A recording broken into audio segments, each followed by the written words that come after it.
outside of our physical reality. And when you think of a woman turning from a human to an alien, what does that sound like? To me, it sounds like she has an avatar, right? just project. They want to reduce the oxygen so that these beings can come up. Now, we're cattle fodder to these beings, so they're huge, with the methylene or Anunnaki, whatever you like to call them. They can be 11.5 feet, 12 feet tall, and they eat us. So, really don't want these on the surface of the planet. So there is a battle about some of these other explanations may be a better fit than the simple alien hypothesis, even though I think people wake up, I think there are. Look, I've met probably and I think it's really happen. East of the Rockies, Tim is with us in Wisconsin. Expressed Hey, it without Timothy, mentioning go they ahead. are, but they have been part of the reverse engineering program. They have seen the anti-gravity stuff that Your we information created is unbelievable. based I just gotta say, it's hard for me to take it all in. based on technology. And I think that gets back to where the recent Number one is, I went to Catholic grade school, around and it wasn't until the last 20 years is it in the me and some of my classmates realized that we never cracked the Bible.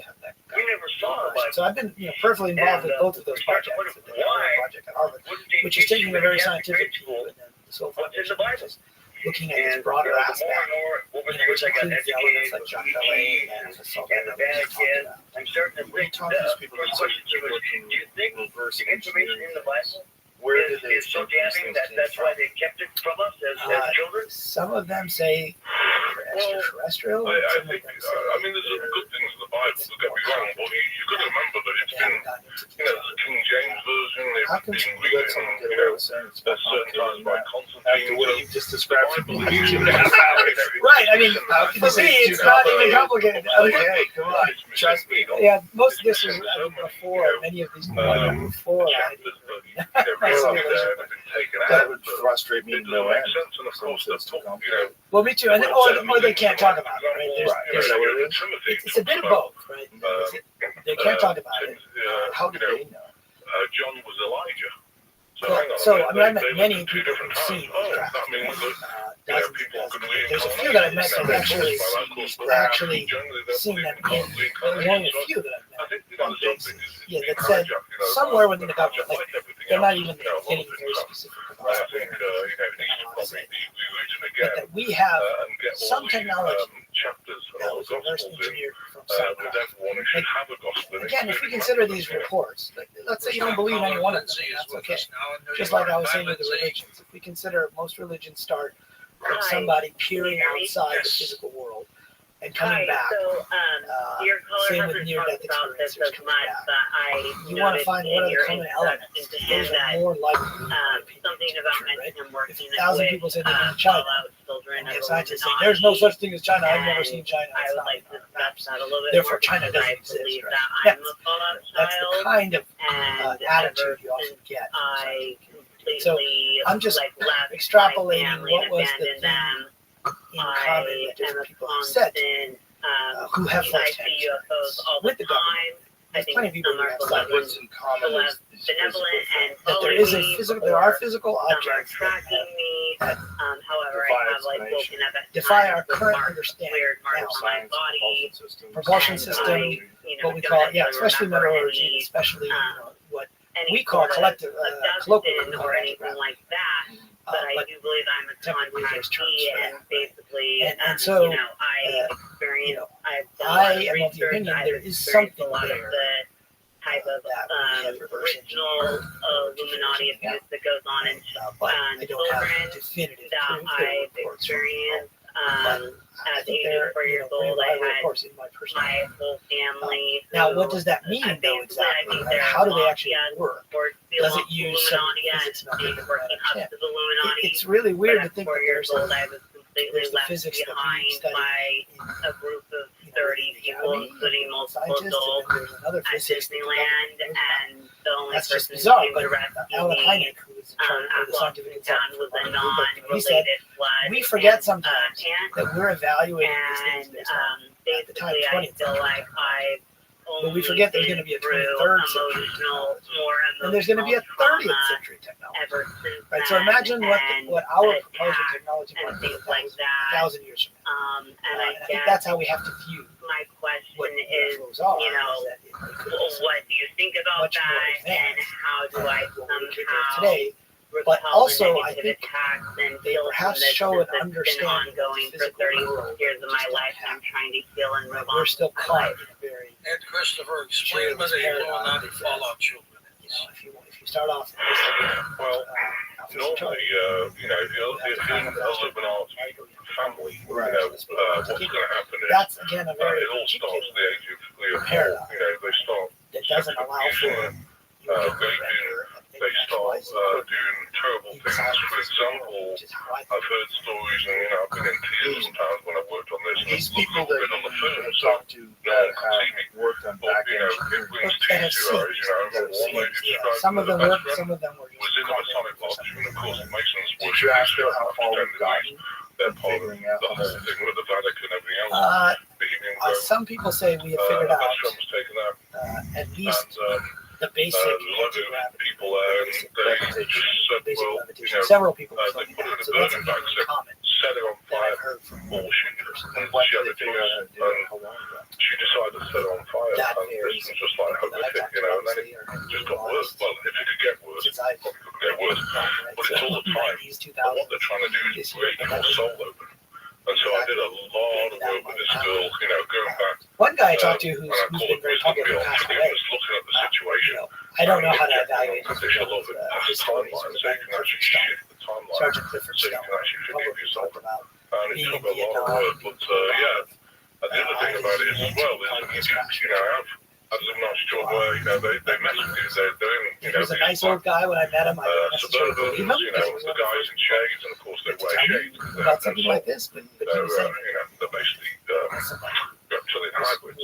And so, and they just mess with people, you know, they'll sit outside, I'm sure they'll where drive Bob was away, at. and they're there to actually drag you, you know, to break your soul open and, you know, and drag your vibration in terms down. of his own credibility, you know, I don't know what to make of his credibility, but I think his basic story So it takes a lot. checks out for me because other people have said things that are similar that they've seen some craft in some kind of programming, things like this is programming. So If they program I think the the words, basic story it can trigger a situation where they'll do something crazy. And I saw that this he's girl a Russian source. and I actually don't told know me enough to about find that. ransom. We need to actually get rid of this But you programming. know, his credibility has been attacked. Rid of He it, said he and was she's now at got MIT, a normal Caltech, life. Bless her heart. So, and that he wasn't yeah, really there's a lot of there, and things so programming. you know, You're still in there's that whole issue. Did He explained that. Yeah, we're still in ransom. Okay. Well, Yeah. all the stuff is just outside ransom. So, Yeah, I'd love to know. But his basic story seems like it could have happened. I don't know. I mean, if he's alive, what a great liar. Hey, I just wanted to mention You just have one lie. Cornelius, You stick been this having one great lie, success word with for my word diabetes with Ashwin Yeah. on. You gotta check Yeah, it out. for all that time. I could imagine that someone that makes up something that fantastic. That very, That very bizarre. advanced That problems with the literally diabetes, but otherworldly. sugars under control. So I just want to pass on to Cornelius. Cornelius, You know? right? Yeah. You know, you're gonna make up to be a regular, pretty much straight-laced guy who makes up this one banger of a lie. He sticks with it forever. Otherwise, He he was was in Georgia he now, wouldn't have come and had to go through all that torture he went through. And we don't remember him. They give him credit for all that torture he went through at this time because he's coming back. But that part, I believe he was there, and he even there's even a newspaper article showing him put a rocket engine on a Honda. Right? Yeah, so I think that's reasonable to assume he was there. The question is, what was his role there, and what was his role in Area 51, all of that. But again, it checks out with other stuff I've heard from other people. It's weird enough. And these people that say that they work with back engineering things, do they tell you what the source of these things are, how they were acquired? Some would say.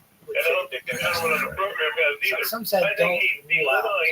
The Bible and Jesus Right, that's and a very, Revelation of the Bible it's a very oblique way of saying without saying Right.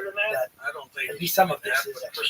And it could be possible that more than one different types of phenomena are occurring. That's very likely. beginning in, you know, the Old Testament The book. time travel But the fact is, hypothesis is is this, that he was very gifted. Everyone if has you think different about it, gifts, you know.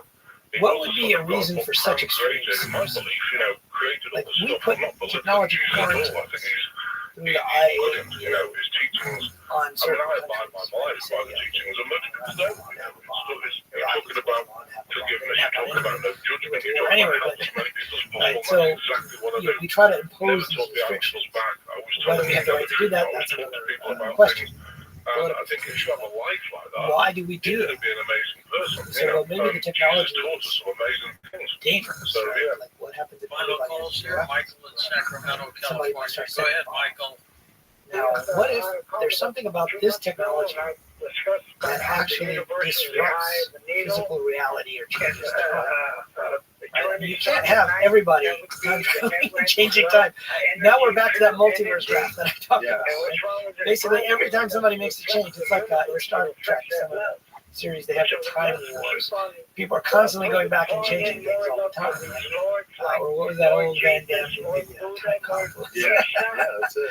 Yeah, and then there's a guy named Dr. Michael Masters who wrote an interesting book about this idea that the Greys with their big eyes could be, he's an evolutionary biologist, could be if humans were to evolve for another few million years. Yeah, that's how I always think of it. This sort of iconic, this image that we have in our head is essentially how you would play out modern humans if we continue to go along the path of evolution, if you go all the way back to what we used to be. Get your back on. We're Just had an archangel. primitive hominids. And then you take it to what we are today, which is much bigger, much smarter, much more technological progress, and then also the environmental factors that's leading us to be kind of generous. You know, and this is microplastics in our diet, contamination, various pesticides, herbicides, all these different things that are endocrine disruptors.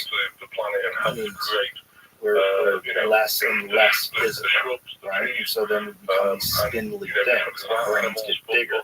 Our brains are far bigger than chips, right? And then this thing would be far bigger than that. It continues to evolve and grow, especially if we physically integrate with technology like Neuralink or like something else, or no longer have the need for biological reproduction.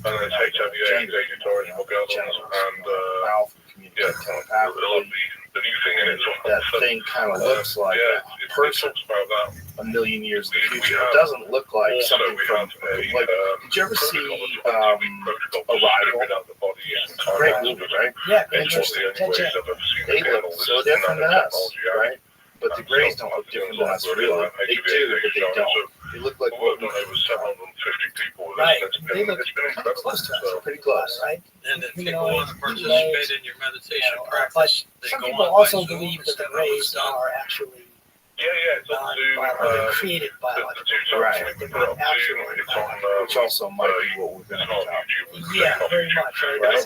And even if we were to get the technology to go from solar system, we would send AI. Sure. Thanks for being on the program to keep in touch with us, right? Especially if you can have an artificial person. God bless. Thanks for having me. Bless your heart. You don't have to worry about what Macklin's website is linked right, up at right, exactly. It makes much more sense. There was something called von Neumann. This first-time guest. John von Neumann geometry. Universal language of divine alignment. He's going to talk about how sacred geometry like today, can the architecture create technologies to reduce stress, manifest purpose. There's memory. Yeah, he's a brilliant guy, but he came up with this idea that if we were to send out the Coast website is now streamlined for mobile devices. Great news if you're a Coast insider or simply want to enjoy our website on your phone. Visit coasttocoastam.com on your iPhone or Android browser. Into the new machine. Those machines would then use the raw materials, and they would go out and they could colonize the galaxy potentially. I don't know if you ever read Rendezvous with Rama, which was an Arthur C. Clarke novel. In it, there's this weird cylinder-shaped object that comes into the solar system. And they said, craft to figure out what is it. Empty, except for this giant ocean of materials. And then it starts to build. That ocean actually has the raw materials that start to assemble into things. That was basically an illustration to our Music Festival presented by Cuba One. It kind of makes sense that superstar performances How this good September. Streaming live only Been on Hulu. messing around at all with the most But recent starting iteration June 12th of at 1 chat. p.m. Eastern, Capital One Having cardholders read get the one first that came out access to literally tickets and other It's exclusive offers so for 48 strange. hours It only. laughs, More it pre-sale talks tickets to plus. this guy Visit did a video where he talked about going iHeartRadio.com/Capital One for pre-sale the details. job What's audition, in your wallet? and it was giving him suggestions, maybe run a comb through your hair, or maybe just go with the Mad Genius look, like you've been up all night coding. And then he puts on a wacky hat and he starts laughing. Well, that's certainly going to make a statement. Like, it sees the image and recognizes he's being silly with this hat. It's very Yeah, I saw that video. That can expose you to identity. Other ones with LifeLock monitors hundreds of millions of data AI points every second. Your identity is stolen, we'll fix it. Now we have to be a little bit careful Save up to because 40%. having been in the Promo tech code industry, usually these are like canned demos. Judy is more. And when you actually Then Judy discovered that good. ChumbaCasino.com. But that said, it's getting better and better all the time. We did use the product last night. Oh, you did? Yeah, we were The talking latest one? shit to it. Yeah. I was asking, what about stupid people? Like, what about universal basic income? What about humans? You know, Play over 100 like, what are you going to do when automation takes over? And it's giving me your chance to redeem some very serious prizes. interesting future of humanity. ChumbaCasino.com. Right. Now, where does it get? So, if you think of these LLMs, where do they get their information? Basically, doing this scouring the internet. But they're also predicting what is the best next word, right? And so it sounds intelligible, but it's not quite at the conscious level. So I'll give you an example. I've had students turn in assignments for me, right? There was one about simulation hypothesis, and they had this great article that it references. And I'm like, wow, that sounds like a perfect title for an article about simulation hypothesis. Why have I never heard of it? Right? I'm kind of an expert in this area. Shape the future of And it had how a with a URL master's there. degree in education technology and instructional design from WGU. Online, flexible, I clicked on affordable. it. It turns out it was Learn fake. more There at was no. WGU.edu. That URL was made up by ChatGPT because it was predicting what the next word should be and what the next letter should be in the URL. And so then I looked at the professor's names for this article. And so we emailed these professors and I never wrote an article like that. Right? So it just completely made that shit up. So you have to be careful with today's AI, but we're getting there, right? What I call stage 9 to this on the Lemonade lineup, all for a limited time. AI. As the #1 audio company, iHeartMedia gives you the access to all, every audience, live conversations, trusted influencers, and the insights and data you need to grow.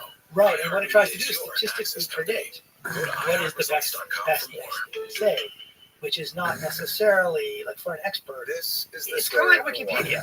Right? With Wikipedia, when it first started out, everyone was like, don't use Wikipedia to reference everything on there. But eventually it got to the point where you shouldn't use Wikipedia as your final reference, but it's not a bad way to use but then you need to go to the original sources to figure out Wikipedia has a lot of potential censorship on it too. So I wrote an article for CNN not that long ago, about a month ago, after the Gemini scandal. Remember that? Yep. Where Nazi soldiers were multiracial. yeah, we're like multiracial, Asian women, black guy, Native American, right, exactly. And so, that created a whole uproar. But what it does is it shows that, as AI comes such a clutch pickup day. interface with Right? and it's moving in that direction. The same team. Right. For my students, those they blackout use motorized shades. ChatGPT the room. Blinds.com made it crazy because affordable it's to replace our old blinds. for you. So in a sense, there is this worry, and that's why Google went so heavily. I installed these and I got some for my mom too. Was there's this sense Fly that across the country to do the install. chatbots. Blinds.com can do it all. All she had to do was pick what you But wanted. before search, if you think before Google, for free, how did we schedule a navigate professional measure and install. It was Look at you, Hall of Fame son. No, I just picked the winning team. They're the #1 online retailer of custom window coverings in the world. Oh, Blinds.com is the GOAT. The GOAT. Like there were all these ways, and then search became the 45% off and a 100% satisfaction guarantee. Go right now for up to 45% off at Blinds.com. Blinds.com. Rules and restrictions may apply. Paramount for how we get that information. But the problem is you get into a situation where to our iHeartRadio Music in this Festival case, they presented were by using their own Capital tools. One. Now, they were doing it for a good reason. In the past, AI has been Only biased on against Hulu. that. Tickets go on sale So if Friday, you June said, 14th. show me Starting June 12th at 1 p.m. Eastern, Capital One cardholders get first access to tickets and other exclusive offers for 48 hours only or while pre-sale tickets last. So they Visit were trying to put them over the iHeartRadio.com/Capital One line for more to other pre-sale directions. details. What's in But your it wallet? shows the ability with Every which we business can faces manipulate challenges, stuff. but At least the complicated, surface all, expensive, and uncertain shipping shouldn't be they one might of be them. lower, but you can With generally find USPS them Ground unless Advantage people from the United States Postal Service, you can But avoid all the noise. AI No more unexpected doesn't show surcharges, it to hidden fees, or complex rate structures. You're It's gonna just assume it's easy, not cost-effective, and dependable shipping. really Tune your powerful business's tool for frequency to success and turn state shipping to your sponsored advantage. censorship. Learn how at USPS.com/advantage. That's my USPS personal Ground fear. I'm not Advantage. so worried Simple, about will affordable, AI reliable. take over the world. We call ourselves A lot of people with this newest chat We're GPT proud, have been referencing to her. and full of life. On our island, Yeah. So the guy who made the movie, Mike Jones, he saw an earlier chat our box. strangers were all the size of And lions. he saw like how Doesn't change the beat of the music, and we celebrate every last ray of sun. But so he then created this voice, Johansson. Need parts fast? But what O'Reilly happens at Auto the end? Parts has fast. Need them now? We've got Think now. about it. No So matter what happens at you the end need, we have is that thousands AI of has professional different parts priorities. people She doing doesn't their part to really make have sure to do you what have she it. can. We're O'Reilly She goes off. fast. Spoiler alert. One part that makes O'Reilly So it's stand apart. 2013, so I think we're okay. It came out of the Matrix. Spoiler alert. Simulation. But the AI decides to go off on its own. What it really wants is a virtual space that it can interact with other AI. Right? It doesn't have the same necessarily priorities. And I think that's where we make the mistake when we're worried about AI taking over, is we're kind of assuming that AI will have, the same kind of priorities and desires and needs humans have. Right. Why would it? Why would it have a You've desire struggled for years to lose weight and have given up hope. Did Why you would know it you have can now any access GLP-1 prescription medications through Right, LifeMD? and so you mentioned the LifeMD arrival is now of Ted offering Chang. eligible Yeah, I read that. patients So he outright wrote an access interesting to story. GLP-1s, the breakthrough prescription short story medication called that can The help Life you Cycle lose of body Software fat Options. and weight. Listen to what And in people are that, saying. there's You just so take the your metaverse shot. is It this doesn't idea feel like that you're on a diet. What I wasn't the metaverse expecting is you this to do science was to fiction shut idea off the food noise. where This it's a virtual was life world altering, and if I can do it, I feel like anybody can do it. And wander here's the around. best part. So in Your the story, insurance may cover 100% of the cost of semi-intelligent your medication. AI So go to in the trylifemd.com metaverse. to have your eligibility It's checked chat- right now. Get started today at but it trylifemd.com. basically That's becomes TRYLIFEMD.com. This the companies podcast that is created sponsored those by shut RAM. down. Are you the decision maker in your company? All the Consider time. this. And For the people are first like time in trying to decades, there's a better option AI for a pets corporate alive. card and spend management platform. But one of the RAM, features the the only AI corporate pet card and has, spend remember, it management system runs designed around to in a help you virtual spend world. less money so One you that can we make created. more. Most But corporate credit there's a cards feature where offer you can points as download it incentives, into a but those robot points bot. amount to less than their worth in So a real physical cash robot value. body. RAM's business cards So offer you you get your cash AI back, pet from the real metaverse. money in your pocket. Plus, And you what happens control is who that stacks the AI what pets are with like, each vendor. this And sucks. RAM Like, I software can't collects and teleport verifies anywhere. receipts automatically. I can't do anything in this world that I can do in my Close your virtual books world. in hours Right, so instead they of actually days. prefer Businesses that use to RAM be in add this up to free-form 5% to their virtual bottom world. line the And there's first this year. debate about whether If you you're a need to decision buy maker, adding RAM or could be one not. of the best decisions you've ever made.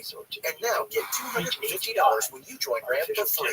Just go to Still kind of ramp.com/easy. Ramp.com/easy. RAMP.com/easy. Go on forever. Issued by Sutton Bank and Celtic Bank members of the SEC terms and conditions apply. Yeah, we have not get anywhere. Yeah. But it's so fascinating, and I really, really appreciate you investigating so thoroughly that you can describe it so well. KFI AM 640, more stimulating talk. Yeah, it really is. And part of the reason why I ended up writing about this in general was because it brings together these different threads of how we search for truth. Religion is a search for truth, philosophy is a search for truth, science is a search for truth. But they all use different methods. But in the end, we look for all trying to get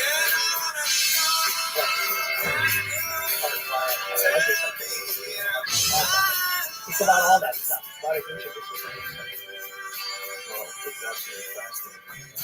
Appreciate you. Thank you very much. Thanks so much for having me. My pleasure. Bye, everybody.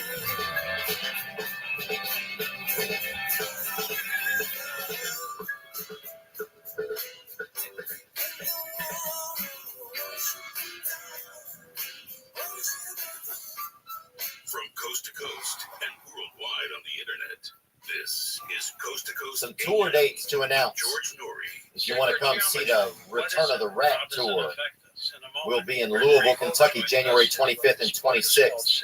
Indianapolis, Indiana, January 27th and 28th. Shreveport, Louisiana, February 1 and 2. Baton Rouge, Louisiana, February 3 through 5. Corpus Christi, Texas, March 24. Houston, Texas, March 25th. Phoenix, Arizona, April 26th through 29th. New York City at the Beacon Theater, May 13th. And Austin, Texas, June 1st through 3rd. Some of those dates are getting sold out. Some of those dates we will be adding new shows to. I know specifically Austin, Phoenix, and possibly Houston. You can get tickets at theovon.com/TOUR. Make sure to access tickets through there to get accurately priced ticketing. Thank you guys so much. If you do come out to a show and you want to leave something for us, a gift or an item or something, you can always leave it with the merch people at the merch table. Just so you know that. Thank you guys so much for all your love and support. I'm excited to come and see you. You know, it's hunting season. It's hunting. People are out there setting traps, snares. Put a taffy. Some people put a damn taffy out there, and they'll catch a pigeon on that bitch. What do you feed People do all kind of things. You like to hunt? Then check out the Hitter Hunting Club collection. New merch now available at theovonstore.com. We've got hoodies in orange and maroon. We got a raccoon on one of them. You know, my brother's out there killing raccoons out there, out in southern Utah. He's out there just really getting those little damn criminals they are. We got camo hats, traditional and orange. We got it all. Elmer, fud yourself up. Elmer, fud your cousin, man. Fud your cousin. Bunch of cousin fudders. Get that hitter and more at theovonstore.com. Today's guest is an astrophysicist. He's an author. He has a new book called Starry Messenger, Cosmic Perspectives on Civilization. We're going to chat a little bit about it. And he's just that, you know, he's that galactic bad boy. He's that, he's that outer space Joe Montana. You know, he's going deep with the facts, baby. You know what he is. Welcome back to Coast, George Norrie with your he's science. Hogue and his wife He's Gail, a science man. He's a mannequin for science. He likes the facts, and he wears them. He wears them well. We're happy to have him here today, Mr. Neil deGrasse Tyson.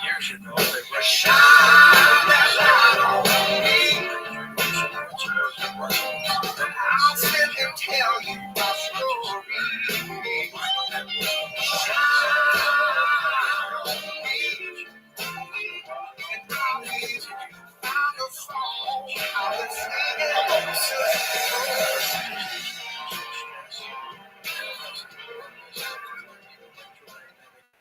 No joke. Greg, welcome. There's a guy. Thank you, George. His name is Tex. Happy to be here. My sister is And named people Gail. There aren't said, too many of them. why did I call you Tex? Well, I know I found from one of Texas? them, and I'm very happy with And he that. said, It's a great name. no, I'm from Louisiana. Tell us about sacred geometry. He said, well, A why lot of they people call you have Tex? different thoughts about it. I What's don't your want anyone definition? calling me Louise. Well, I can see that, That was just a cute, it's something from the 1960s, but old sort of old time. Yeah.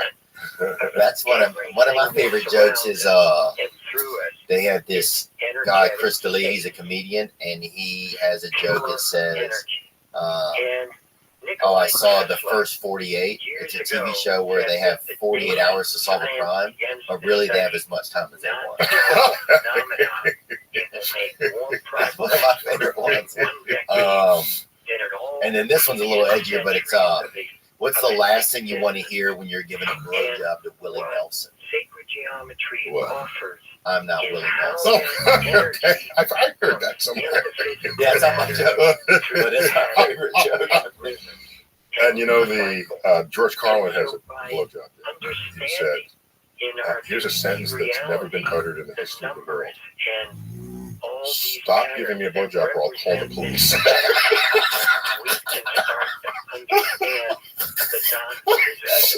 and ever since I heard that, I said, there are sentences in the world that just have never been uttered in the history of the world.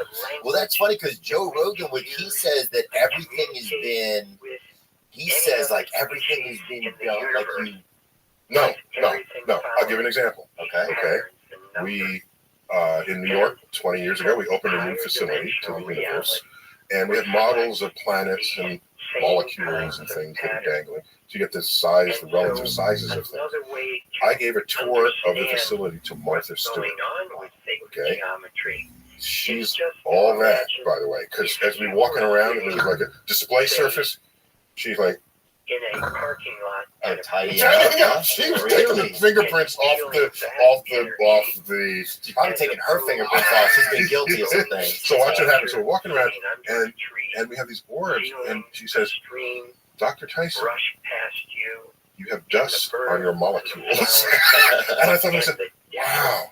That sentence has never been spoken in the history of the universe. That's fine. See, I think I agree with that kind of stuff. Right. Yeah, one time I was on his show, and the first thing he said, he's like, you know, there's been another Theo Von, there's been another, and like there's just. He wants the multiverse to be another one of you. Oh, we can go there. That's what he goes into. But you actually, in your. Wait, did we begin yet? We all up in the beginning? I think we're rolling. We're rolling, yeah. Let it go. I love what you've done with the place, by the way. Oh, thank you. Nice. We're just about to get we're getting a new studio, so we're getting close to the end of the time. Don't make it too impersonal. I mean, make sure the studio is still intimate. It feels intimate. Yeah. I agree. It's important, right? Yeah. Otherwise, what are you doing? You know, you're on stage, you know, and that's not the point of a podcast. Dude, that's a great point because we've been looking at places, and I'm like, I don't want something that's too corporate or something. It doesn't feel right. It feels like you want. And when you're on stage, that's you be on stage. That's different, right? Yeah, here we're chilling. Yeah, we're chilling. You want it to feel that way. Yeah, exactly. That's a great point. I'm really glad you said that because I needed some affirmation. But in your book, in Starry Messages, so this is your new book, right? And thanks for checking it out. Yeah, definitely. I tried to check out as much as I had time to kind of. Here's what you do. You're here in LA. You're in LA. Okay. And then we're stuck in traffic. 3 days of traffic, get through the book just fine, all right? That's how they should market them. How many days of 405 traffic, you know? 4 days of traffic, but one thing you said about it was individual, that the end of their, you kind of almost did it a little bit of an equation on the individual. It's kind of towards the later in the book. You talked about, it was just like, that each person is unique, and you kind of went you went straight there. Yeah. Oh my gosh. Yeah, that's the life and death chapter. So just tell me about that. I just want people to hear how unique they are. Oh yeah. Okay. So just the book is a cosmic perspective on civilization, and it's what the world looks like if you're scientifically literate and you have and you're thinking about Earth from space, and the world looks really different. Not just the world physically, but people's interactions are different. You have some strongly held opinion, and I say, no, you don't. You think you've deeply thought this through, right? But you haven't. There's this part of it, and have you thought about this, and have you thought about that? I'm not here to hand you an opinion. I just want to make sure that whatever opinion you do have is deeply, is rationally formed, that you've folded all the information together. Then I walk away and think however the hell you want. I don't care. Yeah, I think, it definitely helps, like, adjust maybe the scope of stuff. Like, if you're looking at something from this angle, what about look at it from this angle? Or what about look at it from the inside? Or what about look at it from the history of its beginning? Like, exactly. And a quick one before I get to the how unique we are. Just a quick one. You know, I don't know if you buy tuna. Now when you buy tuna, it's very clear whether it's line caught. Oh, really? Line caught. Okay, that's a big selling point. Because when it's not line caught, it's net caught. Oh, they do net. You know what happens when they drag a net? Occasionally they drag a dolphin. Dolphins are air breathing. So if they're caught in a net, they suffocate and die. Oh, okay, you don't want that. So you get line caught tuna. And I'm just thinking, so for people who just care about that, I wonder, what about the tuna? Who cares about the tuna? Do you just not give a rat's ass about the tuna? Like what? And then it's, well, it kills the dolphin unnecessarily. So then I said, well then, make dolphin burgers, okay? I said, you can't have that. And I said, well, why not? You go to the deli. Okay, if a deli made dolphin salad sandwiches, you'd be picketing out front, wouldn't it? Okay? I'd have a cut of it. Okay. Yeah. You're Theo Vaughn. Yeah, I love it. We had owl one time at Thanksgiving. Oh, Thanksgiving. Oh, man. Okay.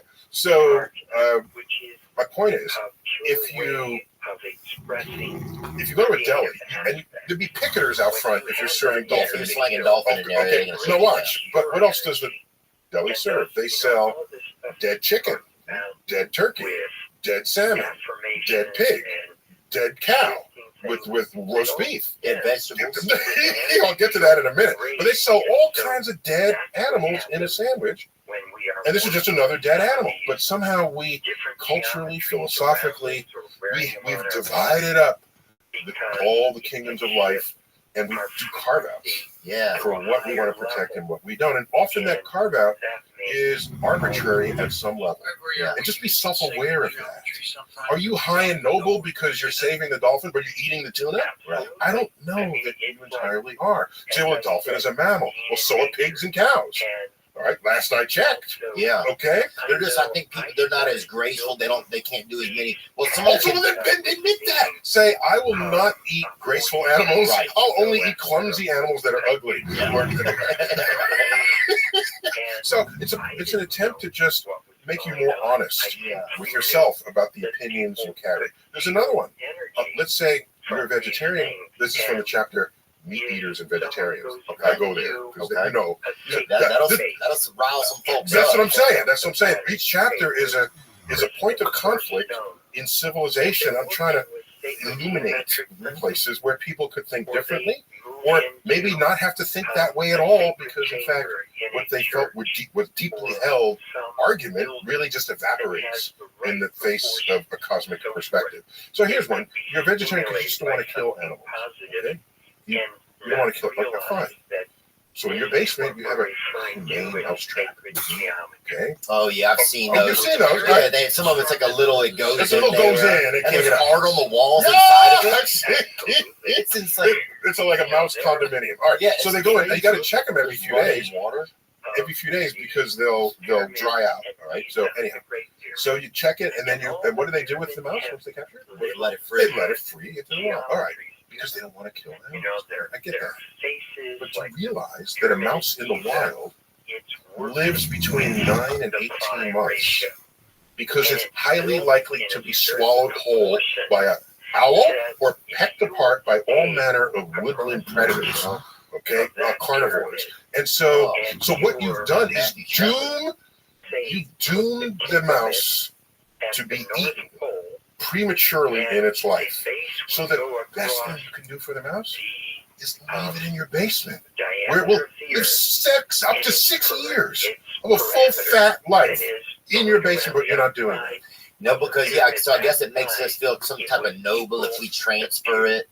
I'm just saying, but you're really putting it into a harder life. In a harder life, correct. So if you want to say, well, that's just nature's loop and circle. Well, all right. So you're saying it's nature's circle to have an owl eat it. Then, by the way, if you crawled into the domicile of any animal, they'll kill you if they could. They'll kill you. They will kill your ass. Yeah, they don't care, bro. If you lay down into an ant nest, they will bite your ass. So, all right, but no, we have the intellect and the power to capture something and remove it from your home. And I'm just saying, if you cared about the mouse, you'd leave it in your basement. That's all. That's my only point. Yeah, I think. Well, that's a good point. A lot of this book is like that. It's kind of. I thought it was nice about the book that you can kind of pick it up whenever. You can kind of almost start in on any chapter. Yeah, because the chapters are independent of each other, but each one is a way. A chapter on the things we all argue about. Yeah. The chapter on there's one on politics, like, like left wing, right wing, what are you arguing about and why? And if you really thought it through, there's the vegetarians and meat eaters. There's a chapter on life and death, risk and reward. That one, there's a gap in the human mind. I have no other way to account for this. Where it is not natural to think about statistics and probability. Oh yeah, that's me. It's not natural. And did you know that doesn't feel as much fun sometimes? That's true. It ruins something what you want to be true or what you feel to be true. Yeah, or the mystery. It takes away the mystery. But it's a triumph of human intellect that we even could figure it out in the first place. Here's what you had. You go to Vegas and there's someone puts money on a 7 on a roulette. And I say, why are you sticking with the 7? Listen, it's due. And they're looking at, and the roulette table, they have a list of all the previous numbers. Yeah. And they say, it hasn't shown up. It's due. No, it's not. It's not due. Every roll has the same probability. Every time? Every time. It's not due. Right? What is that feeling then that we get? What is that feeling? I'm telling other things. There are people rolling dice and they need a low number, like a 3 or 4. So they roll the dice gently. And if they need a high number, they'll throw it hard. No! And so do you know who exploits this about us? Casinos. Casinos know we suck at math and probability and statistics. So they exist. Other human beings learn this about human beings and created an entire industry to exploit it. It's sad. And my people, the American physicists, this is back in the 80s, they were going to have their annual meeting in San Diego, and there was a snafu with the hotel reservations. Vegas said, we'll take you. You got 4,000 people at the MGM. Said, we'll take you. So all the physicists went to Vegas. And we know probability and statistics. We understand the fact that basically you don't win relative to the end of the week, there's a news headline. Physicists in town, lowest casino take ever. So it's sad. It's like almost the saddest chapter that I wrote. Well, why do we feel that? So what is that feeling that makes us feel like? Is it a feeling that we create? Where does that come from that makes us feel like this is it? It's because we don't have the brain wiring to know otherwise. I have no other accounting for it. We just don't think. By the way, that branch of math was one of the last to be discovered. You realize probability and statistics was developed and discovered after calculus? Wow, why? Because I think it's because the brain doesn't even know how to go there. I have a research paper from the mid-1700s, which feels like a long ago, but a lot of math had been developed before that, including calculus. And in that paper it says, I've just discovered how helpful it is to take an average of numbers. Right, that's pretty normal stuff. That's normal stuff, and somebody had to discover this. Wow. About the world. And so I guess we don't want, because do you think also at that time there was a lot, there's also back then there's more sorcery, there's more wizards. Yeah, there's more less than the Middle Ages and stuff, but right, there's still a few milling around. Yeah, a few, and so I think there's a little bit more mysticism then. So probability probably is something that probably would be the last thing you think about if somebody over here is, Hester printing somebody at a damn. That's a perceptive part. Yeah. What you're saying, I think, is because we had sorcerers and wizards and people with mysterious powers and shamans and things, they could live in the mystery of the probability and statistics, and you think it's a power that they wield.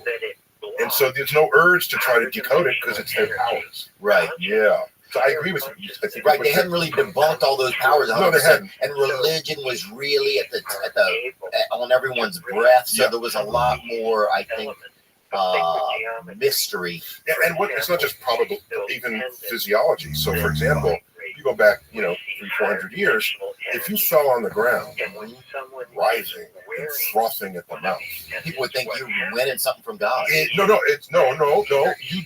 And you're doing this and you're shaking. The devil just occupied your Bible. That's what the devil looks like and feels like. So, oh my gosh, the devil's there. Let me go to get the priest. So you're in a small town. How far away is the church? It's 2 blocks away. Okay, so you go down to, but you could be choking on the damn muffin. Okay. You know what I'm saying? It could be, but I'm specifically referring to that condition where you're frothing at the mouth. Okay, so they get the priest gets the robe, the holy water, the crucifix. They go on location, they bless him, and then the symptoms go away. Oh, now you're healed by the priest. That is the exact. And it was a seizure. And it was a seizure. It was an epileptic seizure. Epileptic seizure matches the time scale of you going to get a priest down the block in a small town. Okay? Wow. And so, boom. Why think it's anything but the devil? This episode is sponsored by BetterHelp. That's right. Unfortunately, life doesn't come with a user manual. You won't find one. You can check your pockets, check your pants, check your crevasses, check. Go ahead, check, feel around, feel yourself. There's no user manual, so when life isn't working for you, it's normal that you can feel stuck. Hell, I felt so damn stuck. I feel like I'm got glue on me. I'm glued out. Navigating life's challenges can be challenging. That's why BetterHelp is here to help.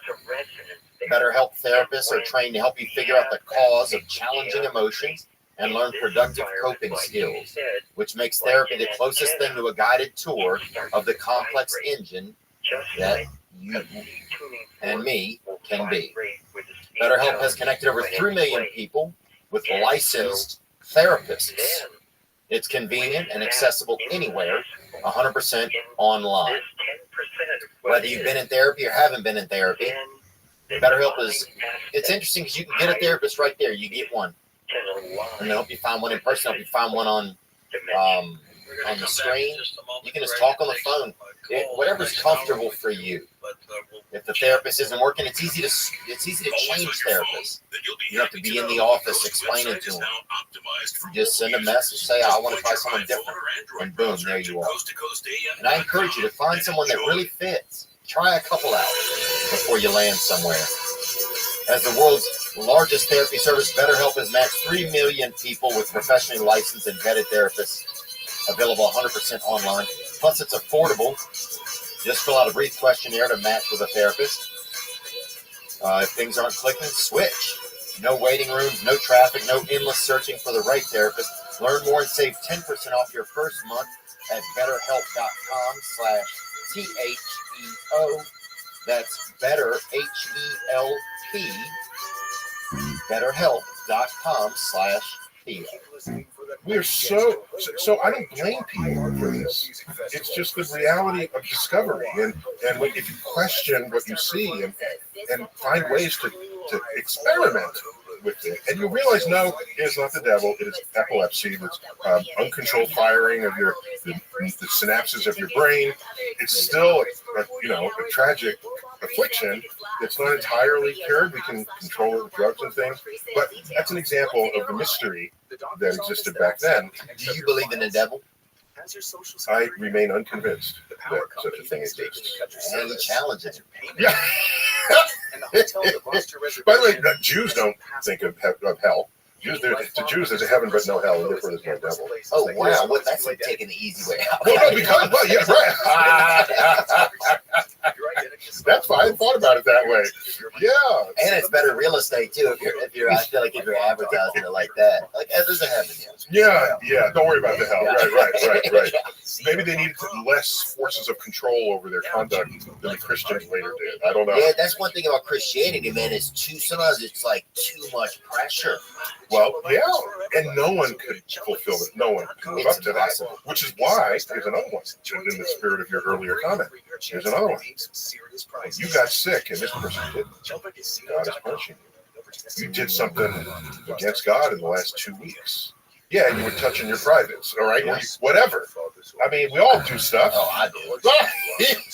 And it's easy to find it and say, oh my gosh, I must be punished for that. And when that happens, then blame starts getting handed out. So here, I got another one. Consider that Muslims, part of the rituals of being a Muslim is you're cleaning your hands and your feet, and your ears and your nose, and there's an ablution, whatever the word is, where there's a cleansing daily. Wow. Daily. That's a good idea. My grandmother, I think, was Muslim. Well, just think about this. Back then, nobody's showering every day. People lived some funky times. Okay, all right. Some people don't shower every day today, but you could. And the United States would probably take more showers than anybody else in the world from the research I've done on that. But point is, if a disease comes through and it comes from contact or some other thing because you're dirty, you get sick and the Muslims don't. Oh, so they seem powerful. Oh my gosh! And you're Christian and they're Muslims. You're saying they put a hex on me. These heathens, these non-Jesus following. Okay, this is how this can happen. I got another one. Ready? I don't know. I'm still riding the last. You got one? Ready? Okay. Here it goes. So we would later learn that many of the plagues were from a flea. Okay. Like from a little fly. Oh yeah, just a flea, just a regular flea, the house flea that you get on pets. Okay, so now watch. So the flea would get infected and would bite you, and you get the plague. Okay, the plagues have killed more people than practically more than wars. Okay, all right. So plague is like a blight on you. All right. So now watch what happens. Where did the fleas come from? We would later learn they came from rats and mice, okay, that were infected with the plague. So if your house had rats or mice, and mice were common. Look at old Renaissance paintings. There's mice in the corners of the paintings. It's really funny just to see this. All right, so now watch. Maybe they were good luck, huh? If you owned a cat, you didn't have mice. Right. So wait a minute. Who own cats? Well, there are many women that own cats. So women gave the plague and they were therefore sorcerers. They were witches. Witches. And some of them are. And you still associate a cat with a witch to this day. To this day. I mean, when you're storytelling about it. These are the two so accoutrements. Those are them. So this is what happens when you live in a pre-scientific era. The blame game begins. But that's fun as hell in some of it. Well, for a movie, but I don't want to live in those times. Yeah. So this book is an attempt to unravel this blame game. When you see things happening, it's not my fault, it's your fault. So did you really look through your opinions and your thoughts? And it was neat. Some of it made me mad. No, good. Good. Some of it made me mad. I'm like, fuck, I don't want to know this. I want to believe what I want to believe. No, it's bad because you knew it. You knew it's true, and it's against your urges. Yeah, it was like, damn, Bill, I want to believe it. You know, that's what it felt like sometimes. But I'm not. I don't think I'm heavy-handed. I think they're offerings, right? Have you thought about it? Yeah, no, I don't think it came off like. No, I don't think it came off as like know-it-all. I think it was like. That wasn't my intent. Right. If it ever felt that way, it's just. Well, you're a fact guy. You're a factual man. Mm-hmm. You know, and I battle. Like, I think I've always kind of battled the dark arts overall. So it's like. I've never really looked at a ton of the facts, it's always been this more ethereal sort of. Well, what you feel, what you want to be true rather than what is true. By the way, that's coming a long way in life to realize the world. This is the difference between the different kinds of truths. I spent a chapter on the truth and beauty. Let's talk about it. Spend a minute on it now. So there's something called personal truth. This is something no one's going to take. In a free society, no one's going to take it from you. If Jesus is your Savior, and you know true to your bones, that's a personal truth. In a free society, especially in the United States, where it's constitutionally protected, your freedom of religion, no one should take that from you. Okay? You have a legal case if they try. All right. Other personal truths. Oh, well, Muhammad is my last savior on earth, my last prophet on earth. Okay? That there should be a Muslim. Other truths are Beyonce is your queen, right? Or whatever. The things you feel. Okay. Personal truths are the foundation of our strongest held opinions. And in a pluralistic world, society, we should cherish that. This is why people are different from each other, right? You don't want everybody to be the same.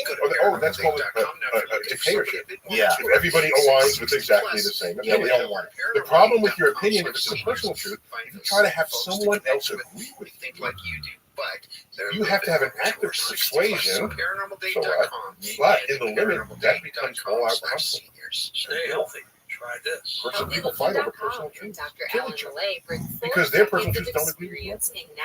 The personal truths, when they go outside of yourself, risk bloodshed. Right.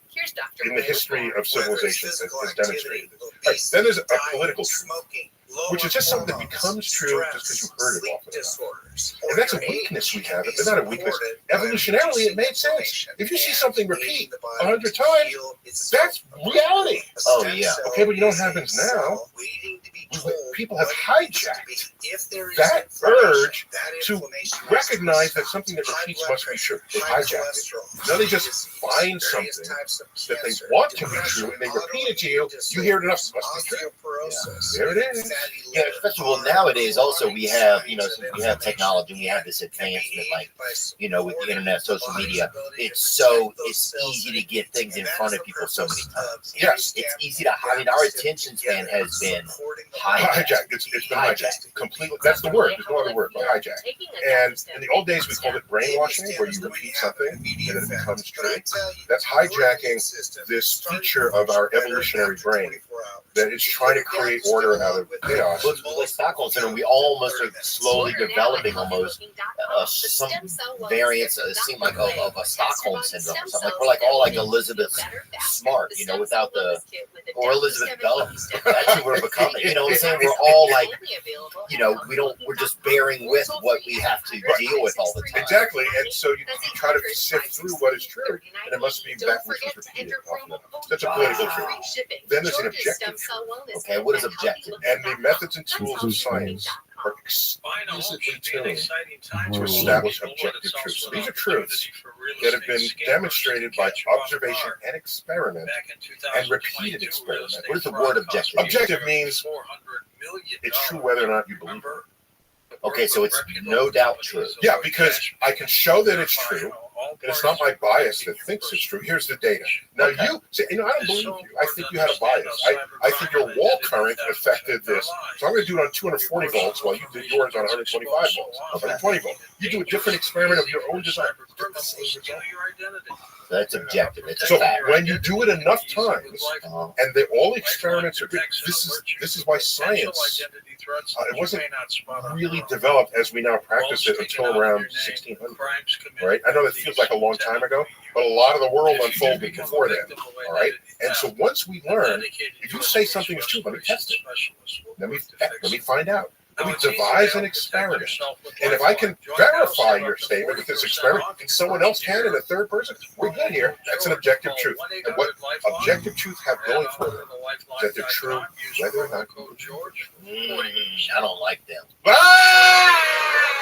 Well, because the actual nature can't be fooled.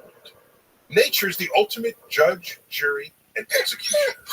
If you overeat this week and you gain 3 pounds, next week you can't protest with placards saying, I protest the law of gravity because it made me heavier. No, you don't have that option. So it seems to me if you're going to base laws on things, there's a whole chapter here on law and order, right? If you're going to create laws in a pluralistic world, you base the laws on the objective truth. Right. And that applies to everyone. Don't base a law on your personal truth, because that's forcing it on you. And I have a different truth. Is climate change an objective truth? Oh, yes. Oh, yes. So what happens is, you believe in climate change. It's not a belief. It's not my belief. Right. When it's objectively true, you don't have to believe it. It just is true. Yeah. I believe it when it's really hot. I believe it. It's like a hot day. I'm like, oh, yeah, they're right. They're right about it. I'm serious, dude. So I'm like, we gotta fight this. So here's the thing. So if it was only determined that way, then another person that was in a cold snap would say, no, I don't believe it. And everybody's making up their own theories about it because it's their own life experience. But an experiment takes the information out of yourself. Okay? It's not your perspective, it's not your bias, it's not your worldview, and you get all the data available. And then you establish the objective truth. So in climate change, and I give an example here in the probability in the risk and reward chapter, you probably heard the number 97 scientists say it's happening at 30%. It's, in the last 20 years, there are basically no scientists left denying it. So it's basically 100%. Man, there ain't one holdout out there. But let's go back to when it was 3%, because that's a fun number. All right? Let's do an experiment. Some engineers, there's a bridge that's there. I don't know where it came from, but it's a bridge. But it's brand new. It's about to open. And you say, I want to drive my truck across the bridge. And 97 engineers come up to you and say, by the way, I don't know any of the other engineers, so we're not in groups or anything. Yeah. If you drive a truck, that's going to collapse and you're going to die. You'll likely die plunging into the ravine. So 97 of them say that. 3 say, oh, Theo, go take your F-150, drive across. Just some good old boy. Never needed no harm. Go on, you'll be fine. What are you going to do? Make it away. He's singing. He's feeling it. He's feeling it. I'm just saying, man, I take the General Lee off that bastard. That's what I'm saying. But no, I feel you. So you would probably listen to the 97 engineers, especially if you're not an engineer yourself. I think if you got to look the engineers in the eyes. Now, no, eyes got nothing to do with this. That's you trying to be human about this. Don't be human. That mess you up. Let me feel what you're saying. No, they'll show you the research papers. There's no eyeballs in the research paper. There's no emoticons in the research paper. So then what is that makes me want to look him in the eyes and see? What is that? Oh, I'll tell you. It's a good one. It's a good one. And again, I think it's understandable evolutionarily. If you look someone in the eye and they tell you that is more true to you than a statistical table with charts, bar charts, than a pie graph. Than a pie graph that says the same fucking thing. So that, and advertisers know that. They hijack this. Okay? Testimony. But watch, they could just show a bar chart and say, this detergent is better than all the others, and here's the data. They could show that, but no. They show some parent and a kid, and they put it in the machine, they pull it out, and look how clean it is. And the eyewitness testimony has huge value to our emotions because another human being is communicating. Right. And so I'll give you another example. You could be, it's a little more obscure, but you read in like Consumer Reports or whatever that this one car is like a vacuum. A vacuum, sure. It's the best one, and it's working every time. You walk into the vacuum store, you saw the data, and someone's walking out saying, I will never buy one of these again. And it's stuck. Or you can't say a vacuum sucks. Sorry. Sorry. No, this vacuum was awful. Oh, it reversed, and it made my whole place. I would never do that. And you hear this? The person, you don't even know them, but they're another human, and they're speaking with emotion. And there's fire in their gaze, okay? You would back out and walk out of that store.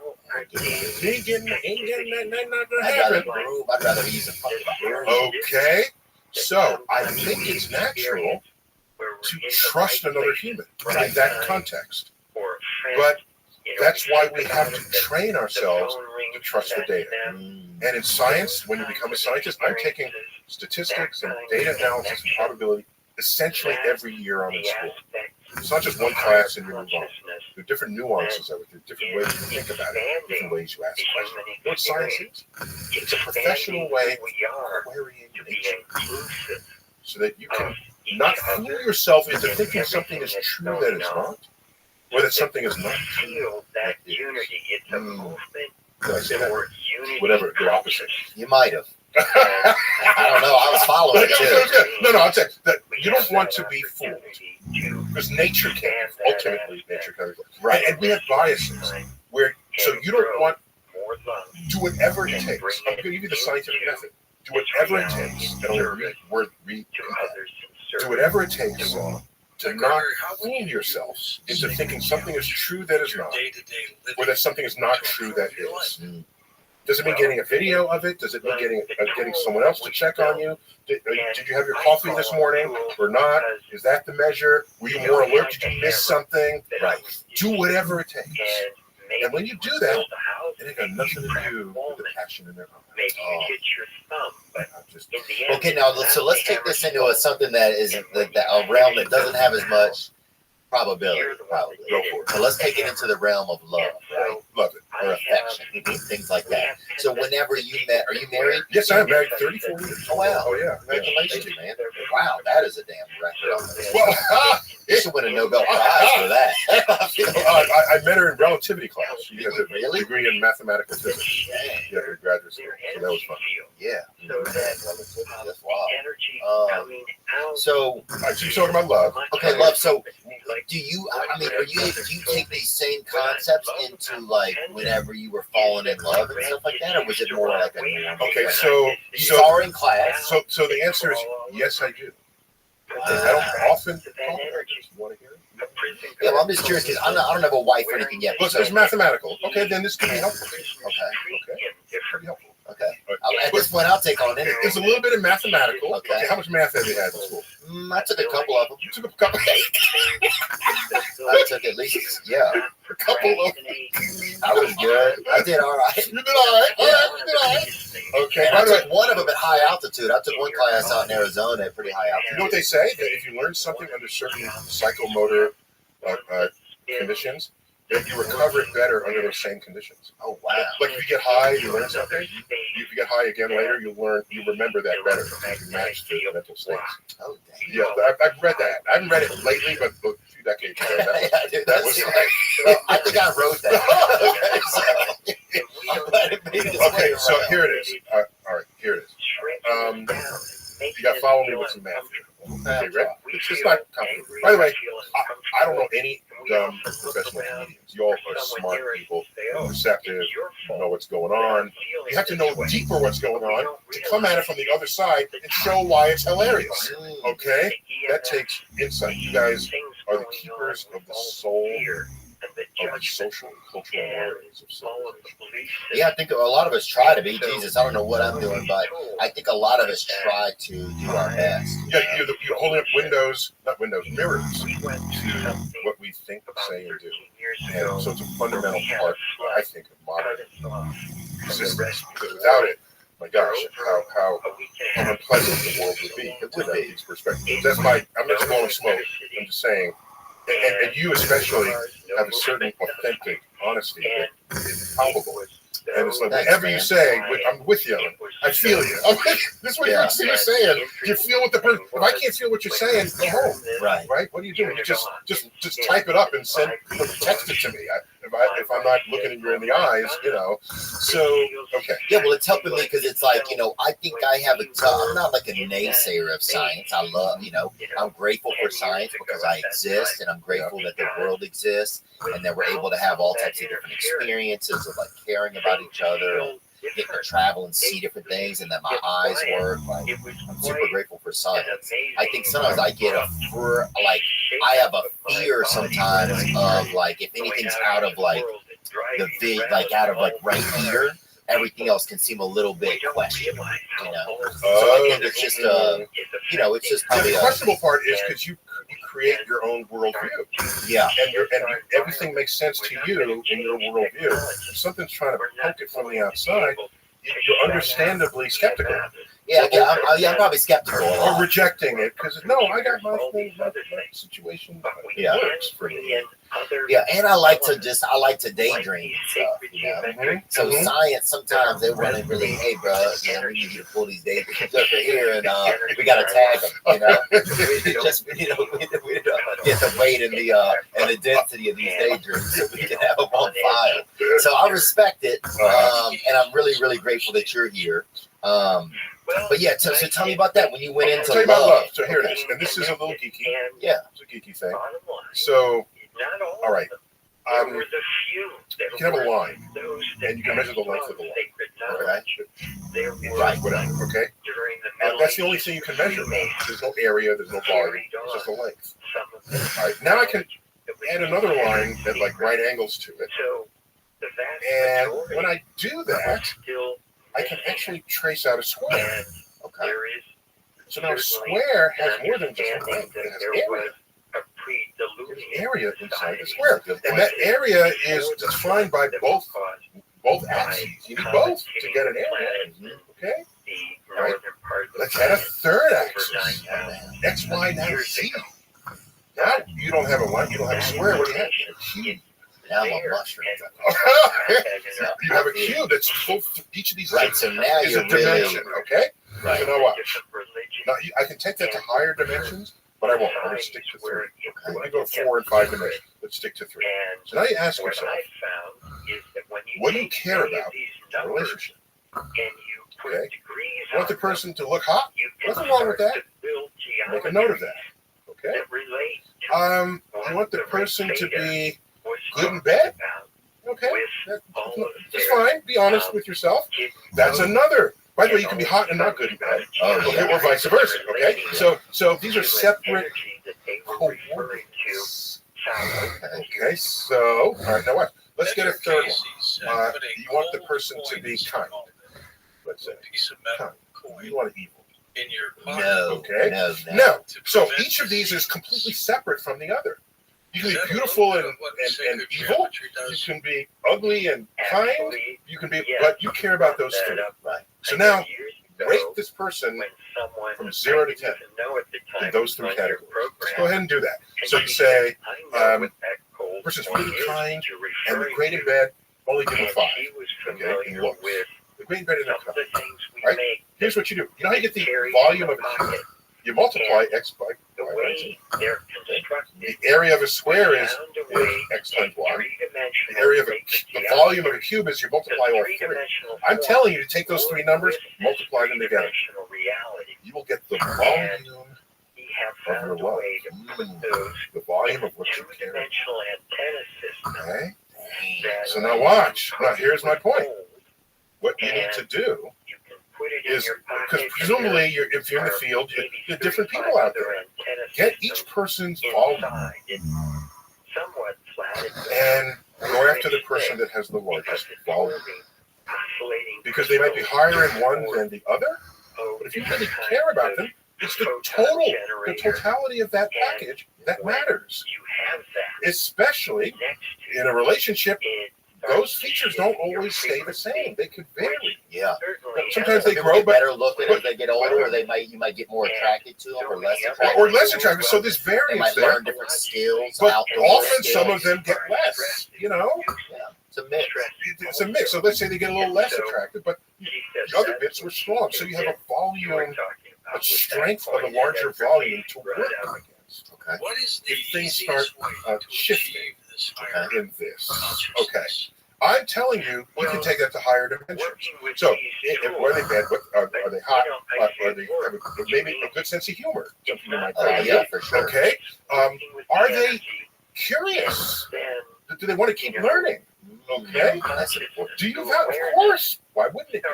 All right. Because I want them to keep learning about me because. Or no, that's just no. That's selfish. Just if they're curious, you're part of what they want to keep learning. Okay, that's fair. Don't focus on that. No, you're right. Okay. So I went around with a 5-dimensional. So in math we call it 5-dimensional vector space.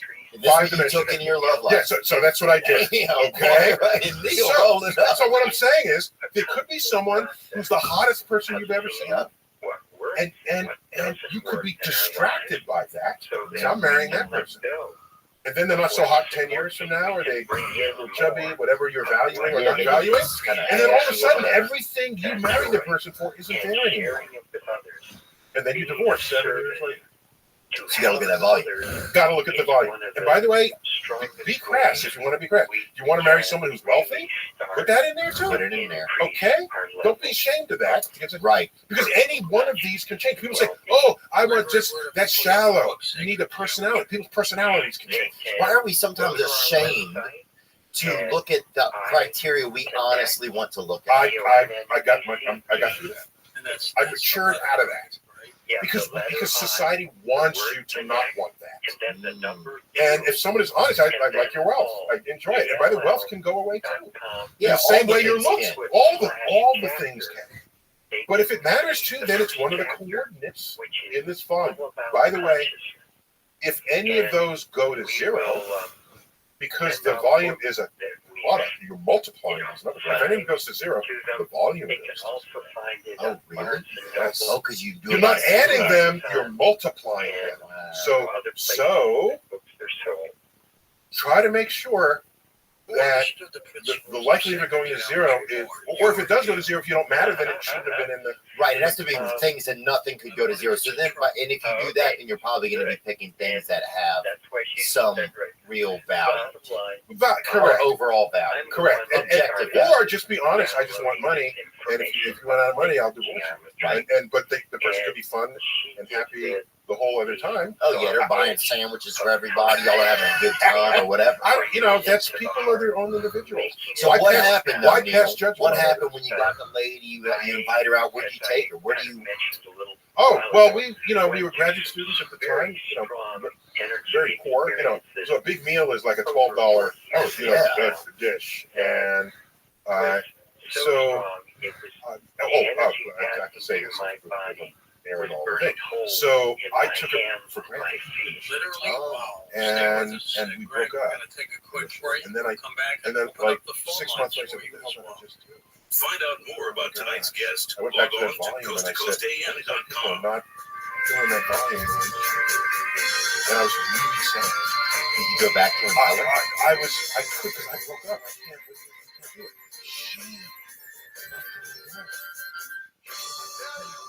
I remember. I was distracted by the fact that, oh my gosh, I have a second chance here. And so, on that second chance, that's when we moved in together. We got married 3 years later. And you didn't mess it up the second time. No. And the strength of a marriage is how big is that volume? Because yes, they were very, and people were crabby, and people, there are things that will test. What's something that you and your wife like to do together? Is there anything like that you feel like helps keep a marriage together over time? Is there any? You do things together. Yeah. And do new things together. So that you have a new memory to add to your portfolio. You always do the same old things that you can get, each of your person in your life, right? So just make sure it grows. Do you guys take like classes, or is there stuff like do you just take walks? Like what are some fun stuff? Yeah, we do take walks. I just take walks with my ex-girlfriend. I like it. Yeah, walks are simple, they're low budget.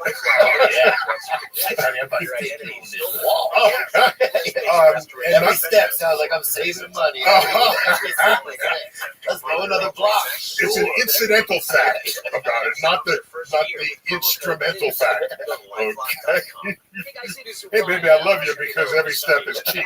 No, that's not going to fly. Is that why you're not married yet? Probably. I gotta start investing more. Here's the thing: all our fairy tales, you see the courtship, which is so romantic, beautiful, and how do those fairy tales end? What's the final word? Final phrase. The end. No, before that. Oh, happily ever after. They live happily ever after. Wait a minute. Why don't you show me some of that? Oh, yeah. That's true. Give me some hints. How do you pull that one off? Yeah, like Rapunzel, they don't show you that she's selling her hair in China. You know what I'm saying? They don't show you the odds and ends of it. Leave that one out. So we're trained in the courtship. And they don't show you that Snow White has an opioid addiction. They don't show you some of the truth behind this stuff, man. Dealing with actual life problems and challenges. Yeah, or that Goldilocks is in a bestiality. They don't show you some of the truth out there, Damn, you're right, bro. That's what I'm saying. Goldilocks is sleeping with the bears, That's what happened. I know. They don't tell you that she has a crush on Gail Sayers, They don't tell you she's out there running around with Jim McMahon. They don't tell you all of that. Right. So we have no literary life experience thinking about what happens beyond they both happen. uncertain. So you have to sort of discover that on your own. USPS ground Is that been? Is it? Do you feel like is it hard for you to let? Is it just your?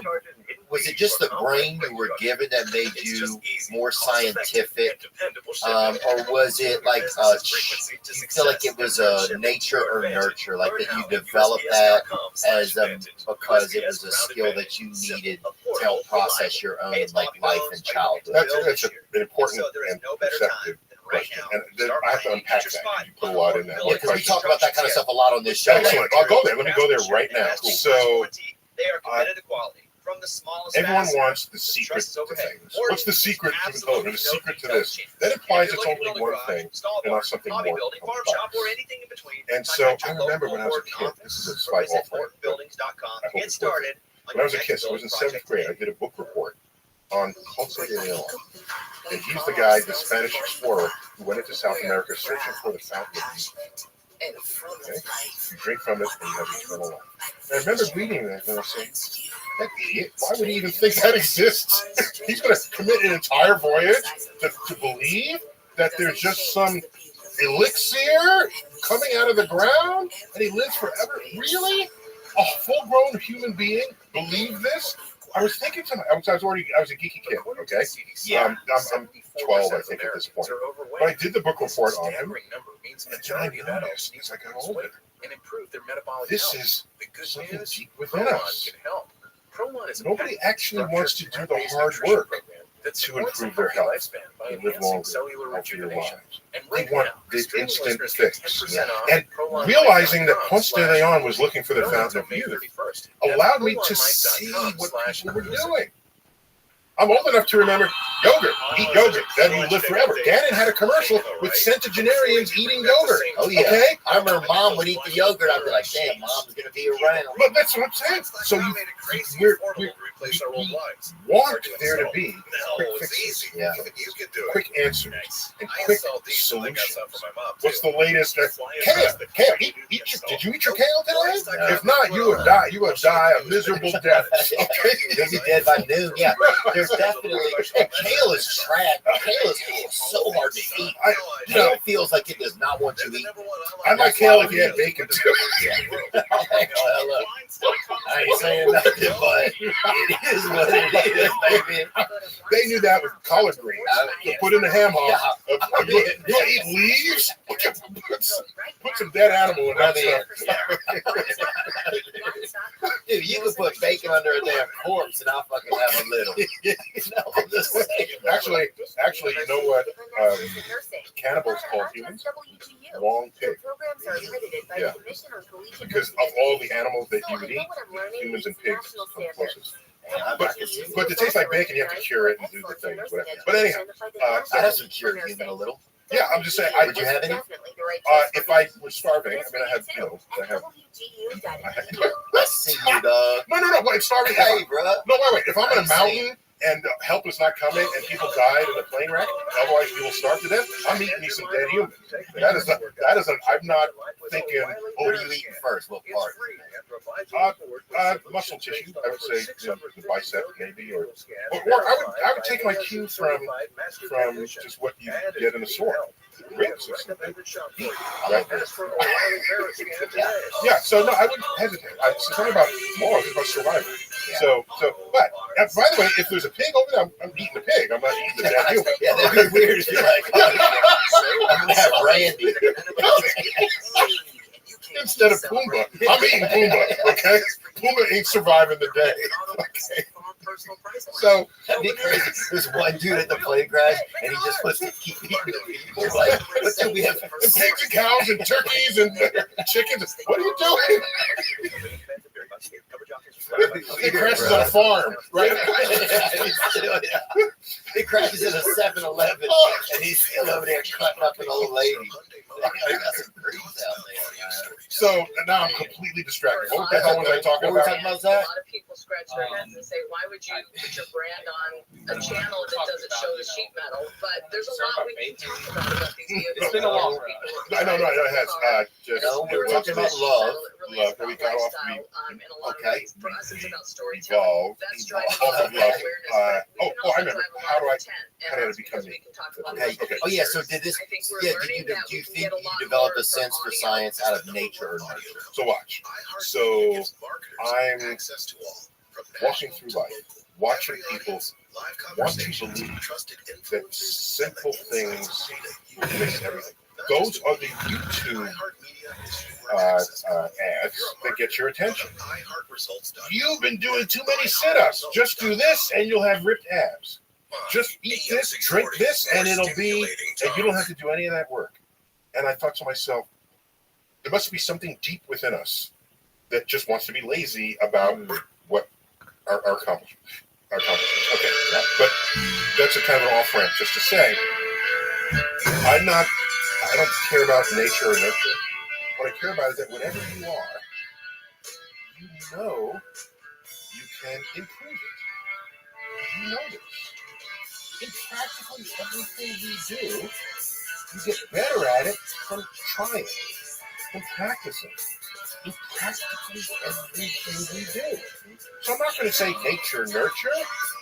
People say, oh, well, Michael Phelps, he's got really flexible big feet that flap in the swimming, and he can flap. He's got webbed fingers. I don't know. He's a long dick. Okay, He's well, a long dick. I don't know, but they'll say whatever they will about his body. But wait a minute, he's in the water 30 hours a week. Did you factor that in? Is that where's that in your equation for him succeeding? How about that? Okay, so generally, if you park the curtain, someone's working really hard at what might look easy to them that they have accomplished. Right. So I don't think bad about you. I feel like you've obviously put in the the hours that it takes to have your credibility. So let me get back to your point. But So when you were a kid, here it is. It's very simple. It's very simple. All kids are curious about everything. They overturn rocks, poke things, and generally create chaos at home. And most of what parents do is they spend the first years of his life teaching them to walk and talk. Then the rest of their life telling them to shut up and sit.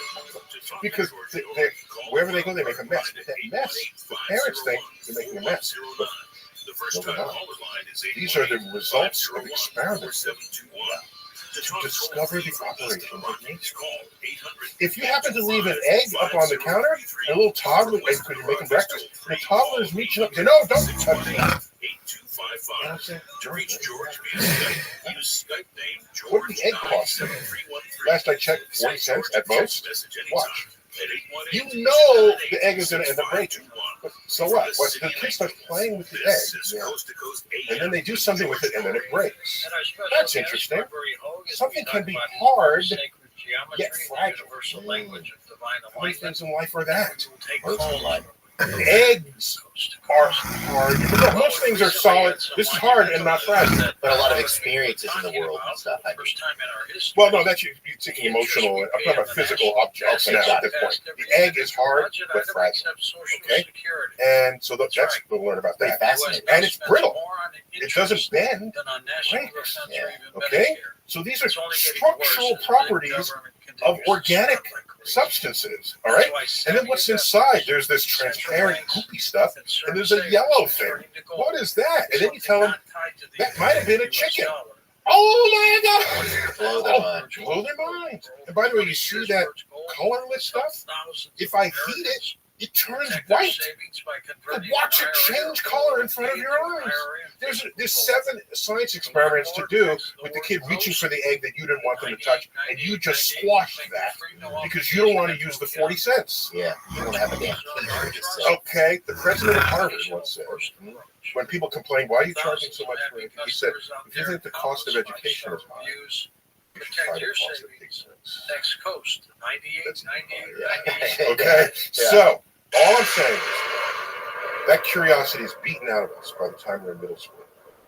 If you retain that curiosity, that rampant curiosity, psychics, we know that many doubts like A scientist How is a much will a kid psychic cost? who grew up This is physically, how I but find not the right emotionally, one not and mentally. stop you from getting the guidance. If I see some, hey, what is that? That's why we offer the best psychics at And the it doesn't have to best be a value. physical object. It could be like California Psychics fictional offer a objects. wide range I of watched the psychics Thor available movie, 24/7. and I'm saying, So gee, I you want can to know, find the one that meets your that needs hammer weigh? and your budget. I'm still curious. Okay, what did that hammer weigh? And I heard a Dedicated sentence always in the available to movie guide you. that enabled me to calculate how much his hammer weighed. 20 minutes for just They say, hammer forged in the heart of a dying star? Oh my gosh, I'm an astrophysicist. We deal with dying stars. I got this heights and dense stuff going on in a dying star. I filled out the density, and I tweeted it, and I said, if Thor's hammer is made of, in the way the movie says, it has the weight of a herd of 300 million elephants. That's why nobody could pick it up. The Hulk couldn't pick it up. You need the magical powers of Thor to do it. So now I saw Lou Ferrigno at the post office one time. Lou Ferrigno, the original TV Hulk. Yeah, the original. Yeah, And his wife was making him move boxes around. He was all pissed, and I'm like, "You're the freaking Hulk, man. Move a couple of boxes." That's all. He's got to be green to do that. Yeah, Dude, that's true. get with the program. He was without his paint. But watch what happened. Okay, because I'm in the Geekiverse. Yeah. I'm thinking, I'm card carrying. That, I'm like, nerd I alert. tweeted that out. That was like total Nerd nerd alert. And then I got out nerd. Oh, somebody said, Dr. Tyson is wrong about this calculation. Okay, so yeah, I got totally smoked on this one. So what happened was, in 1991, Marvel issued a Thor's Hammer trading card, where they said Thor's Hammer is made of a fictional material, Uru, and it weighs precisely 42.3 pounds. So they kind of cheated. Well, yeah, They're so they cheating calculate, science. yeah. But I'm getting to your earlier point. I wanted my answer to be true. Right. I think it's a way better answer than 42.3 pounds, but it's wrong. It's in the canon, in the Marvel canon, it's just simply wrong. You got to know when to hold them, when to fold them, and when to, what's the third one? And when to walk. When to walk away. When to run, I think. Yeah. And that's, I think, the apple around Halloween. Yeah, hold them, fold them, run. So that's an example of still being curious into adulthood. And all scientists are like that. So no, it's not nurture nature. It's did you protect your curiosity in childhood? If not, you'll ossify. I love that word. You'll harden in your own beliefs. You won't even seek out things that might conflict with what you think. Because you're comfortable where you are. Right. You know what it is? We want to be where we are. We want to be. So here it is. Well, yeah, you get from a place of like, I'm right. And it's funny because I don't really like being in that place. Even there's part of me that does like it because it feels like I'm winning. But there's another part of me that knows it's not helpful to me as a evolving human. Which wins? Sometimes one wins, sometimes the other. I think sometimes one wins, some of the other. But I'm grateful that I have awareness of both, and I do find my awareness. That's half the effort, by the way. If you know that this is going on, you're there. And I'm grateful that the one does battle a lot of times and say, I know you want to sit right here with this, but it's only fair if you look at more to the story. I think I it's only quoted fair to myself too. There's a guy named Walter Bagge. Is his name? I quote him in the book. I think this is the right quote, where he said, "There's no greater pain of the human existence than the prospect of having a new idea, because it would just conflict with who you are and how you've defined yourself." Yeah. So, and why do we want to have that definition? I think I know why. It's comfortable. Here it is. Ready? You must have been the worst person in class. You must have been. No. Every time the teacher's like, "Does anybody have an idea?" You must have brought a fake hand and just put it on your desk straight up. Every time. So no, So here's what I think is going on. You know the Alice Cooper song? I don't know the title of it, but I know the lyric. School's out for summer. School's out forever. Okay, this is a celebration of not learning. And we know people, if not ourselves, on at the end of the school day when you can't wait for the alarm to go off at the end of the day, or the Friday comes, or more likely the last day of school in the summer, say, school's out, and you toss your books in the air, and you run down the steps. And I'm thinking to myself, your only job is to what it is you're wanting inside. About this majestic universe, and you're celebrating not learning. And so I'm not going to blame your people. I'm going to blame the school. Because if I have you for 6 hours a day, and you come out, and you'd rather not be there, I have failed. Not in a little great sense. As a teacher, I have failed the system. You know what should be happening in school? I shouldn't be loading you with textbooks with bold-faced vocabulary words that you memorize once for the exam before you move on. No. I should figure out a way to make you excited about everything you learn. Yeah. So that at the end of the school day, you're sad to walk out of school. Oh, imagine the world that would be. And you know what school should do? It's not let me load you with knowledge. It's let me prepare you to be a lifelong learner.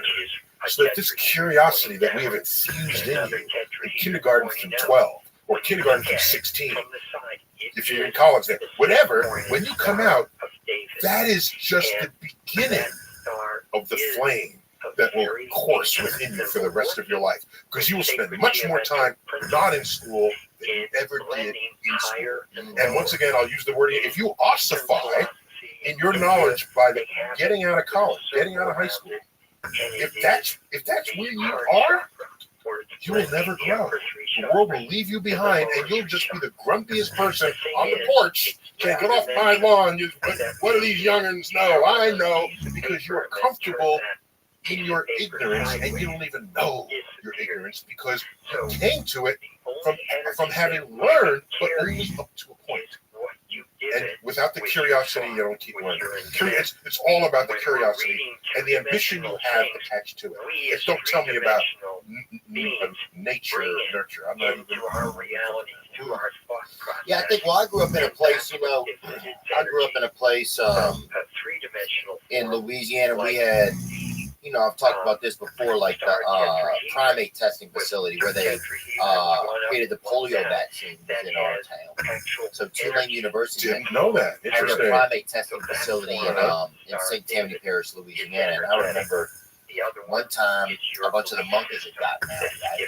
And they came and got us out of YMCA summer camp, the police did, the tallest kids to help them. And so we're out there by the monkeys are on the trees. You got to reach for them, or how are you going to get them? The monkeys are just out. Yeah. And they wanted like a chain of people, I guess. Oh, okay. And so, by the way, when the monkeys get out, there's no. That's a scary fact, right? Oh, in hindsight, knowing now what I know about monkeys and chimpanzees, I think it was a bad idea. Oh, okay. But at the time, we didn't know. So, it was a smaller town then. And so we're out there just wrangling chimps out by this Kenny Rogers Roasters. We used to have Kenny Rogers had a chicken establishment for a while. They had like kind of rotisserie chicken. Pretty good. They had like this cornbread thing that was pretty good. But anyway, and also in our area, they had a thing called LIGO, L-I-G-O. It was it's still there. It's you know what I'm talking about? Laser interferometric gravitational observatory. Yeah. There's only two of them in the United States, in Louisiana, and I visited them. We have Louisiana and up in Oregon. Washington Yeah, State. so that was another thing in our area. So, there was by the way, just to be clear, that is discovering colliding black holes in other galaxies across the universe. It's a new kind of telescope, and you got it there in your home state. I knew they were up to something. No, and by the way, the monkeys are running.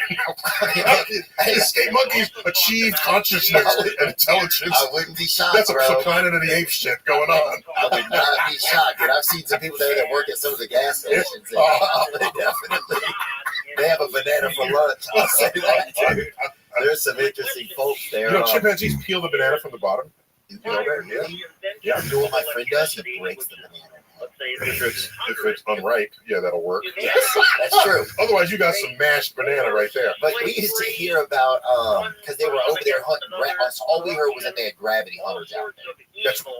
That's a good way. That's a poetic way to put it. So that's what we heard. And so there would be people like, if you saw somebody that could dance real good, you'd say they were like one of those gravity babies or whatever. Or sometimes people would have parties and people would say, oh, you know, we're going to get so, and they would live near there in Livingston Parish, Louisiana, where that LIGO Center is. And they'd say, we're going to get so fucked up we can't even feel the gravity. Yeah, there it is. Yeah, up on the. Wow, zoom in on that. That's crazy. Yeah. So what's going on there, if your listeners have access to the viewers, so those are two long tubes, and they send a beam of light from that central building simultaneously the full length of both tubes, and then there are mirrors at the end of those both tubes, and it reflects back, and they recombine the light. And if the light recombines perfectly, then nothing happened between those two reflections. But if a gravitational wave washes over Earth and goes through this facility, one of those beams will be slightly delayed compared to the other. They're doing that out there? And they can measure it. I know people that can't read out there. Oh, they delay. And so they're looking for a variation in a fraction of the diameter of a proton. And that is a completely evacuated tube that goes up and back. So tell me this. So say they find say there's some variation. What does that tell them? That there's some pull on the Earth? First, it tells you that the thing actually happened. Einstein predicted the existence of gravitational waves. This discovered that 60, 70 years later. Okay, no, more than that. This was 2000. When was that? This century, Einstein made a prediction in 1916. So you're talking basically 100 years. A century, there's a prediction and then a discovery. And this is ground truth that our ideas actually match objective reality. And you want to say, well, how does that put food on your plate? It doesn't, but it advanced technology in a way that will surely have applications later on. Einstein wrote down the first equation in a paper called On the Stimulated Emission of Radiation, obscure quantum physics paper in the 1920s, late teens. And why are you doing that? You're a smart guy. Why don't you help put food on people's plates? Do you know what that's the foundation of? The laser, which would not be built until the 1950s. And lasers back then were like cost tens of thousands of dollars, and they were room size. Now they're impulse items at Walmart for laser pointers, right? Oh yeah. But lasers are now, barcode. Now photos can do it, but in the day, barcode reading, laser surgery, LASIK surgery for your eyes, laser cosmetics removal. So lasers? You put a laser on anything. On anything. And do you think Einstein's saying, yes, we're going to have LASIK surgery with this equation that I wrote? No, he didn't. Nobody's thinking that. So the people say, why are we doing this with smart people when the smart people could be solving the homeless problem? Because we don't know what the future is going to be. You don't know what the future is. Somebody might have been a laser that makes homeless people happy. Okay. So you don't know. What about this though? So say that thing picks up some sort of gravitational wave. What does it mean? It means that there's a black hole that's kind of sucking on Earth a little? No, it meant two black holes collided, and the collision is quite catastrophic, and it sends a ripple. It's like tossing a pebble in a pond. Okay, you see the ripple go out in all directions. Because the pond surface is only it's flat. In space, this is a ripple that goes through full 3 dimensions of space. And it's moving at the speed of light, and it washes over Earth at the speed of light. And by the way, remember I said, make sure you don't think something is true that's not, or isn't true that is. Okay? So, suppose you're just a mischievous graduate student, and you're in that facility. So I'm going to tweak this. And everyone else is going to think they actually discovered something. Okay. How they communicate. Suppose you're diabolical. Well, you're just a prankster. Oh, I would do that. You're just a prankster. All right. We have built-in protections against that. We have another one. They got a Ring camera or whatever. We have an entire other LIGO in Washington. Oh, making sure. Yes. Okay. So you would have to coordinate with another prankster to do it at the exact moment. Okay. Whatever. Now. Okay. They both made the measurement, but separated by a fraction of a second. Just what you'd expect. If the wave came from one direction, continues to wash over Earth, and goes across, comes out Seattle on the other side of the Earth. Okay? That 1,500 miles, whatever that distance is, it takes light time to do that. they were able to measure that precisely. It was good. So tell me about this. So let's talk about outer space for a second. Yeah. So I'm the guy. I'm your guy. Yeah. I don't know how many who's been in the seat, but there aren't that many astrophysicists out there. So. We did have a guy who was a science man recently, and he was in charge of the cryonic freezing. You know, the Cryonics Institute where they freeze people. On the possibility that they bring it back to life. On the possibility that one day they'll be able to bring it back to life. Do you think that that's possible or no? I'm not. So I think what will happen is we'll figure out what ages us, and we'll nip tuck fix that. And then who cares about the frozen people at that point? We can all just keep living. I mean, I don't. Right. Are we going to need them? That's what I'm saying. I don't know. People that want to live forever in the life and death chapter here, I really want to live forever. It's a whole thing. Because if you live forever, what motivation do you have to do anything today? That's what I kind of like about reincarnation. It's like when people are doing reincarnation, they're like, I'll get to it. You know, when you believe in reincarnation. Yeah, but you don't know what you'll be reincarnated as. So you could be reincarnated as a roach or an ant or something. Yeah. It's hard to fix a shelf as an ant. So that's a risky business there. But let me lay a little bit of mathematical thinking on it. Okay. For me, there's nothing more motivating than the knowledge I'm going to die. Think of the prisoner in the cell, and they're putting an X through every one, because every X is one day closer to getting out. Well, let's do that for your life. Every X you spend doing nothing, that's a day you could have done something, and you're going to die one day. And it's there on the calendar, okay? This would so motivate me, as it does, to be as productive as I can, as helpful as I can. Try to make a better world for your privilege of having lived it. So, if knowing you're going to die brings meaning to your life, then living forever is a life of no meaning at all. That's how I think about it. So no, I don't want to live forever. Yeah, I think if I could live forever, I'd probably go swim more, honestly, or do something like, that I don't really love doing, but I kind of wish I did more. That's a weird wish. If I live forever, I would swim more, even though I don't like it. What do you? I'll give you another chance. Answer that again. If I could that was the lamest. No. If I could live forever, I would do stuff I didn't really feel like doing. Well, yeah, it would be like, you have so much time, I don't know if I could live forever. I don't know what I would do. That's a great question.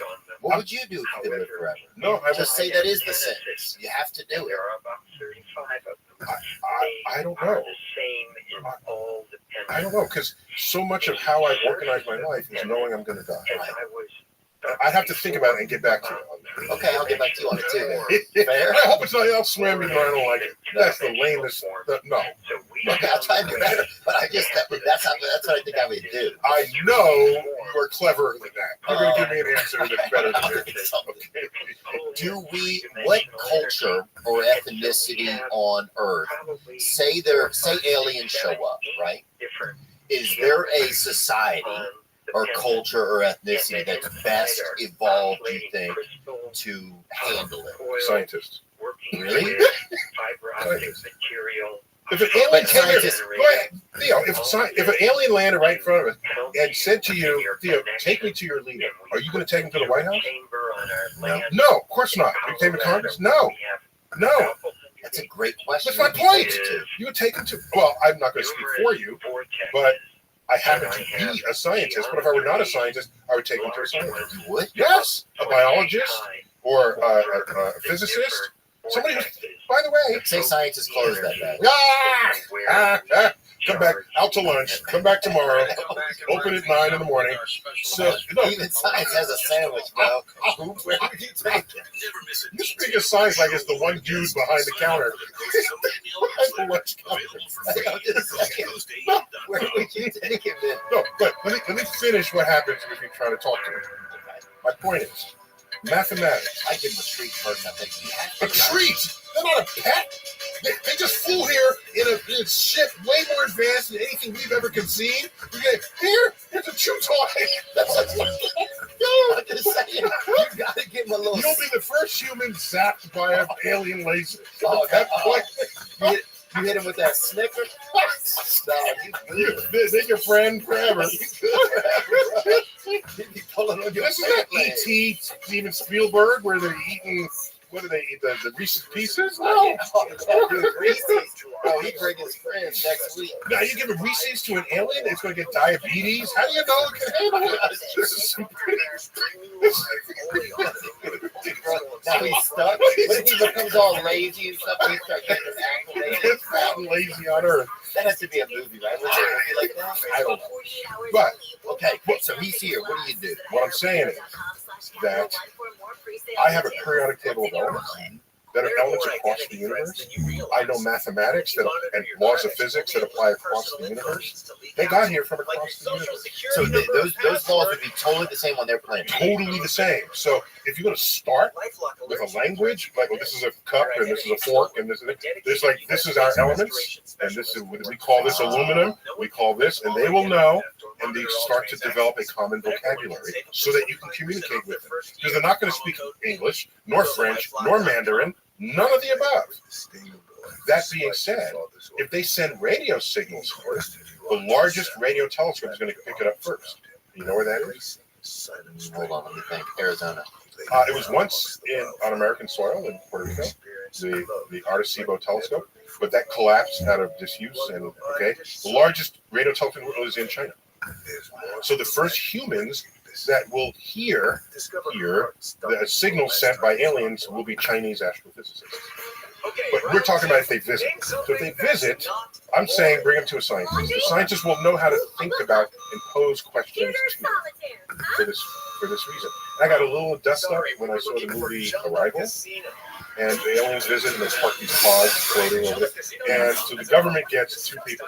They get a linguist and a physicist to decode their, and I'm thinking, no. You get a cryptographer and an astrobiologist. That's what you want to do. I don't know if you saw the movie. The alien is like a septipod. It's like an octopus, but it's only 7 things. And it's squid inking messages on a glass. It's underwater or whatever medium it's in. And so, there it goes. Okay. Your boy brought it up on the screen. You got it right here. Okay. Arrival. Yeah, it's Arrival. Diplomacy. Yeah. So we're trying to find out what are they trying to say to us and why. And so I would have brought a cryptographer and an astrobiologist, but they brought a linguist, a cultural linguist, and not a linguist. Could you look that up real quick? The profession of the woman. Was she hot too? I don't remember. You got to bring a hottie out if an alien shows up. I think you got to show up with some real dime. She was a what? Yeah, she was a linguist. Language, yeah, okay. So they have a linguist and a physicist. Physicists are good, but not as good as a cryptographer who's trying to figure out what the hell they're saying. So I posted that, and I shouldn't have. That should have been my forbidden Twitter file. Because my people are in movies all the time. We have astrophysicists. How often is a linguist in a movie? All right, and I was there one chance, and I felt bad. I burned them. I threw some shade on their. But now, what about this? So tell me this: if the Chinese would be the first people to know that, right? No, to hear a signal. Okay, that comes over. Do you think that they would tell the rest of us or not? Probably not initially, but eventually. No. The thing is, why should they? They built their own damn telescopes. The telescope is a mile in circumference, by the way. You get a sense of how big it is. It's called the FAST telescope, 500-meter aperture spherical telescope. That's the accurate FAST. But if they know and they don't tell us, then they can have a whole pack. They say we are the chosen ones, and everyone else on Earth isn't. Send your ray beams. I don't know what they're going to do. But there it is. Now you have another image. We're looking at the image on the screen. I was there visiting that. We filmed there for Cosmos. Oh my gosh! So you gotta hold on to that footage. Oh my gosh! We gotta make this. Why don't we have anything like that? because we are not. We like to think of ourselves as we're Americans, and we're over history we've been reacting to challenges from other countries, not proactive. And what are we now as far as when it comes to challenges from outer space? We have nothing that rivals that. Ad-free episodes up there. So when it comes to space, we're not really the number one. No. In space, in access to space, looks like a billionaire boys race up there, you know. And by the way, there's a whole chapter in here called Earth and Moon, where I just talk about the relationship between Earth and the Moon and going to the moon. How we went to the moon to explore the moon. There's a little YouTube icon. Click that. It's free to subscribe. Interviews of recent and past shows. On our next Coast to Coast program, Amelia between 1968 and 1972. Story of a girl and a ghost. When we saw the picture of Earthrise, and I claim that there's a firmware upgrade to our all these great things. Because what happened immediately? By 1970, we founded the Environmental Protection Agency, the National Oceanic and Atmospheric Administration that monitors climate and weather. We had the Comprehensive Clean Air Act, Clean Water Act. We banned leaded gas. We banned DDT. The first Earth Day was 1970. Okay, it's chill. Yeah. But if you ask any of them, well, why do you have Earth Day now? Well, because it's the right thing. This is the firmware upgrade. They're not thinking space. Right. They're just thinking, obviously, we should. No, you know what else was going on in 1970? We were war, hot war, cold war, campus unrest, civil rights movement. In 1968, 2 leaders were assassinated. 1971 was the shootings on Kent State campus. We had issues here on Earth. Don't tell me, it felt like the right time to protect Earth. We had other issues. Something else was operating in your brainstem that you weren't even aware of. That's the firmware upgrade. Do you remember? You would have seen videos of it. The crying Indian.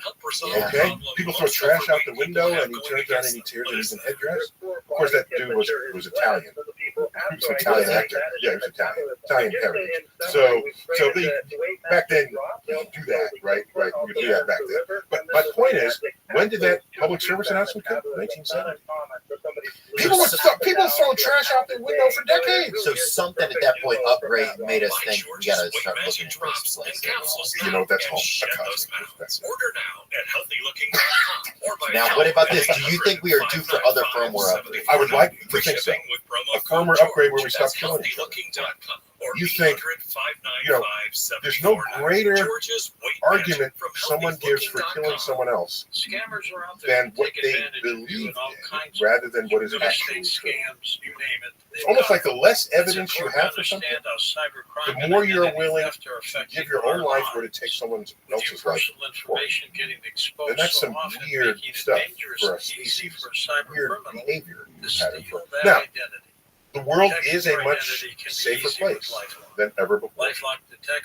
Here's a number to sleep on, right? Yeah. We live in a time where if a bus drives into a crowd of protesters, kills 10 people, that's world headlines for a day. National headlines for a week. Just local headlines for a month. Okay. Join now, save up to 40% off your first year. Between 1939 and 1940, you call 1-800-LIFELOCK or head on over to lifelock.com. Again, were killed promo code per George hour 40% off. of every hour between 1939 and 1940. That doesn't happen today. Yes, we have war, we have conflict, people are dying. Not like that. Not like that. It is not like that. And not long before that, there was another world war. Plus a pandemic on top of it that ultimately killed more people than the World War did. So less people are dying. Yes, we have more people and fewer people dying, and fewer people are living in poverty than ever before. Okay, and so so we have about 8 billion people in the world. We'll level off at 10 billion. There are very good reasons to think that it won't go above 10 billion. It's not going to keep growing. Because people aren't having as many children. They're not having as many children. We're living longer, so that mitigates that, but they're not having as many children. And the developing worlds, that used to have the most babies, the women are getting educated, and educated women have more children. Shutting down. Yeah. It's true, man. They were just running. Is that how you say that? I didn't know that was a way to say that. That's a new way. I never thought of saying it that way. Look, man. This black hole's closed. Shutting down the man. No more kids. Well, in the day you'd have many kids because kids would die. Right. You'd want to run the farm or whatever you're doing. Right. So now they don't die. We keep them alive, and so the birth rates are dropping, even in the developing countries. And in some countries, the birth rate is below replacement level. So this all averages out, and we'll settle at it at about 10 billion. But my point is, we live in sort of safer times than ever before, even if it doesn't feel that way. It's not. You were talking about feeling before. Was it Gallup or one of the poll agencies? For the last 30 years, they've asked people, is your community and are you safer this year than you were last year? No, it's more dangerous. Fear. For 27 out of 30 years, people have said it's more dangerous than the previous year. And in those years, the crime rate has dropped precipitously the entire time. They're slanging fear. That's what sells evening news. Really does. Evening news. And I have an example of this. When I grew up, every night, I grew up in New York City, every night, the evening news would lead off with a fire in some home. Usually it's a space heater, those little space heaters. No, back then people smoked in bed. Okay. And it was before smoke alarms. Okay? And by the way, I got something funny for you. I'll just say just in a quick minute. But the point is, I was certain I would die in a fire. I would never live to adulthood because I saw that every single day. For some people, demons and so now there are fewer fires because we have smoke. There's a few, and they make big news. But the rate compared back then, New York has fewer firehouses. You've been closing firehouses. You just don't need them. But it's more boring now. And by the way, what really safe things are smoke detectors. Because I'm old enough to remember, you might be a little too young for this, where before smoke detectors, you had to buy flame retardant things in your home. Your curtains were flame retardant. Your child had flame retardant onesies. Yeah, really? Okay? But if you think that through, if they're in the crib and the flame is strong enough to burn their onesies, you don't want the onesies to ignite, your kid is dead. Oh, yeah. Long dead. It's almost like when you get the hash brown, but it's in that little thing, you know? I don't know if it's exactly like that, but I know exactly what you're talking about. You're like, do I need Where's the potato if the whole thing is brown, is hash brown? Okay. I don't know if I need this little holster for it. Like I just, Okay. So my point is, this flame, and we later learned some of them cause cancer. That's not what kept people alive. Ultimately, it was the smoke. But where was I going with that?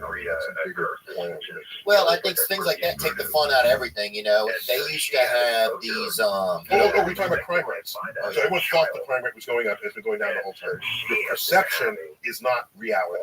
Yeah, and that's a lot of what this was about. It's the whole book. I remember we had these underwears that had a buzzer in it, right? I went probably late 20s. And we had these underwear when I was a child that got a buzzer right in the. I didn't know that. Yeah. So the pee would any liquid hit it, they go off. And you wake up and you go to the bathroom. Yeah. Didn't know they had that. I mean, it helped. I mean, it was embarrassing because you had to lie to people what the buzzer was. Right. Like, are the cops coming? And you have to run off and pee. But did it work? Is something in the oven? It's like 4 a.m. You tell your friends, like, I think something's in the oven. Yeah, sleepovers are awkward. Right. So did it work for you? It worked pretty good, I think. And then a pill came out. And that really I think the pill was it. Yeah. That shut me off. Better living through chemistry. We are sacks of chemicals. Yeah. And the evidence of that is, you ever seen the book of medicines to future elements? It's all chemicals. Yeah. I'm just saying, we're sacks of chemicals. Yeah, that's what helped. Wait, so you went to bed until your 20s?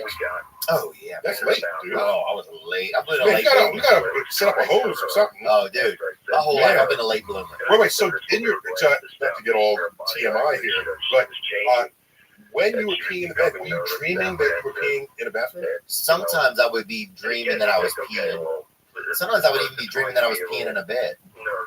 You know, it was like my brain couldn't give Well, that's me. an authentic reality. Yeah, my brain couldn't give me any more clues. Okay. But sometimes, I would just be deep asleep. I don't know.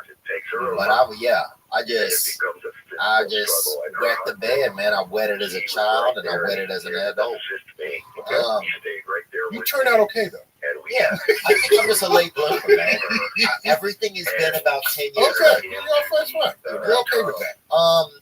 Why does it feel? Sometimes when I look at space, right?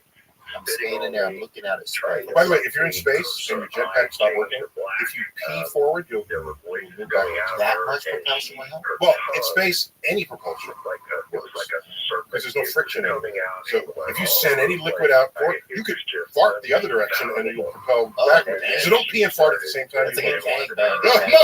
No, you lose your net momentum. You just stay there. So choose, are you going to fart or are you going to pee? And we're good. Like, yeah, I wasted all my fuel sitting there. What if, now that's advice I'm pretty sure you didn't think you'd be getting today. I didn't at all. Right. But I'm glad you know that. Okay. You take a can of beans if you're headed out of the heat. By the way, you know those swamis that they always show pictures of who had levitated with their crossed legs? So you can't do that unless he is actively expelling gas out of his butthole. Okay. So you have to like eat a lot of beans and sew up the butthole to get very high pressure, and then pop it open, and then you can levitate. Wow. Yeah. So so that's definitely advertising. They're using that. They're obviously. Well, no, I'll say they're completely defying known laws of physics. So nobody can really levitate. No one has ever done that in a controlled laboratory.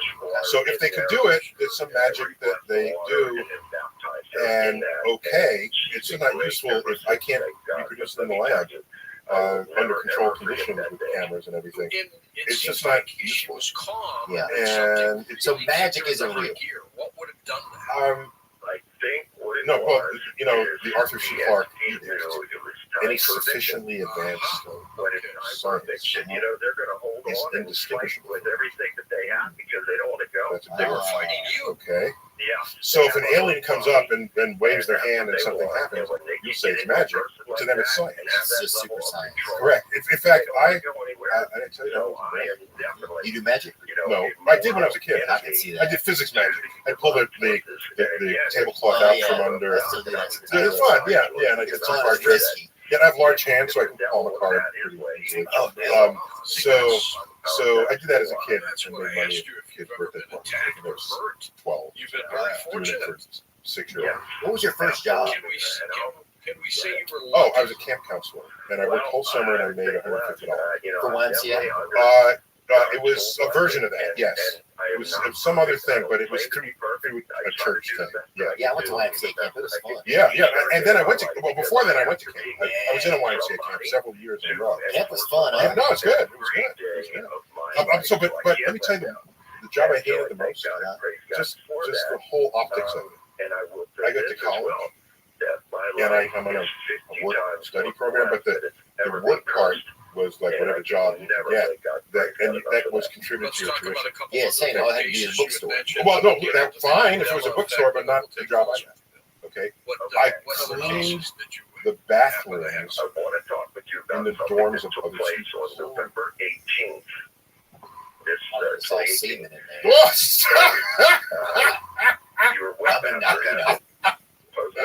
So I'm just saying, just the out of my cleaning bathroom, but I'm doing it for fellow students who I'm going to see in my physics class or in my art class, right? And it was just, I did it, but I just thought they need a different way to work this. Okay. And so, yeah, but it puts you through college. You earned your stripes, man. I'll say you went through, you...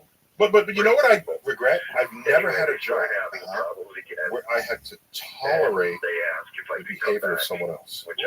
Like a checkout counter or a server at a restaurant or a flight attendant. I've never had to tolerate someone being a complete asshole. Smile.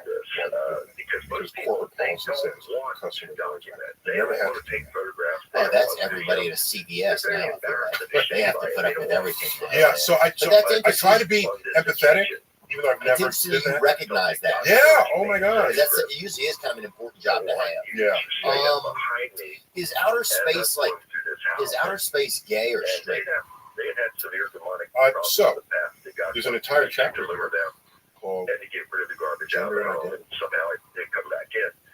And so they asked Chris, Put it out there. It's an entire chapter.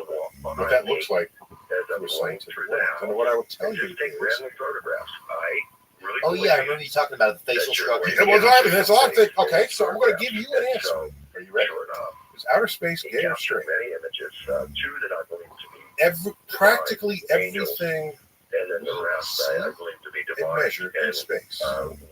Not only objects, but temperature, size, density is on a spectrum. Very clearly defined. So for you to say, is the universe gay or straight? I'm going to tell you, whatever the universe is, it's on a spectrum. It's horrible. In fact, the very word spectrum comes from what happens when you take light and break it up into its colors. We just happen to assign names to the 7 colors: red, orange, yellow, green, blue, indigo, violet. But it's a continuum. I'm just being lazy by assigning 7 colors. Our brain doesn't want to see nuance. It's easier for us to think in binary. So it's, are you with me or are you against me? Well, maybe you're somewhere in between. Are you a boy? Are you a girl? Maybe they're expressing themselves somewhere in between. And your brain has a difficult time recognizing a spectrum, and so you're requiring it be into a bin. So there you are, forcing other people to match how you see the world, and that's wrong. Let me not say it's wrong. I'm going to say the world is not going to change to fit your inability to recognize how it's actually manifesting. It's not going to do that. So it's bi.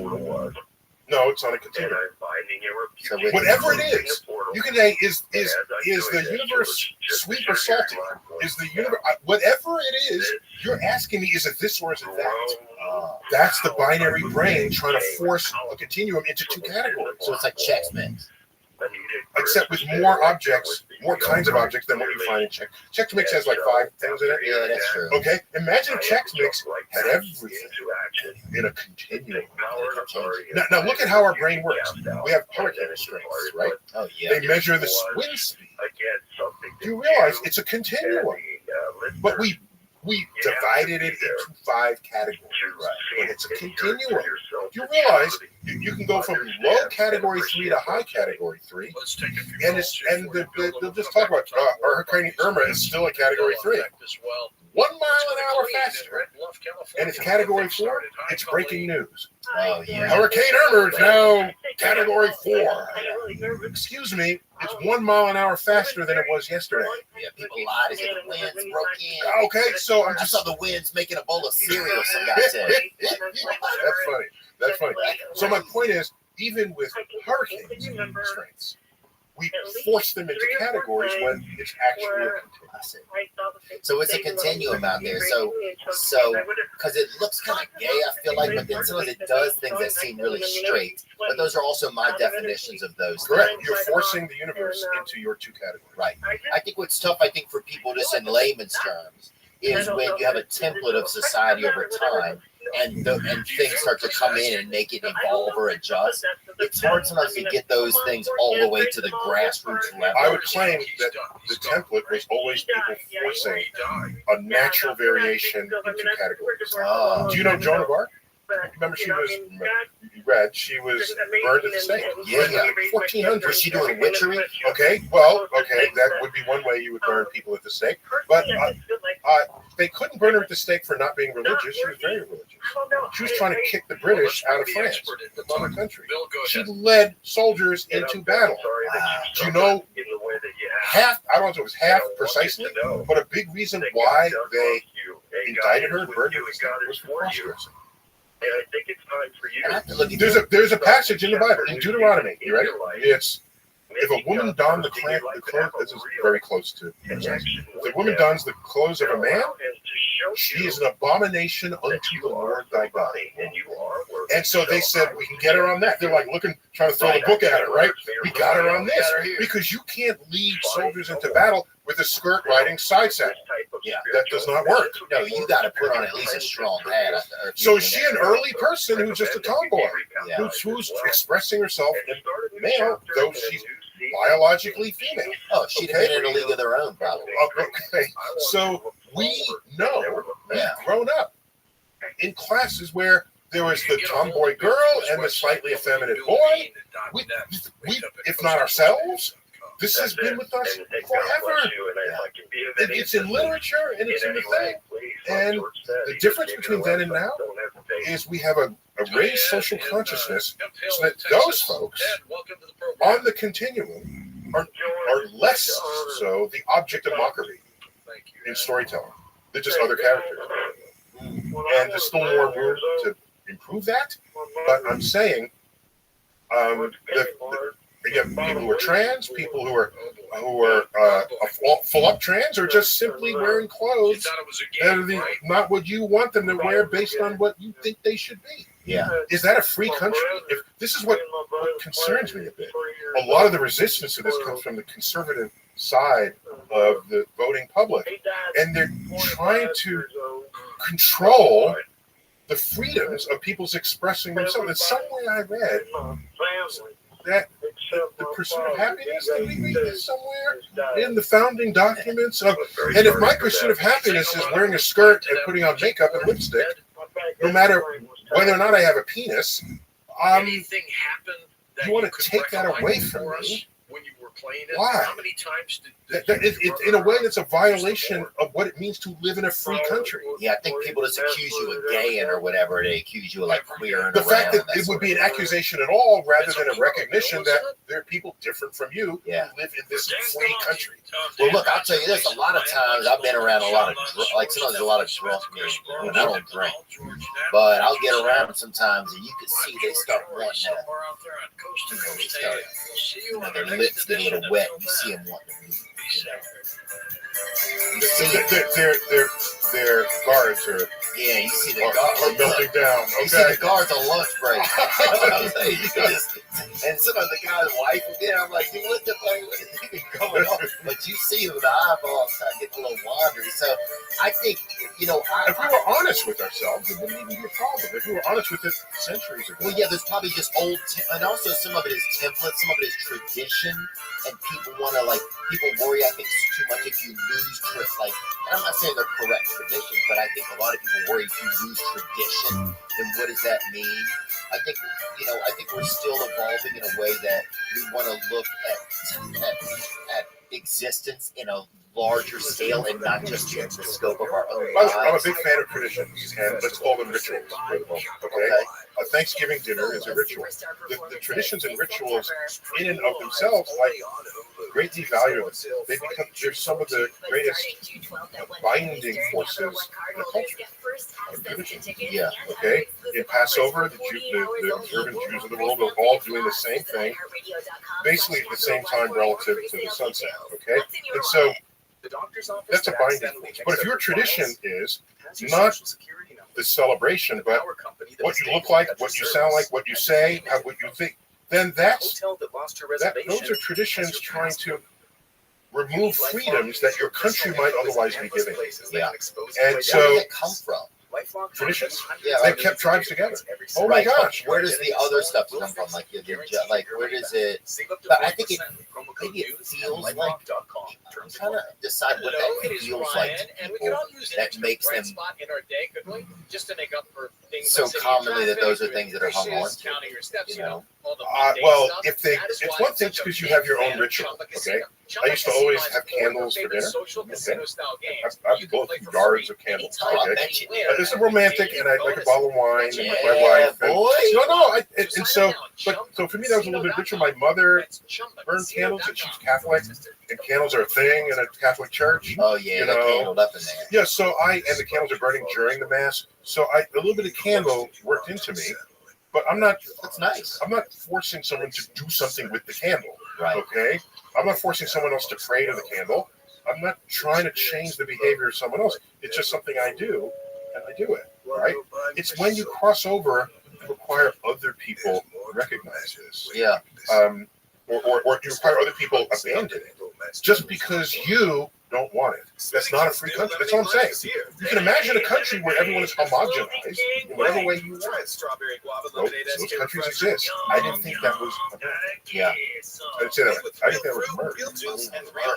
Well, it's really. Dude, I spent 6 years in Texas. I don't know how to pronounce it. Merc. Damn. I met my wife in Texas. Oh, okay. Austin, Texas. Oh, UT Austin. Are you a Texas fan? So the funny thing. Be honest. I don't know if I ever told anybody this.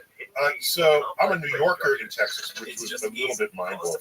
You know, just the Confederate flag is everywhere, and the gun rack on the back of the pickup, and it's just a really.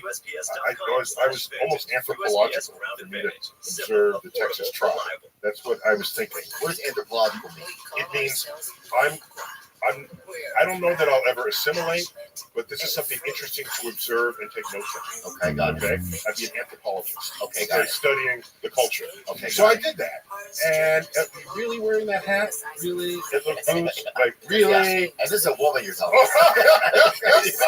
And your belt buckle is that big, really, and so it's all weird. But again, I'm recognizing it's another place. Right. I don't want to homogenize them to be New Yorkers. This is Texas. It's got its own history.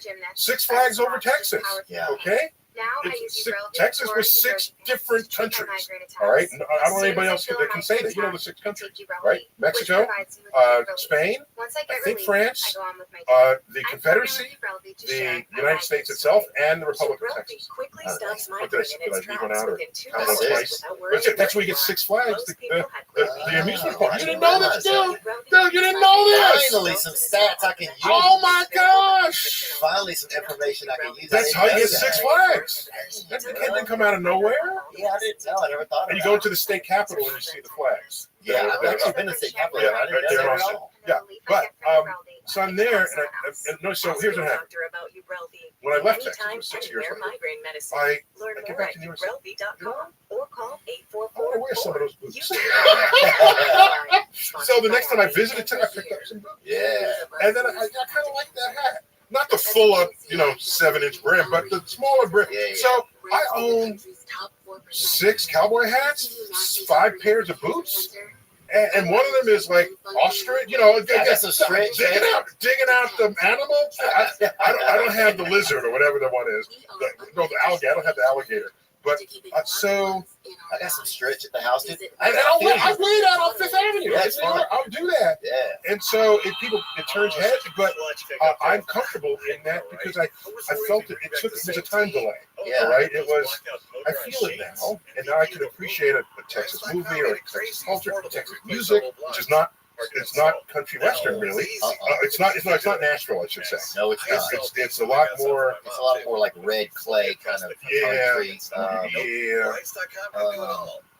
And I didn't know a sad song until I heard a sad Texas song. I mean, I'm a big fan of the blues. Blues all up the coast. Mississippi on up to Chicago blues, but up the river, I guess I should say. But Texas, some singing in the. There's some sadness over there. Sadness, okay. Parker McCullum, you got to listen to him. He's kind of a sad young I'll take some up. I'm a blues guy. I'll do it. Yeah, you know what? I often theorize. We talk about a lot of this show, like beige. The future is all going to be beige. Like eventually, everything's kind of merging. You mean skin color? Yeah. That eventually everything is just kind of merging. And I wonder if it'll be like that with sexuality as well, that everything will everyone be like kind of this beige, trans, kind of like, gangbang, or like everybody just like, will everybody just be like a beige trans graffiti artist? That's what I feel like. I feel like we're all just kind of I think there are enough people in the world that value individuality that we will never be so homogenized. Really? Yeah, that's what I think. So let's take this to a scientific limit. Okay, we can now control the genome. What is it? So I got your genes, and I can see you in the uterus, and I can nip and tuck and snip and thing, and you'll come out about 6 feet tall, with this color skin, this gender, with this thing and this that, and I can make you. That's not outlawed? We don't. The ethics of this, we don't know how to do that yet, but I don't see why that wouldn't one day happen. Our ethics are not really quite keeping up with it, not from what I've read yet, but there are people thinking about it. Okay, the first thing we're going to do is cure diseases, for sure. All right, genetic. Right, you'll go in and stop people from having different kind of Down syndrome. Right, exactly. So obviously, we don't have to agree what to cure, because even that has ethical issues. Sure. For example, it was not until 1987, I report on that here in the gender and gender and identity chapter, not until 1987, with the American Psychiatric Association, whatever their acronym is, the American Association of Psychiatrists. It wasn't until 1987 when they removed homosexuality from the Encyclopedia of Mental Disorders. Oh, it used to be in there? Yes. So you asked the question, it was before 1987 or even earlier, and you had the medical capacity to, quote, fix someone whose genetic profile, if that's where it's found, it makes them gay. Would you do that? Back then, they probably would, because that's a disorder. They thought it was a mental disorder. And then you find out that at least 15% of the 1 out of 6 is this. At what point is it a disorder? At what point is it just a natural variation of who we are as a species? Oh, that's crazy. So the guy who's writing the disorders obviously was a straight guy. Perceptive, right on. And there's the guy, what's his neuroscientist? I always forget his name. But I guess if you're super straight, say you're super straight, you wandering out of a cave or whatever. Right, you're a straight guy. You see, I know that I'm straight. Can I say how I know I'm straight? I know I'm straight because I wrestled for 8 years. The muscled, sinewy, sweaty bodies of other men. And at no time did I even have a tingle in my body. It's like, I'm going to pin your ass to the mat and get up and walk away. Okay. That's what I did. I captain of my high school wrestling team. I'm just thinking my hands are all over men's bodies. If I had any urge, I would have touched it. If they do 1, 2, 3, 4, you still. The tapping out. The longer you stay there. Oh, the counting the thing. But I think, yeah, if you just stay there and don't tap because it feels good, I think that's crazy, baby.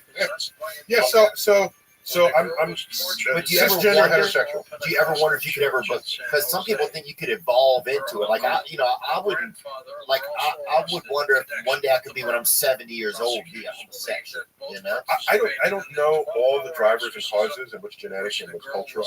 I don't know. I don't even care. It's just whatever people want to be in a free country, let them be that. Yeah. Right? So to even argue it, it's like arguing, should someone wear their hair one way or the other, wear the part. It's how you express it. But I wouldn't say I'm a straight guy. You got your mullet and you're rocking that. You've been rocking the mullet from day one. That's your thing. If you came out with an afro, you're somebody else at that point. Yeah. But this country allows that. I don't know if your fans would allow it, but the country would allow it. Okay. What about this? So I think, I could see if you're a straight guy, you're writing the book, right, on what the rules There's are. a straight psychiatrist. Right. Writing the book. You see a guy, you're hanging out with your buddies, one of them reaches for another guy's wiener or whatever. I could see you being like, this is. But do you think he thought it was wrong, or he just thought? Just simply, I don't know that they value judge. They're just saying it's a disorder, right, in need of repair. So, but it was a disorder based on that things are just supposed to be this way. Because they had whatever biases, they had whatever inability to embrace the spectrum of humanity presented to us. Right. Is nature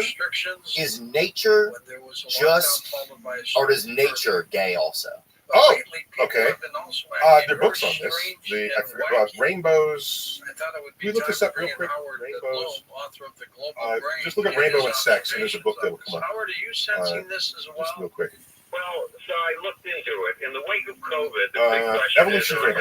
So there's a book called Evolution of Rainbow, which explores what species out there actually have full spectrum sex.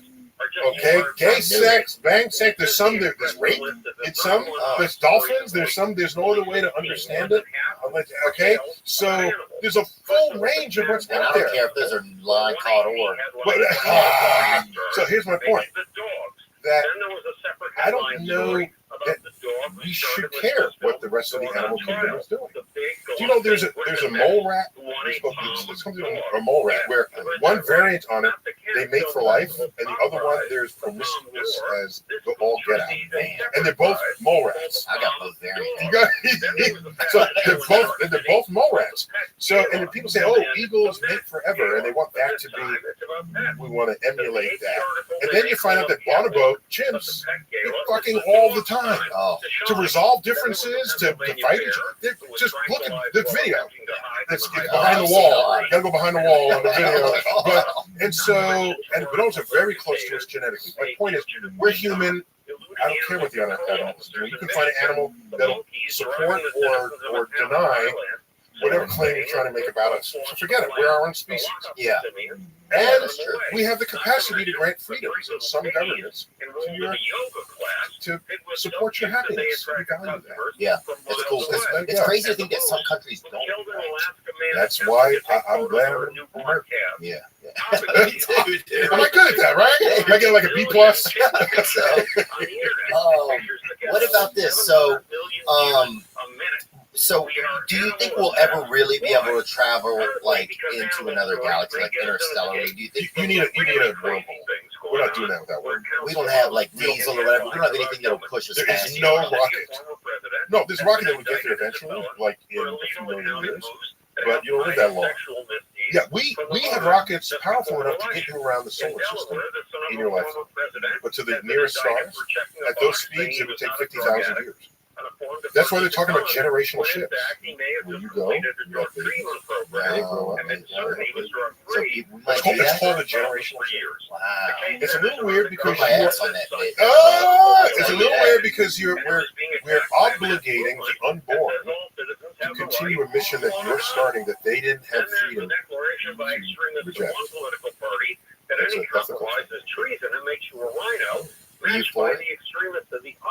I'm just waiting around for the wormhole. Yeah, dude. Let's step in the corner. Let's in the boat. Okay, come on. So then we don't have anything right now that will ever get us there. So we're almost kind of stranded. Stranded in the solar system. It's not so bad. No, it's cool. Yeah. Why is it when I look up at the sky? By the way, just to be clear, we got to the moon. Hung out on the moon and came back in less time than it took Columbus to cross the Atlantic. So we're doing okay. We get to Mars. We haven't sent people, but we can send hardware to Mars in 9 months. The wormhole, what would it? How big would it be? Would you be able to walk into it, or do you have to kind of step into it?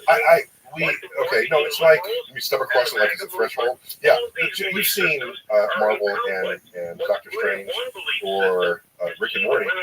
These are literal. They call them portals to other dimensions, whatever. But a wormhole would just be that. You would just go through on one side, come out the other, and you would not see the fabric of the wormhole. It would just be a hole in space. And it's a hole every direction you look at. When we take a hole in a floor, you fall through. This is a hole in full three-dimensional space. No matter which direction you go in, you're entering the hole. And you'll come out in another place. In some places, if you take space-time and curve it, in one of the illustrations we have up on the wall now, it's curved. So if you were to travel that whole distance around the curve, that could take you a long time. You bend this, imagine it's a piece of paper, you bend it, cut a hole through the two edges. You didn't have to take that long. You bypass it and get to the other side of the galaxy before the end of the TV. And that's how it works. Is that mathematically possible? Yes. Space Force Yeah, station. we don't. But promise. Oh yes. Now, on paper we can do that, but you need some matter that's the opposite of gravity. So it's negative energy. It's becoming stuff. tougher and tougher. Are we for building That Americans can to pry carry out open their unauthorized. spending spree. Years of elevated inflation and the highest Are interest you really rates not? in almost a quarter century Just kidding. are wearing out the U.S. consumer. Plus, that's what I would say if I wasn't authorized. I'm just kidding. That's exactly what I would say. That's like asking someone if they're a spy. No, I'm not a spy. That's what a spy would say. You know, there's no way out of that one. You know. Dang, man. No. So what could you take stuff with you, or would you have to not have any like carry-ons or whatever? Like, how would you? Do you remember Terminator when he came through time? He had to come through naked. Okay, because clothing couldn't go through the portal, or only living tissue could go through the portal. But here's a problem that I think they grab. Hair is not allowed. In most of the recent hard data, He should have gone through complete bald ass, bare ass bald. Plus, he has living tissue, but it's on top of his metallic skeleton. So the skeleton shouldn't have made it through. He would have just been a pile of flesh, slithering along the ground. They weren't entirely consistent with their own rules. Would you be brave enough to go if they offered it to go? No, I'd send a gerbil through first. I'm not going through first. People ask me, do you want to ride on Elon's rocket? I say only after he sends his mother. Brings her back safely, then I'll go. Until then, I'm sitting right here. New home sales revised You wouldn't go, huh? Until I know it's safe. All right, 2 gerbils, go. Then they come back and they're not weird or anything. One of them's doing the hamster wheel backwards. Doing the hamster dance, right? Right. Smooth criminal. On the wheel? Yeah. So, this is did he do that in data, Maybe he might and have. it really lags. We're just talking about data. Yeah, but he did a lean on it. Yeah. What was the first concert you went to? Oh, thanks for asking. I don't go to many concerts for not noble reasons. One of them is I prefer the quality of a studio album to people screaming in the background. The occasional song is good, like Free Bird Live. That's the only way I'm consuming that song because it's longer than the album. It's like 3 minutes longer or something, and Leonard Skinner is jamming and the instruments. So occasionally you get the extra stuff going on in the live, but mostly I like the acoustic quality of the studio album. So therefore, I'm not going to see you in concert. I'm going to buy your album and just listen to it. Okay, that's one. Two, concerts are expensive. I didn't have that money growing up, so I just didn't go. And plus, I didn't have a car because I grew up in the city. So concerts were not just when you're in the city, it's less of a thing. Most of the people went to concerts in Madison Square Garden were out of towners coming in, New Jersey and Long Island and things. So, but I think my very first concert was Earth, Wind and Fire. I saw them in Austin, Texas, and then I saw the Commodores. Oh yeah. Then my sister worked for PepsiCo, which had retained Michael Jackson for things. And I saw Michael Jackson with pretty good seats too in Madison Square Garden. So this is some good stuff. I'm not. No, that's good. How was that? That was good. He did stuff right all the way back from ABC. It was a full retrospective. Wow. Yeah, it was a full retrospective, and so I saw him. I saw Simon and Garfunkel. They're my favorite. They're my people. Is that them? No, that's the Beatles. Wait, so say that again. Oh, yeah, that's him. Yeah, that's him. That's one of the songs. Yeah. And so, just a balladeer. Is that a word? A balladeer of the era. That's Simon and Paul Simon and Garfunkel. And a couple of other concerts. Oh, this one was good. I saw the 50th anniversary concert of The Who. Oh my gosh! And you know who opened for him? Joan Jett. Oh! That's good. This was good. Was it good? Oh man! And I recorded. I don't know if I'm allowed to do this, but I recorded Roger Daltrey singing the line because he's 70 now. Singing like "I hope I die before I'm old." that was his lyrics, right? That's research. Yeah, that was totally. I was totally. I was at dinner the other night. I went to dinner the other night with David Spade. Actually, we went to a show somewhere in San Diego. Cool. And I'm name dropping there, but he's my friend. And anyway, Roger Rothschild came and he sat sitting next to us. Oh. And he and David knew each other, so I just got to watch them talk to each other for a second. Very cool. So that to me was cool. Yeah.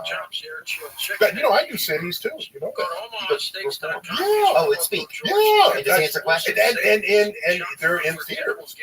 Yeah, I believe that. Right. And the numbers that they get for stand-up comedians, because we're not Broadway, right? We're not, you're a one-person show on the stage, right? With very little overhead to produce your show, right? And so that's the same as me, but it's a screen and I show the universe. But I was interesting to see what comedians came before me or after me. I'm a big fan of your show. Thanks. Yeah, I think a lot of guys, obviously, well, the interesting thing about Joe Rogan is he introduces people to a lot of other people that they may not have been introduced from his audience. Yeah. It's pretty fascinating. Yeah. I mean, he's done it all. He's a stand-up and TV host and everything. Yeah. Yeah. And he just is so curious. He is one of the most curious people I've ever met in my life. Yeah. He's a constant researcher. That's an example of it. And the difference is he's curious in the moment, and he's got an expert, and he fills it up, and then the expert goes away, and then he fills in the blanks with his own thoughts. Yeah. So if you want to do that right, you have the curiosity, your guests stimulate that curiosity, and then you go take out books and finish the gaps. Yeah. And look at the documentaries, and then your curiosity isn't just satisfied in the moment, it's something that goes beyond the moment, so that you get the broader, deeper understanding of what's going on. That would have helped him when he got that dust up with the vaccines. Yeah. Oh yeah, they got on him, huh? Yeah, totally got on him. People pulling out of Stitcher and things, was it Stitcher? Somehow, I forget whatever it is. Spotify. So, and people were pulling out of Spotify, out of solidarity. So, he got in his dust up. It's because he's curious in the moment, but in an ADD sort of way, right? Because the next shiny object, he wants to know about that, right? And then he knows just enough about that, and you get into that zone, where you know just enough to think Christopher, welcome back. How have you but been? not enough to know you're wrong. That's a zone. People get What did the mannequin I think a lot of, from what I remember, and I don't know all of it, I think a lot of his stuff was that what did they say? the bio companies were really pushing the vaccine. But is that a reason to not protect yourself against COVID? What you have to do is, some of that can happen, right? I don't know how much it happened during COVID, but we're honest with ourselves about profit motives, right? Yeah. So now you watch. Now you look at who's dying in the hospitals. Okay? It's people who are unvaccinated with comorbidities, primarily. And then other people who are sort of unvaccinated and older, who are just sort of being old is not itself a comorbidity, like right, but it's these are factors, and there are people who were not getting vaccinated. And so, do you want to stay out of the hospital? Do you want to not die? And you look at the death total, the excess death because of COVID. It is you can see the bump in the mortality statistics over those 2 years. There's whatever it is that's level, because we're the same amount of approximately the same amount of people die every year in the United States. And then in 2020 it went up. And then when the vaccine came in, you saw it coming down a little. And then the people. So, yes, it's a free country, but you can catch it and spread it to somebody else who needs the protection or can't get vaccinated because they have an immune problem. So at that level, you're being selfish. Do you think in hindsight that I always felt like herd immunity would have been the best thing for that? I'm not a scientist. Yeah, sure, but herd immunity, it depends on the lethality of the drug and how quickly it spreads. That will determine the exact herd immunity, but you got to typically be up around 90% vaccination. So that 10% would not have to be vaccinated and they won't catch it. But the herd immunity in a rational society that cares about its citizens, the 9%, 10% that don't get immunized is because they can't be immunized. You want the herd immunity to protect the weak, the people who are immune compromised, the people who have some genetic disorder where they rely on you to be vaccinated so they don't catch the disease. That's how we should be using herd immunity, not because you're by the way, the liberals and conservatives met each other on the other side of the fence for this. I know. The OG anti-vaxxers were liberals, okay, who don't trust the pharma and don't trust the big business and all the rest of it. And then the freedom angle came in from the right. You can't. I don't want to. Yeah. Okay. I'll put this in my body. Right. It's dangerous. Vaccines are dangerous. That vaccines cause. Yeah. So they cherry pick things and they go to websites and they spend an hour or more researching it, and then they will claim to know more than the medical professionals. So sure, if you don't want to get vaccinated, go live alone until the virus goes away. But stay out of the zones of people who can catch it from you if you caught it. Do you feel like if we would have not done a vaccine and just let the virus go through us, it would have just went through us? It would have killed 5 times as many people. Wow. You don't remember, hospitals were overrun. People were in the corridors. They had mass burials. Oh my gosh. How quickly people forget. Well, I remember they put people on ventilators, but didn't they realize that they shouldn't have put people on? Well, yeah, so on the moving frontier of a new thing, yeah, it's easy to say, oh, you shouldn't have done that. Right. No, at the time, it's like you're having trouble breathing, there's a ventilator. And then people do experiments. This is a value experiment. Say, well, if you tip this way, or you breathe through a hole in the table, whatever, and there's a better chance that gets published, gets disseminated, and then you have a new best practice in that moment. And the public saw this happening in real. Normally it happens, you don't even see it, because it's a controlled study on some corner of the world or in some country. You don't even see it until it's already tested out. But you don't want to hold the vaccine longer than necessary if you could be saving lives with it. Hence the emergency provisions that were put into place. So the problem was, I think, people don't know what science is or how and why it works. If you taught that in school, you say, okay, this is the mask, but we also need to clean the things because we know viruses transmit on the surfaces. It turns out this virus was less a surface virus and more of an airborne virus. Oh yeah, I remember I had a buddy who was wearing a hazmat suit to get his Instacart deliveries, and he was pressure washing boxes of Triscuits in his front yard. Because at the time that we know that to be successful against variants of the virus, but it's not that one. We didn't know that. Yeah. But are you going to say, well, we don't know yet, so therefore I'm not going to do anything? No, you do what has worked in other. You do that until we refine it. People were not allowing science to run its course. Do you think that during the pandemic that the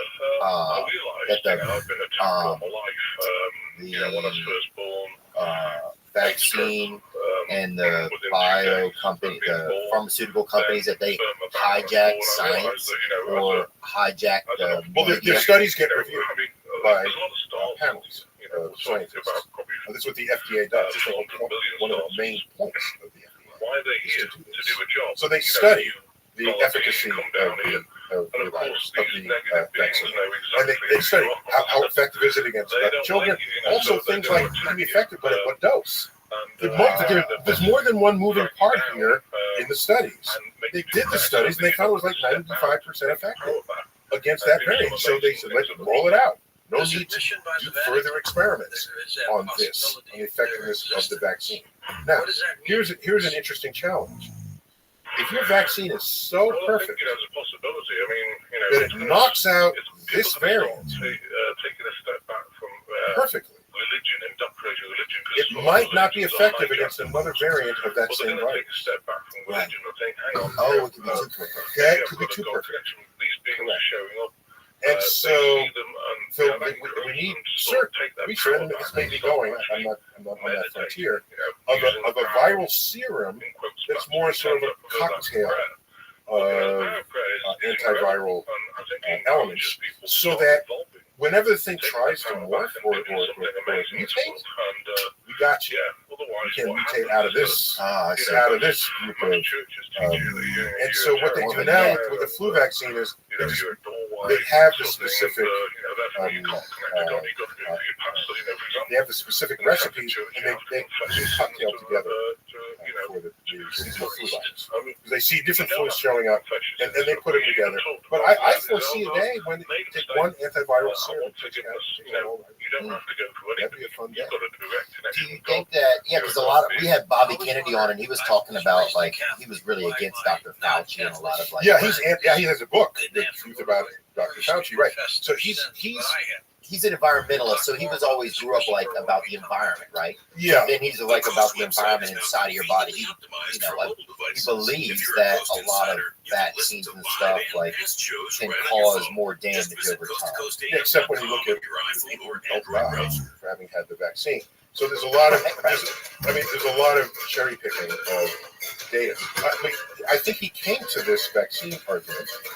This vaccine world because he sees the abuses of corporate greed, all right, and in the environment, the corporation will do something regardless of its effect on the environment, its effect on people. So I think that, not that he's an expert on vaccines and virology or anything, but that he sees big corporations, he sees governments, right? Because he's a lawyer, people, and he sees people, and he wants to protect people. So that's a noble cause. The legacy of his entire family, of course, the multi-generations. So, but what happens is people can get onto something that they think is true. But there's a larger statistical truth that negates what you think if you see 3 cases because the testimony is strong. Because or someone coincidentally gets some other thing after they get an injection, and they stand up and give a talk. So, oh my gosh, this is what I'm telling you. You're looking into the person's eyes, and you feel their emotions, and you see the fire, and that becomes more real to you than a pie chart. Yeah. So it's interesting. You can get caught up in that. But do you think that these days, like that, because you're from the science community, that like big pharma, like they have enough money and power that they can alter? Because that's what I feel like a lot of people, that they could alter the data or cherry pick it enough and present it to humans in a way that would just support what they want. Well, so what that's what I think. In the end, a lot of people probably. That's the thing that I think people think that big pharma hijacked a lot of the information or adjusted it to make people believe and think. Okay, except we have people dying in the hospital who are not vaccinated, and people alive who were. So you can keep talking, okay? You can keep saying whatever you want, but we have evidence that conflicts with your conspiratorial views, and evidence matters in the end. And so, could they have put their entire 100-year reputation, or whatever how old they are, I think it's around there, 100-year reputation on the line by faking data so that we would all think their vaccine will keep us out of the hospital? Just to sell it. We would know within weeks, if not days, if that was all a lie. We would know. Because there'd be as many people in the hospital who've been dying, who've been vaccinated, who were not. And those are 2 samples you want to compare with each other. Yeah. And when you compare that, it's effective. It's effective. Now, what took people by, what surprised people is, you vaccinate me against the measles, I'm not getting the measles. You breathe on me, I'm not getting the measles. All right. So why do people still get COVID after they got vaccinated against COVID? Yeah. They got a lighter case of COVID. You surely know people who got COVID who were vaccinated. There was a 5-day vacation at home. Okay, use a box of tissues and you're back a few days later. Were they on ventilators? And were they even admitted to a hospital? No. No. No. When people get it now, I'm like, I almost think they're bullshit. People are like, I got COVID. I'm like, just fucking get in here. Yeah, do your work, dude. I'll take it. Do you worry about the, like, so science is information, right? And objective information are things that can't change. If it's been verified by multiple experiments, right, and there's a result that comes out of it, that's not tomorrow going to be different. Do you worry about the way that we share information now? Because that's almost scarier.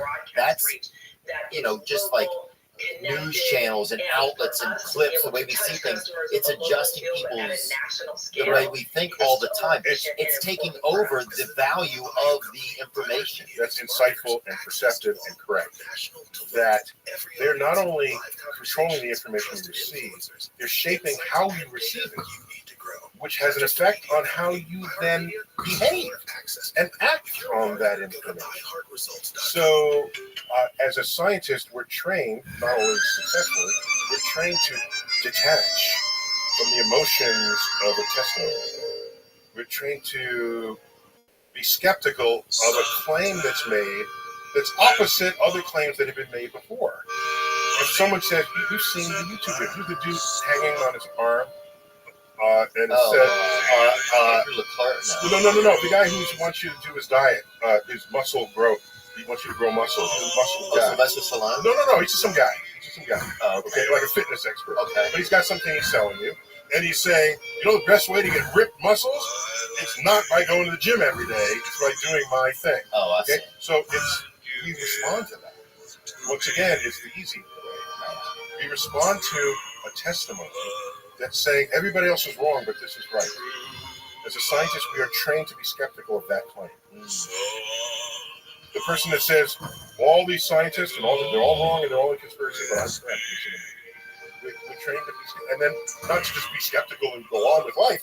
I'm going to find out if what you're saying is true. Why is conspiracy? Because conspiracies and the idea of conspiracy theories have grown more in the past 10 years. I think so. It seems like sadly, but yes. What do you attribute that to? The urge to be comfortable in your own belief system. We started the conversation there. Yeah. You're saying this is what I am. There's something open at the side. I don't want it. I don't want to know about it. So now you create a worldview. Create an understanding of how things are.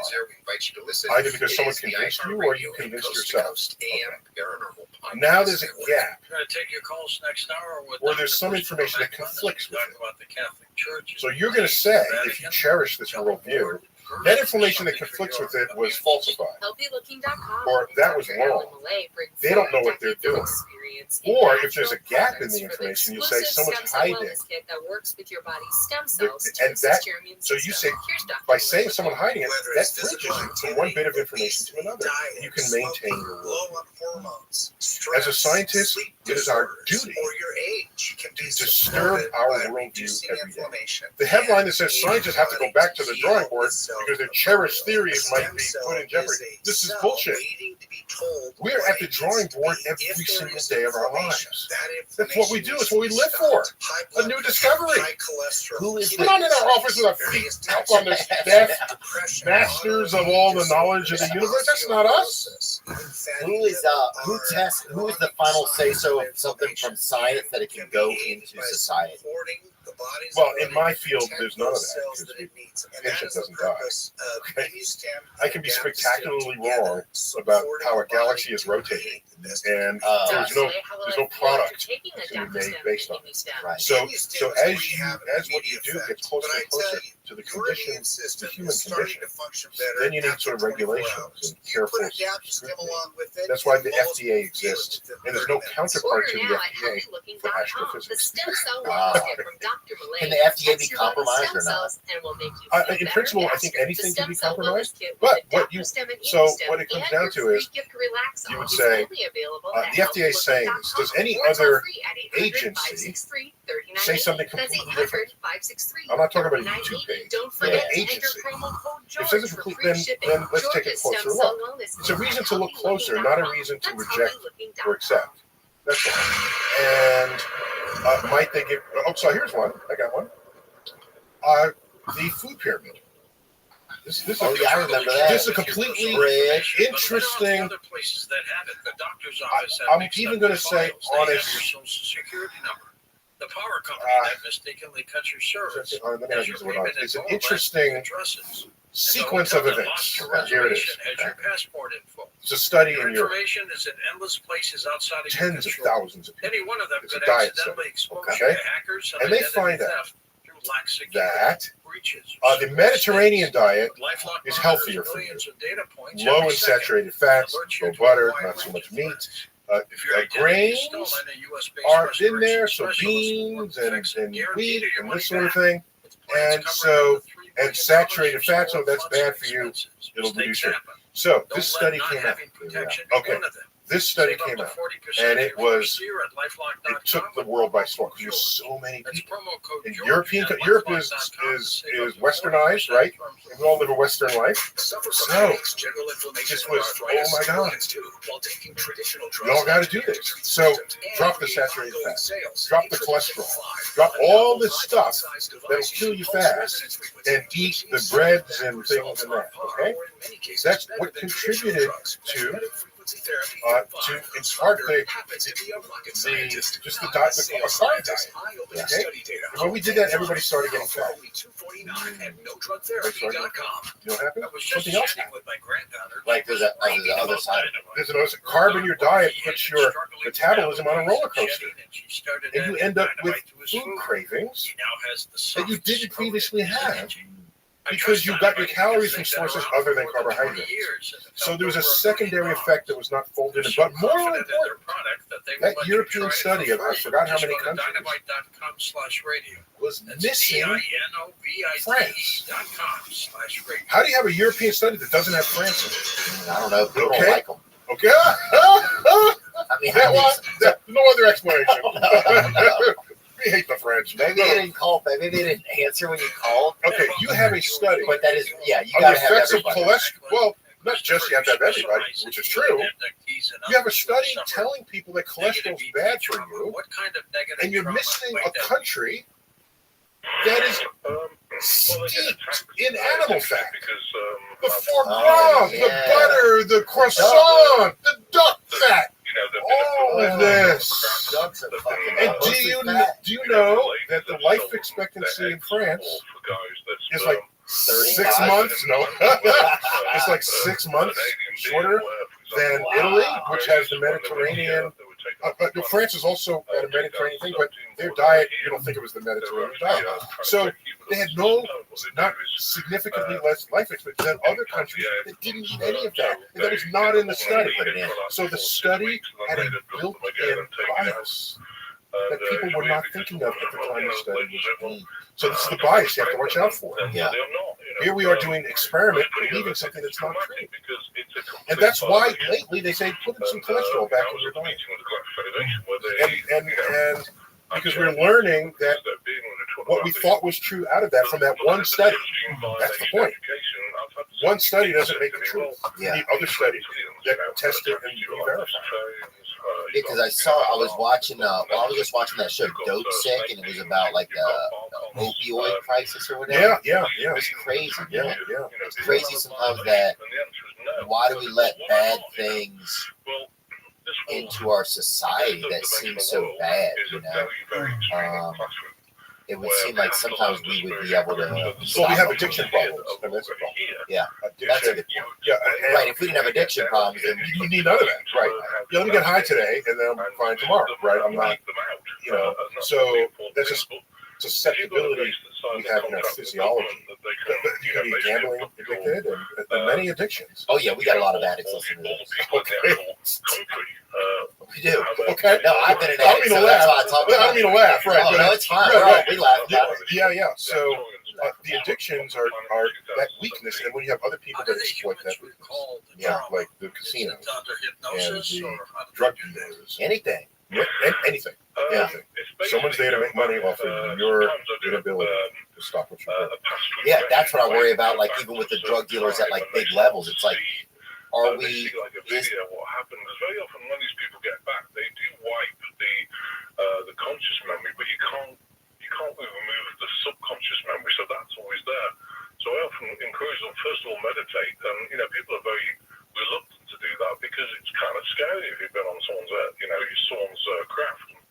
You've seen these alien beings. But yeah, what we tend to do is, go back, release the trauma, go back to the time when they saw it, and then, really get forgiveness for it. And also, in addition to that, remove the emotion, help them release the emotion of it. It's very traumatic, What do you think forced the church or made the church Hash to come Monday. out with their statement? It's always Hash Monday.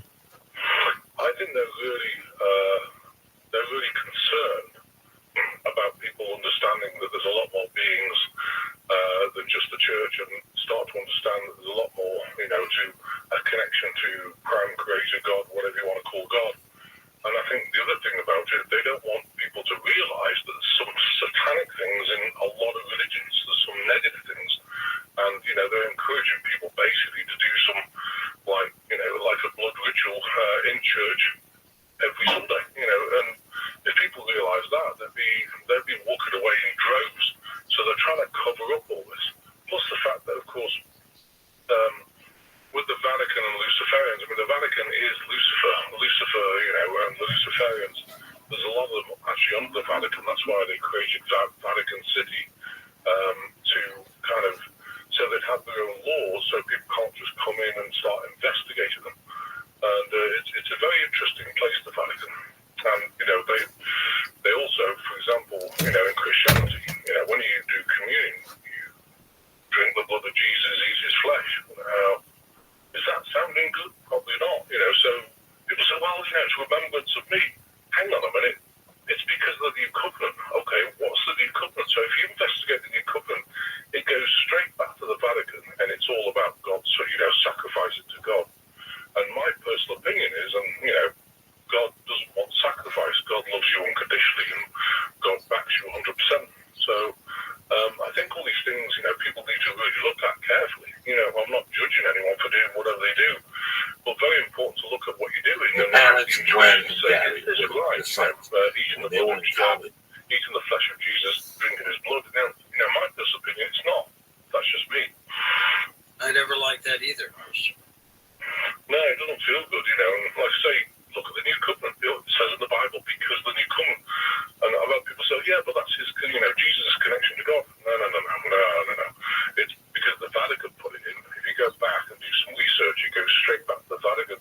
The parents went and Gary with the Vatican, they were in college. They started going in high school. They sacrifice different things. There's a lot of things going on there. And so, people found that out. They've all going straight away. So they're trying to call it but it was all day. It was all day. Teachers busy all day. The school got so pissed that they told people that you weren't allowed to leave the school for lunch. Why? Because they want the cafeteria to make money. So if they caught you with hash you have to understand all the food distribution in North Jersey is handled by a lot of people you don't want no fucking problems with. You know what I mean? All right, so people stay and eat the goddamn food. All right, they got contracts out there. They would suspend. So they would suspend us, but Mr. Hash would go fuck that. Let them go back. So if I say, hey guys, that means run out the back door. So for a year until they moved that law, I didn't sit in the back hashways and leave the fucking thing while the school teachers were in front looking for it. And the truant office, the whole thing. Man, there was no goddamn good place in my shit town. I got no good stories. We had fried bologna sandwiches, like, oh my God, you hear that? Like your grandma rolling on. When I went back in 93. Like your lady just flipping right in the ground. Oh my God, when I went back in 93, I stayed with my buddy in Sequoia. And down the block from his house was the fucking deli. These people in the They're fucking claim to family. Peppers, stuffed. Mozzarella sauce. Are they even aware of what's going on? Mozzarella cheese, a little sauce, and I go in there in the morning. the green peppers? Just the fucking pepper. Spicy pepper. There's like that pepper chili, So you had to get 3 of them and a sandwich. So you can eat the pepper while you eat the fucking sandwich. That type of old school deli. There's different types of delis, but that was right. What the fuck 3 fat guys gotta talk about food for? Because we're all stoned and it sounds great. But it's crazy what today signifies in the Catholic religion. And a lot of other religions also. Well, I mean, our good friend George, rest his mama's soul. She's passed this year, and it's hard, man. My Uncle Jim passed this year. It's hard. You see people at the end of their life. That cancer is a miserable thing. I mean, it is a horrible way to pass. I'd rather get slammed into a sign on the 5 and break that bitch. I'd say, God forbid, but hey, I'd rather take that than that stuff. You know what I mean? So it was just fun going to church. It really was all by myself, no pressure, no I just wanted to go because we did that church over the same. My father knew that we did it over. So I just went in there 7:15. I tell you what, it just brought back that's what happened. Church. I go to church. I look at the 12 stations. And it's like a fucking ass. I just get back into sections. And I remember I was thinking about my godfather. One of the worst things happened to my life was fucking my godfather. After church, I went over and tried to find him. I think Facebook? Yeah, he's on Facebook. I've been on Craft and I've seen them. When I was a kid, my God, man, there's so many. It's amazing. There's so many what has things happened? like Roswell and Nevada. Yes. Okay. The question that fucked me was who killed the world? Oh yeah. People ask me, who killed the world? You know what, man? They don't kill the world is not dead. No, it's more than half dead. Trick-or-treating this week. I saw trick-or-treating. There's no kids out in the daytime. These are great areas to trick-or-treat. I didn't get one. At night, I saw kids. They're confined. The parents were guarded to these kids. Yeah. Friday night, I went to this trunk-or-treat. You know what, man? Did Mercy have a great time? Fuck yeah, she had a great time. Did I have a great time? Fuck yeah, watching her and watching the kids and watching my wife. I dressed up. I put fangs in my mouth. And she goes, thank you, Daddy. Take the fucking fangs out of your mouth. No, thank you, Daddy. Because you keep tugging my cape. No, thank you, Daddy. It was the cutest fucking thing. I went in there and I had a great time. We got that 5:30. The dinner they made us was, not bad. It was a cheeseburger with macaroni salad. It was a barbecue. I enjoyed it, and then I watched her play ball with other kids, and I could tell that we're halfway there. We're okay. We got an okay kid. The ball hit her in the face 3 times. She didn't cry. Some little boy dressed up as Captain America got hit once. He wouldn't stop crying. But when the kids left to eat, she didn't want to eat, so she stayed with me. She goes, Daddy, come in. And I started playing ball with her. So when kids came over to play, she was like, it's me and him now. And she was going fucking nuts. That was the only problem we had all night. Everything was great. But back to Trunk-or-Treat, it's like cars get together. It's like a beautiful car show. And they back up and they open their trunks and they have kids and they sit in front of the trunks with disguises. And I'll tell you what. Is it like a lowrider club or a hot rods and stuff like that? No. It was just all these fucking Studio City people. Oh, yeah. Whatever they are. I don't know what was. I didn't talk to one. I talked to maybe 2 parents and the principal. Man, I've done that same thing with Mexican car clubs, bro. They are the nicest. They had a whole goat cooking. Okay, I mean it was the real deal. Old ladies was making tortillas. Okay, they was handing out good candies and stuff like that, having a blast. They had a pan, a salsa pan. It was on, man. I'm telling you. This was for fucking kids. Yeah, it was for kids too. Yeah. There's no fucking salsa pan when there's kids. I'm telling you, there was. White kids now. This is white kids. There's no salsa pan. There's no Beatles. They're barely walking around. You want to hear about white people? So these motherfuckers, I mean, the most interesting thing in the world was I looked at my wife and I go, what the fuck is this? No. Like, I almost have a nervous breakdown. What the fuck is this? This is shit. But I go, this is what we have now. The parents scare the kids. And, let's get together. Let's put them all together. When I was a kid, one parent and I really held hands and we fucking knocked on doors and you yelled. Saturday night, I didn't see people until 8 o'clock at night. How much pot do I smoke on my balcony at night? Tons. I'm standing out there, and I was scared to smoke. My kids are going to walk up on me. After 30 minutes, nobody said nothing. Every once in a while, I'd see 3 kids and a parent. But the 80, 90 kids, I used to run with 80 fucking kids on Thanksgiving. Yeah. You ran 80 people on Thanksgiving. And bundles of 20. Yeah, and bundles of 20. I didn't see that. And it's just, and I know, And they find needles and fuck every year. Some fucking dummy in Pittsburgh sticks hypodermic needles and fucking chocolate and shit.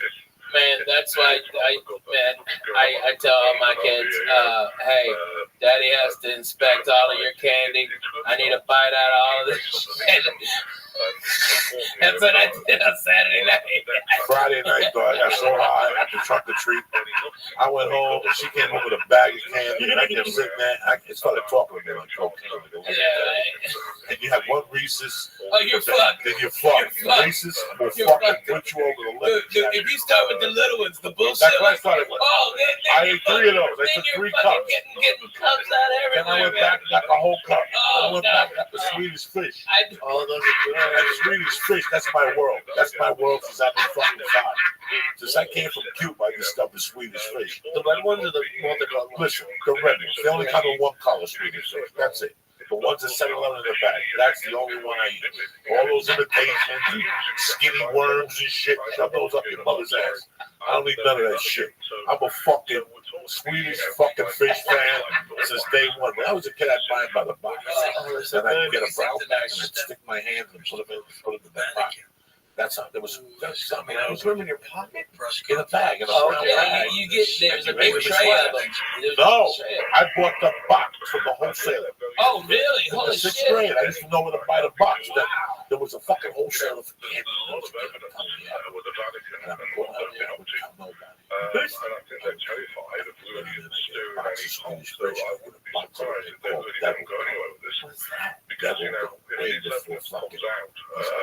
been going on underneath Thought about Big Red. and right all over the world. See, Big Red. Then I Who think makes they're Big going to be Red? exposed. Wrigley's. The whole Vatican and the Catholic Church. Big plump devil. My personal opinion. When I was a kid, devil gum was cinnamon, but it was hot. Like if you ate 3 slices, your asshole was gonna be on fire.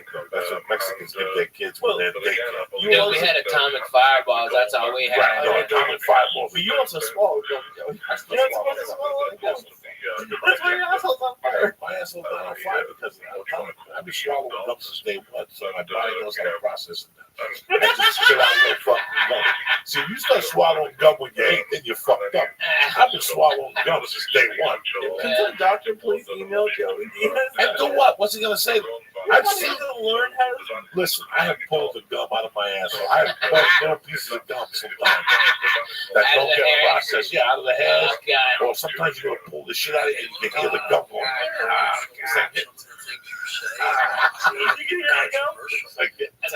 Let me tell you what. Have Joey, when he gets one of them good ass zits above his asshole, to come and pop it like a 1.5 feet away from you so you hear it. Okay, he did that in my fucking apartment after he drank all my goddamn orange juice.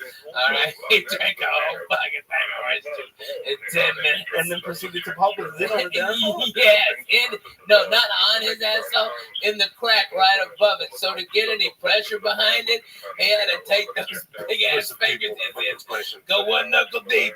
I know all the stories. I was there. I ain't ashamed to say, I used to travel by bus to a lot of gigs. Greyhound was my sponsor for a long time. The Joey Express. The Joey Express. I would get on that fucking downtown bus to El Paso. And I'd drop you out and pick you up. The longest bus ride I did was New York City to Dallas. That was the longest because I had nothing going on. I'm going to go all the way to Kennedy and drop 200. When I get up here right here, and I can pay the express for $48. I looked at just to get to Boston. It's like only like 2.5 days for like $100. So I'm just saying if I had to.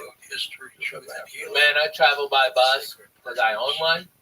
Get a king size bed. Don't do that. I could never sit up.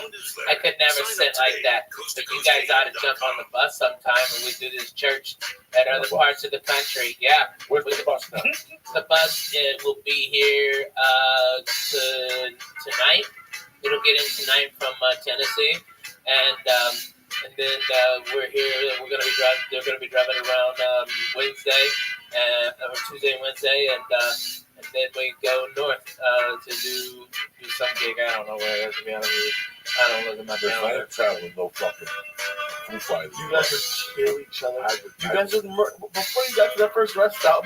You're retarded. We would hotbox that bus.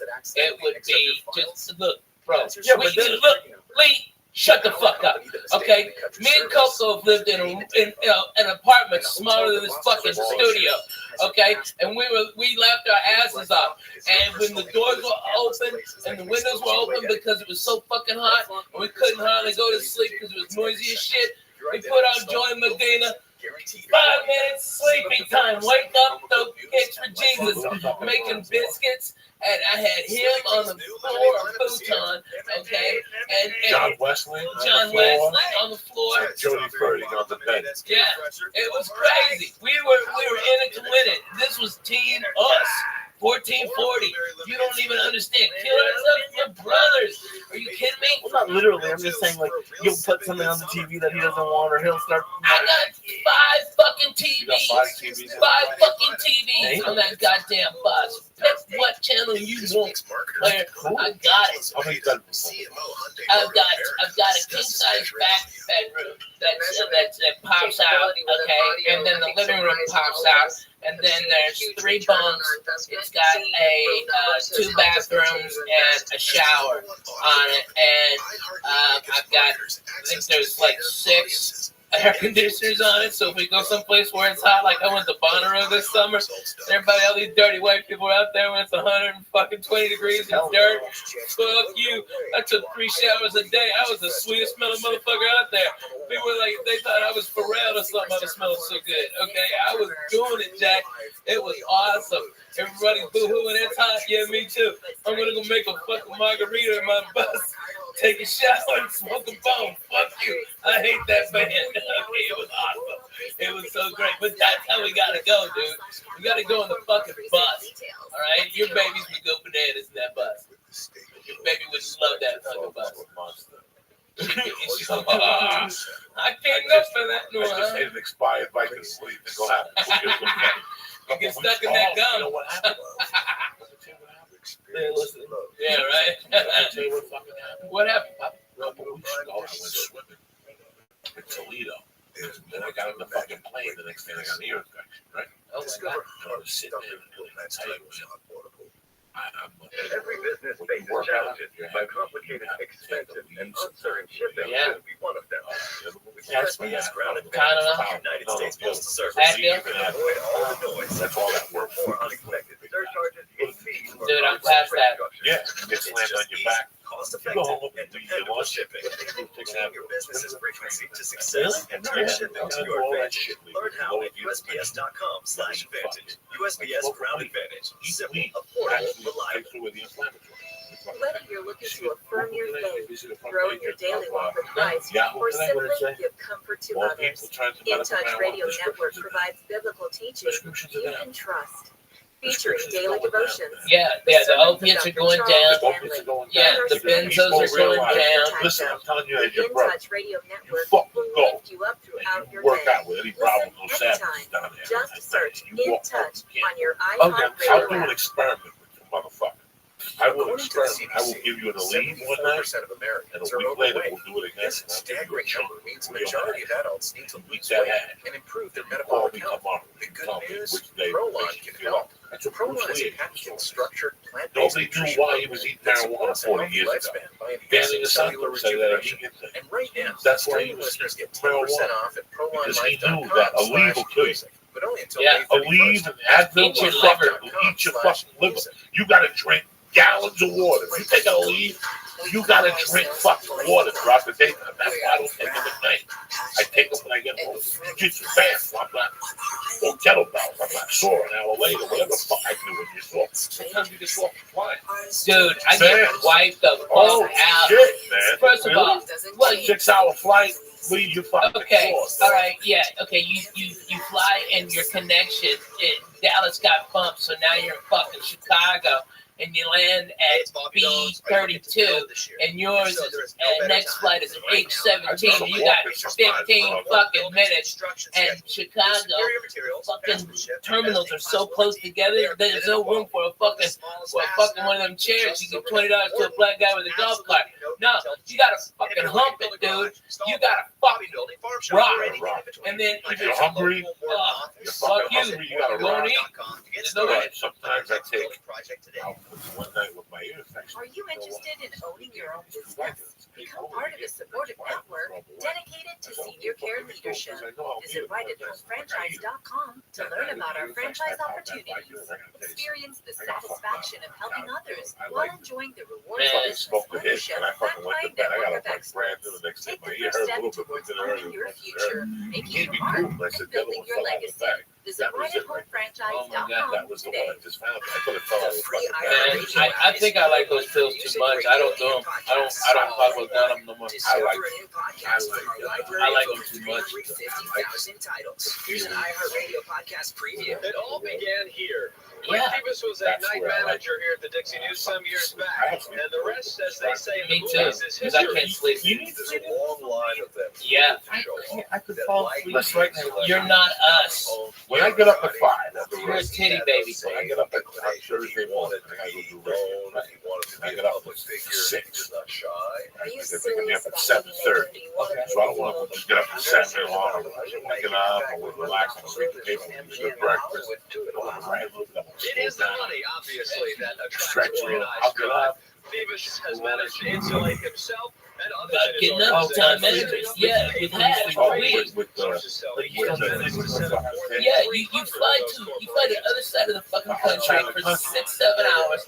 Okay, you get in your fucking shit hotel at 1:30 a.m. Those dicks are coming to pick you up at 5. They didn't even call ahead and be considerate and go, what kind of coffee do you need? Can I bring you some breakfast? I do all that. I do all that on my own. I do it all on my own for 7:30 when they get there. I'm prepared. When I get back to that hotel room and I get high, I'll sleep for the day. Right. But after the show, there's too much energy. There's too much energy. So I know for a fact that I'm not going to sleep. 4? I know for a fact this week I'm important. That's why I got to be at the airport at 5:30. I get back to Burbank at 8 a.m. I'm out. So 5:30, if I got to be at the airport at 5:30, that means I'm lurking at 4:30 in the morning. So I'm prepared for that 3 hours sleep.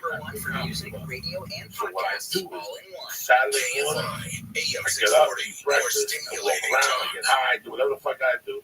I get back to that room about 10 o'clock, Jack, and Ralphie does the same. Because Ralphie will call me on Saturdays from the road, and I go, what time is it? That free time, that little time, that's it. Yeah, once I take that nap after that, it's over. I'm sleeping straight till 3.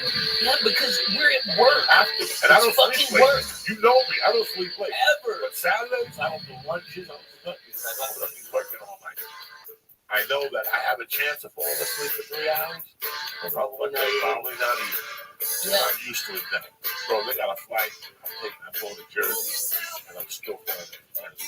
I'm going to New Brunswick because there's no connect. Everything is connected to Jersey now. There's only one direction. That's Virgin. But Virgin gets me in at 8. Virgin will get me in Thursday cool at 2:30. Sunday, I ain't waiting for 1 to fly back.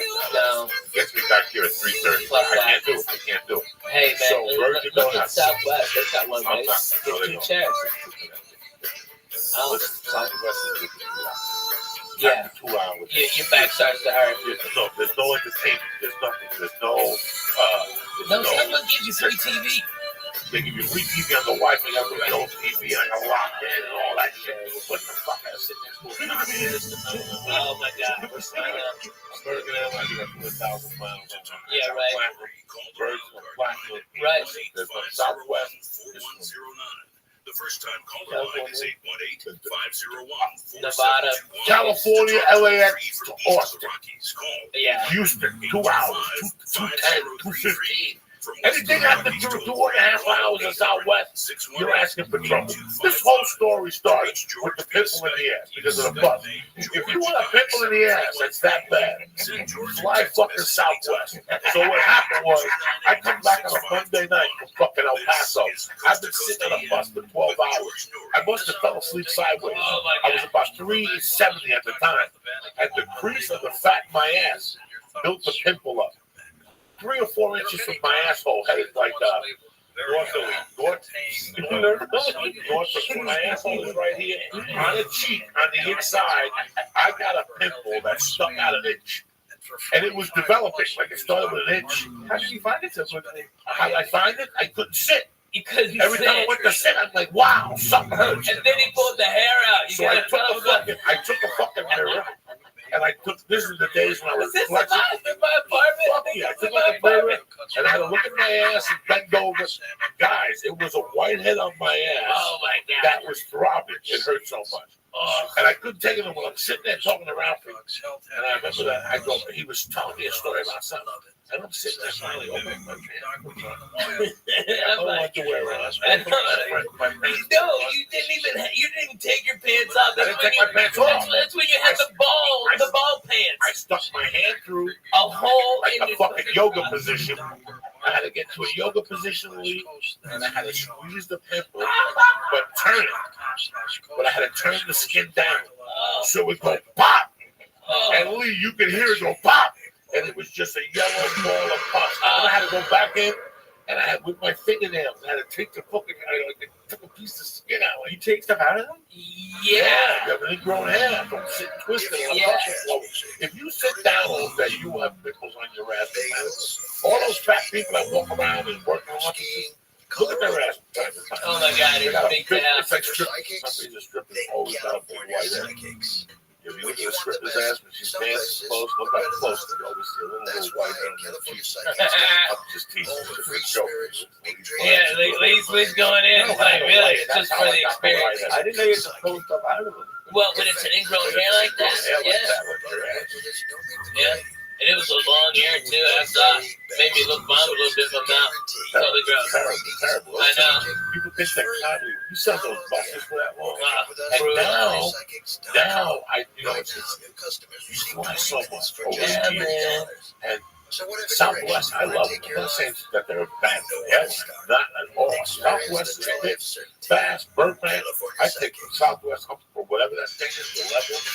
Yeah, A-level. I love Southwest. I used to hate the way they poured, but they poured much quicker. Dude, so much quicker. So much better. It works so much better. Get the fuck on. Fuck you, get on. Fuck you, get on. 8:15, 8:30. You get a seat in the aisle. You sit there. You give people dirty looks as they walk by. I had to do the math because I forgot to check in one time and I was like B30 or something, B20. But I did the math. It was like 96 aisle and windows. So as long as you're in the first 96, you're cool. You did the math? I got nervous, dude. Man, you are that's the Jewish thing you've ever said to me. And I'm a chubby guy. I haven't had the middle years. Dude, you got the flag of Israel right there. And that is the Jewish thing you've ever said. That you counted all the fucking windows in the house. Really? Oh my God. Dude, here's what I do. Because I'm fat. I gotta buy 2 seats, right? And I don't mind. That's no big deal. Here's how cool fucking Southwest is, though. If that plane ain't full, they give me one of those seats back for free. And so the next time, I fly, when I live in Nashville, 2-hour flight, I'm in Boston, 2-hour flight, I'm in Chicago, 2-hour flight, I'm in Miami. 85% of my work is within 2-hour flight. So I go over there Southwest. This is how good they are in Nashville. Holy shit. I got there 10 minutes before the plane was supposed to take off. And they go, Ralphie, we've already got you checked in. The plane is now having mechanical problems, and as soon as you get on, it'll be fixed. Okay? And they rushed. This was before the TSA bypass, all that bullshit. They were like, just pat him down, get him on the plane. And they wheeled me on one of them go-karts. So this is how much Southwest loves you. They got me to that plane as soon as I stepped on. Hey, the problem solved. Yay, everybody clapped. I had my 2 seats right there waiting for me like a doctor. And those guys love me. They come out. They're the best. Burbank is cool. Southwest Burbank are cool. People. Real That's nice. Orlando Casillo's daughter. Oh, yeah? She works there. She's the front desk manager. So sometimes I get there. What are you? Whatever. If I know she's there, you got clapped. Yeah. One time she took me to the Southwest thing and I was eating food. Sandwiches from the fucking lunchroom. They had a party. I'm in the party.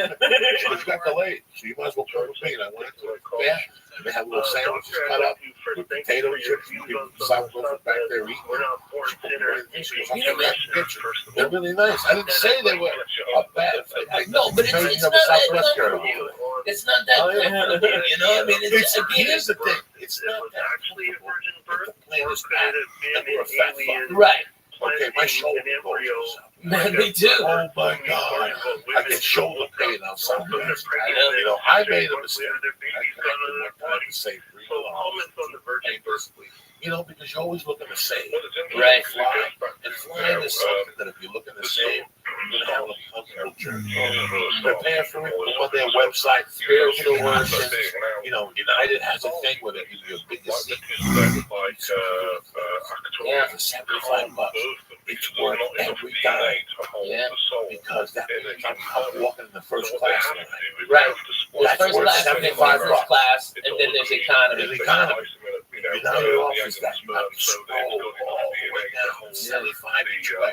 It's worth it. So fucking It's worth it. worth it. You just buy it. Today's economy is worth it. Goddamn A worth couple it. weeks ago, I was upgraded to first class, and I still didn't like the flight because of security line. Yeah. This is what's going on out there, people. So you forget over the holidays. I'm telling you right now. If they Get offer early. fucking early advance, Or get it.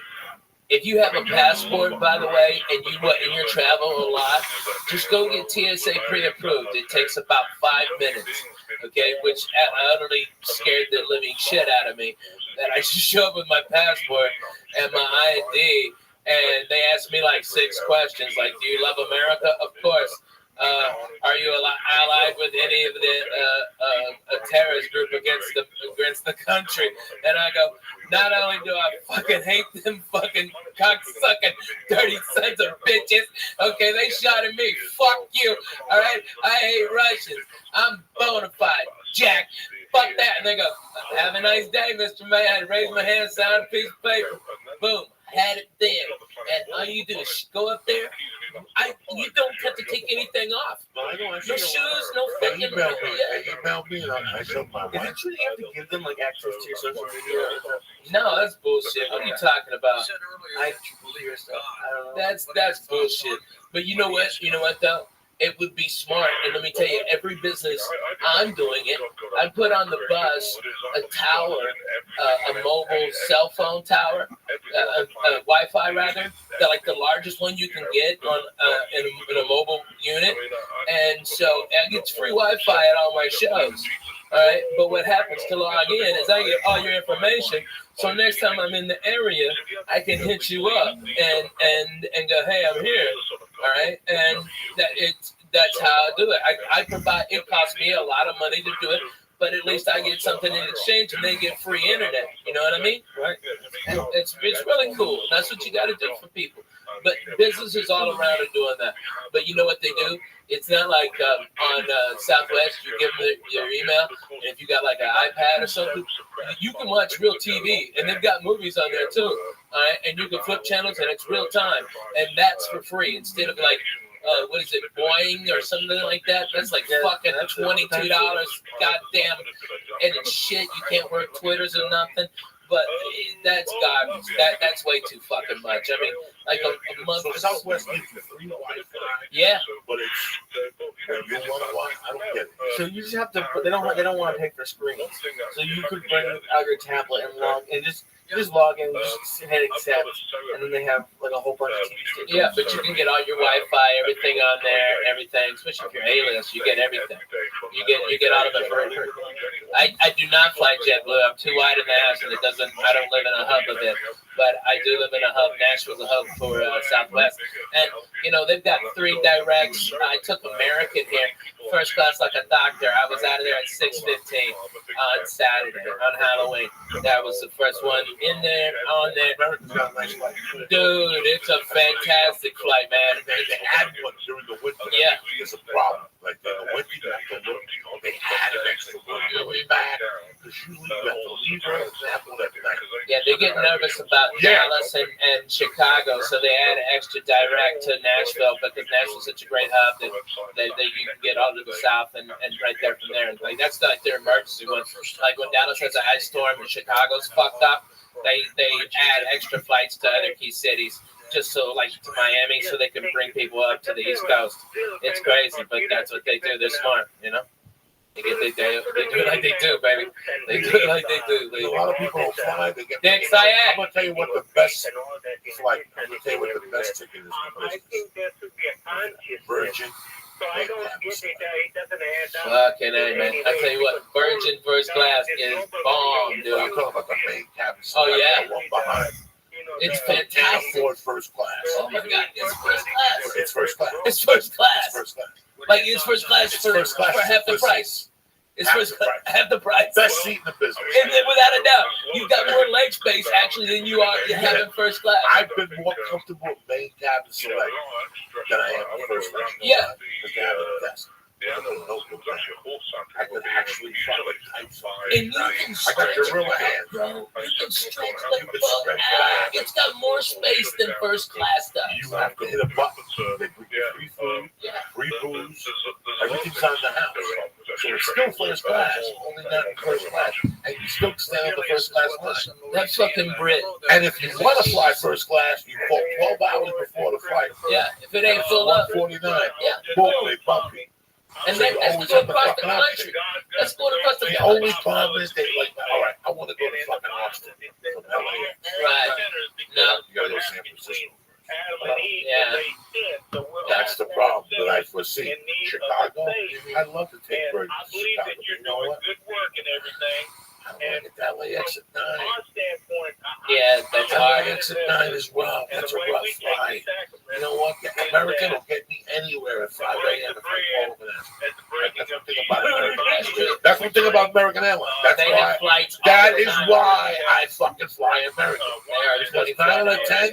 They got a vampire flight. They got a 5 a.m. to Chicago. That means you have to be at LAX at 4 a.m. What type of human being are you? You're working at 4 a.m. without drugs. Yeah. You know, it would be more effective, like, if they ran, like, Southwest is almost a 24-hour a day airline, and especially when it's all international flights now. But I'm telling you, man, American is the smartest in the business. They lower the rates of what they could, but they run them all the fucking time, and they lower the rates in that so they have more people go to the off times who are bargain hunting like the rest of us used to, and then main consumers can pay at an accelerated rate for the last immediate good flights that aren't as full because the cheap people got diverted to the other flights. It's a goddamn beautiful business model.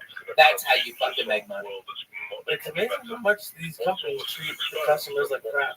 Like especially well, there's no fucking reason why they. I mean, all right, if you are the worst person in the fucking world, go work at the airport because no one will bitch about you because they don't have time to fill out a form. They don't have time to fucking talk to your manager. They just don't. They've got a plane to catch, so they go, "Oh, that guy was a dick," and they watch your next plane. You get it. It's free. It's awesome. If you're an asshole, go work at the airport. About a year ago, I made a really bad mistake. This is the type of person because I know it's a corporation. I know it's a company. I know gather people into paying more money out and trying to round people up so they can be in small cities and things like that. So yeah, I think we're going to be in a big transition. I see it this year. Let's go to Thomas in Wisconsin. Welcome to the show. Hi, Tom. Go ahead. They've got rating agencies. CAs.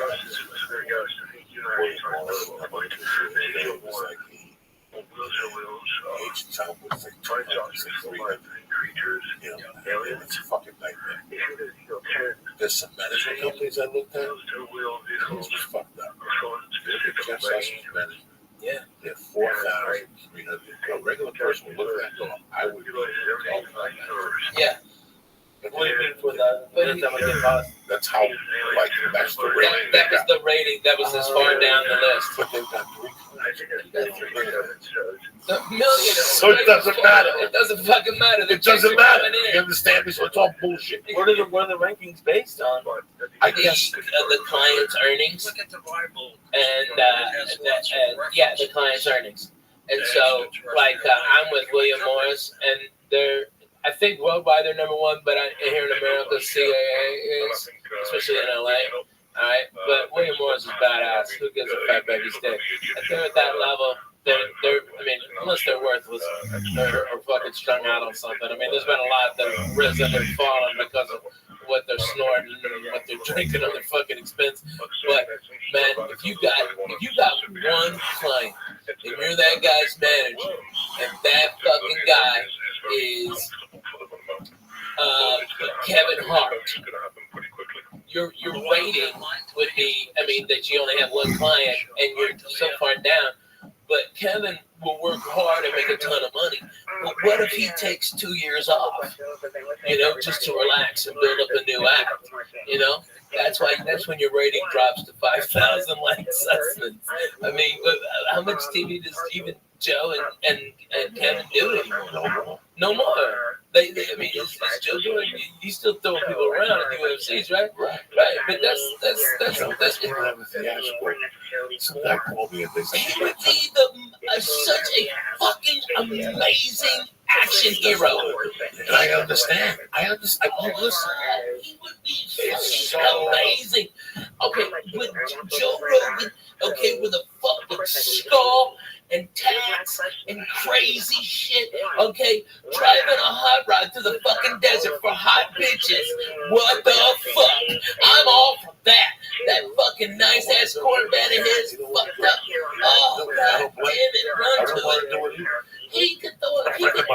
He could change a light bulb with a kid. If you put a show on TV, probably would do it if I asked you. But it's the last thing in his mind. It's the last, and if you understood his life, he does the easiest path to resistance. When we're talking about work ethic, he got that job at the UFC as a volunteer. He called me and I said, I'll fly myself out. You guys have an idea what the UFC pays? What he's become in that channel? He's like the voice of that shit. Yeah, this didn't come to him because he trained. He went to the IT Institute of fucking balls. He stepped up, and that's what this whole thing's about. Fucking balls. So if you have this job, right, guys? This is how he looks, and I look at it the same way, right? You got this job that flies you into Vegas or whatever every once a month. They call it fight. They pay a shitload of money. He gets residuals for 2 shows. Yeah. Remember, he was on 2 syndicated shows. Hits. Why would you want to drive Warner Brothers and put up with that? Yeah. Why? You know how hard it is to be the Rock? It's fucking. You know how hard it is to be the Rock? See, day. people in Kansas, because he doesn't know what the fuck he's doing. He's going to wake up one day and go, first of all, how many needles can I stick in my blood? How many needles can I stick in my neck before my kidney goes up? Because that's how the public needs to see you all the time. He went on some show a month ago and said he was 20 pounds of weight a day. That's all great dandy, okay? But you got to stick needles in your body to be that fucking big. Hey, but me and you going to some sushi spots, we got him on that one. Yeah, we got him on that one. So, you know how hard it is? You have to train. Right now, Joe Rogan has a family. He's doesn't want to come down the hill. Why would you want to such a genius. He's got that. What do I want? What do I do? I want the Joey Diaz show. 20 years. I did blow for 30 fucking years. I'm surprised I didn't fall with the mouth with so much bad pussy I ate, like the Kardashian black guy. Oh, yeah. What's his name? Lamar Odom. Let me tell you. I was foaming at the mouth. Those bitches are the fucking kiss of death. For 20 years, I'm overweight. You gotta look at your fucking weight. You gotta look at your life and go, how long am I gonna fucking last? So do I really want to drive to Paramount every day to put with this folk producer and director and Nick Green and Thoughts for a show for 5 years and my glory to stick away from my kids? The kids are fucking. He's fine. The UFC pays him great money. He goes on the road when he wants to with the UFC. So it's all in house. So people make me laugh. I know these come to like. So what's it gonna take for Joe Rogan to come to my club? I want to say, listen, act of God. He comes into one fucking thing. He doesn't want. I remember at 98 being at the Laugh Factory. I tell the story. When people like him and dislike him, it's not funny. Dane Cook one night wrote about the Laugh Factory in 99, and he came over and said hello to me. They looked at me and asked Yeah, that was 92. No, I mean 2001. 2000. Yeah. I would agree with him. Wednesday through Sunday. I looked at him. I didn't think about what he was saying, but I got it. dude. And that guy had a ton of money, and we had $2 to our name, and we would have loved it. But no, he just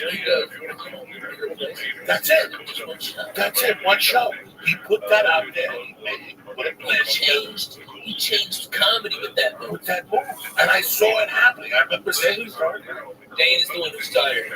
You know, everybody before, from Mitch Hedberg, everybody, Wednesday through Sunday, maybe stay until Tuesday. The drugs are good. Every fucking body, everybody, Dougie Stanhope, everybody did it. Fucking Dane Cook was the first one that broke the fucking model. The clubs had the control the whole time because there wasn't after comedy died after the 80s, the 90s were fucking dead. There were no headliners that were selling tickets. Okay, so when comedy started to come back up, the clubs, there was less clubs until these comics, so they could fucking keep the money down. But now, the dumb fucks, they got greedy, like they always do when they fucking start making money. They start putting all these comedy clubs everywhere, and then they go, oh, I got no fucking headliners. And then that's when we got the power, and it was fucking Dane Cook that showed the way. You can say, go fuck your Wednesday and eat a dick on Sunday. I'm doing, no, you know what? I'll come in Thursday for Friday morning radio, and that's it. That's it. And I'm back at home in LA early Sunday. He put it together. For the next chance to win your way to our iHeartRadio Music Festival, presented by Capital One. A weekend full of superstar performances this September. Streaming live only on Hulu. Tickets go on sale Friday, June 14th. But starting June 12th at 1 p.m. Eastern, Capital One cardholders get first access to tickets and other exclusive offers for 48 hours only. While pre-sale tickets last. Visit iHeartRadio.com/Capital One for more pre-sale details. What's in your wallet? There are more identity threats than you realize. Even if you monitor your credit, only a little personal info needs to leak out, like your social security number or password. LifeLock alerts you to threats you can miss. If your identity is stolen, a dedicated U.S.-based restoration specialist will work to fix it. No one can prevent all identity theft or monitor all transactions, but everyone can save up to 25% off their first year with promo code BINS. Go to LifeLock.com. Sale. Fuck yeah, they're good. Yeah. Let me tell you what the other reason I went to church was what? Anniversary stories. Your spades from the land of all lost treasure chest. Oh, you very Yeah, I got home. Steve Phillips, all the show. Steve Phillips. Discover He had a best party selling at night. stories. He had a party. What was that? He had all the brothers.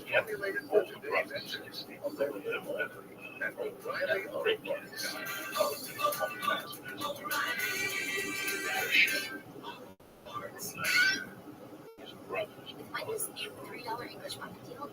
Your choice of sausage or bacon and cheese English muffin with small seasoned potatoes. Oh, that was just $3. It really is a class breakfast when you So one day, this is way before. Oh, yeah. 75. One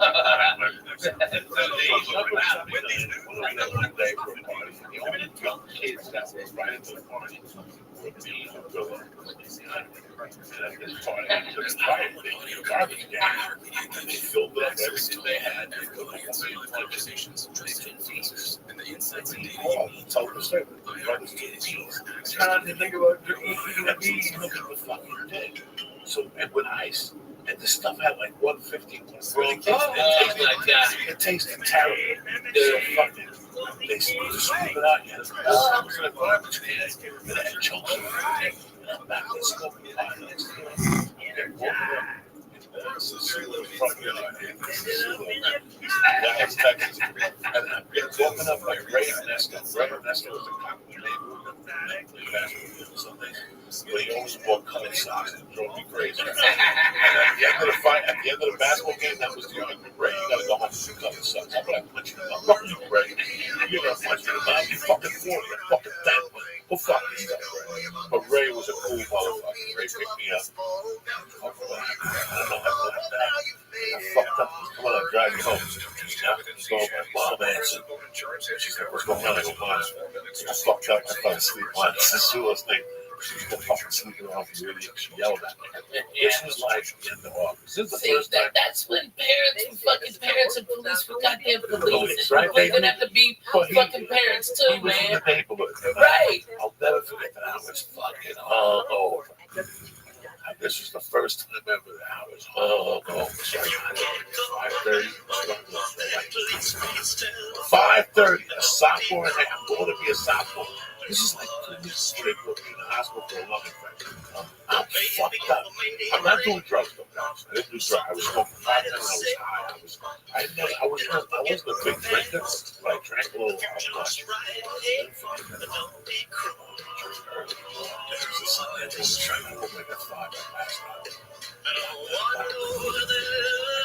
Ice cube. I heard about this. Don't talk to George Nori. Call the wild card line at 818-501-4109. The first time caller line is 818-501-4709. Who the fuck makes a Bloody Mary with a Heineken? Walking around your house. And she was such a spick. Like, she was such a spick. She didn't cut the celery. She'd just fucking break it and put it in the drink and eat it while she was talking. You know, but you have to appreciate this. And you can't write this. You can't write this. You know, you're supposed to cut the lettuce off the celery. Yeah. She was such a spick. She just ate it, right? Fuck She just yeah. ate it. Fuck it. She was Eat that different. She shit. loved tomatoes. She was that V8. Oh, fuck That's yeah, what she man. lived I off. still love that, dude. I drink that like twice a week, 3 So times she a week. wouldn't put Tabasco in her Bloody Mary. She I put got- Frank's red sauce. Oh, not me. So anyway, she looks at me going, I'm fucking got a headache that's pounding. And she goes, The Art "Hey, Bell what's Ball in there? MD, we've added 2 more programs because today is Wednesday. We dug deep down into our multiple 400 programs. So we added I feel like 2,000. and she fucking walked out, though. And that was like a prolific thing in my world. Like, I never thought about it again. Okay, so it's August of fucking. You guys the best. It's August of fucking whatever. So take a listen to this classic audio. But she said it very pocket my wall. I think you know what I feel like. Canada or the U.S. This is how you want to live your life. It's free. Walk out right now. So Okay. So now this is the end of August. Now mid-September, October, November. I get invited to a Halloween party. It's a Saturday night. Fucking crazy. What you think of Megan too? 3 days before Through the app, you can become a Coast Insider. I love being a Coast Insider. I travel a lot. I can always have my shows and download them on my podcast and never miss a thing. And every show I learn at least one thing. Hey, this is Buck. The kid was a tough kid. Coast Insider, and I'll tell you what, it's a great thing for me. Here in West Virginia, we get inundated with snow. It doesn't matter as long as we have our provisions.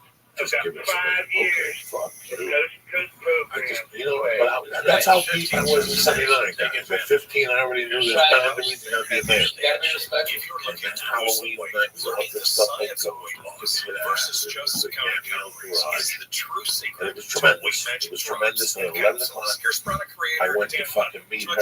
Some girl came and said, she's not coming. Go get her. Everything for weight I loss was has like, been what? focused on It was hot. what a lot of people don't In fact, Jimmy realize. Holloway is her cousin. He's listening to this podcast. Robin Thompson. Me and Robin Thompson started walking. Her boyfriend was Zemlin, who was a man already. Me and Robin were 15. Her boyfriend was a man. That's how hot this bitch was. He was a fucking man. This bitch didn't date high school kids. He got out of the car and thought we were leaving together. Started yelling at her, but I stuck up for her. You know, he was like, you know, I'll deal with you some other time. It was very nice to me that night. All this shit went down.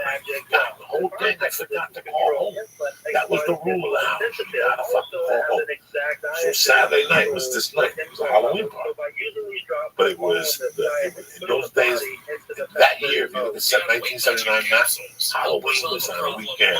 Me and Ghetto Boys and Trick or Treat. Halloween was like on a Wednesday. So, but the party was Saturday. Yeah. So it was like maybe, or Halloween was like Monday. And this party was on Saturday. Those are the So it best. was like October 28th. You like trick or treat like 3 times. So what happened was I stayed there, and all of a sudden I realized it's 3 in the morning. George, my mother, she goes, Buy George's Weight Magic listen, Drops I and might be able capsules to go and bus. shed those pounds. Order There's a now way. at healthylooking.com But or that, by phone so at but what was the date on the fucking Saturday night? Free shipping with promo code George. That's No, healthylooking.com. the Saturday before that, the 27th, because she died on the 8th. So she died Wednesday after that, not after the Halloween, 10 days after Halloween. So it was a week and a half. She died a week and a half later. So she gave me the speech on a Sunday night, and she died November 8th. So look at it. You follow me? Wow. So that Sunday, she goes, I'm on the couch. What are you going to do? And I go, I don't know. She goes, we'll take a taxi home. I go, I'm not going to take a taxi home. I got little buddies with me. We're all going to walk home together. And I had done the acid stuff. And the acid was coming down. I was getting like the little jingles and shit. So something happened. Somebody took a ride downtown. But by this time, we were talking. It's 5 a.m. I'm not going to call her back. She was already sleeping. And I'll never forget that my friends dropped me off. I had a ghost costume on. And I walked up the fucking stairs. And I was putting the fucking key in the door. She opened it. Grabbed me with one fucking hand. Just smacked me across the face. She hadn't smacked me in 4 years, 5 years before that. Yeah, I was a big boy, you know. And that just wasn't her at all. You know, she would say, I'm going to fucking kill you. 2 years before that, she did light in the fire. With a bounty roll. She pulled me out of Carmine Balzano's backyard. So, but she was pissed. She was pissed. She slammed the door. She was going to tell you something. Someday you're going to fucking marry. You're going to have a fucking wife. You're going to fucking call every hour on the hour. That's the deal in this house. You can stay out all fucking night. Don't give a fuck what you do. Drinking with your stupid buddies. She went off. But she goes, all I want. And I'm standing there going, you just smacked me in the fucking face hard. Like it was a hard smack to the face. Like it was still stinging. And she's like, you know, you fucking idiot. You know, what the fuck is wrong with you staying out until 7 in the morning? Get upstairs to your room. I don't even want to look at you. I was pissed. I'm like, I might even move out. Like, that's it. I might even move the fuck out of this bitch. Fuck this place. Fuck this place. Fuck you. No wonder your husband left you and the other one died. Fuck you. Holy shit, that was fucking real as it gets. That's real. My father died at 37, and then one who was a killer left her because he hit him in the head with a fucking saint. A fucking Catholic saint or something. Which one? Guadalupe? Maria? No, Santa Barbara, the man that with the sword. He flicked a cigarette. She fucking waited for him to fall asleep, and she broke it over his head. Nobody could deal with that. He didn't even know what to do. He was lost. He was in a deep sleep. So that night, I went to bed thinking, you know. Was that after she got home from closing the bar? Yeah, they came home together, and they were talking, and they were sitting like this. He was sitting on a chair, and something happened where she wanted a cigarette, and he took it, and instead of handing it to her, we were old school Cubans, but we don't throw nothing in that house. No, that's rude. That's fucking rude.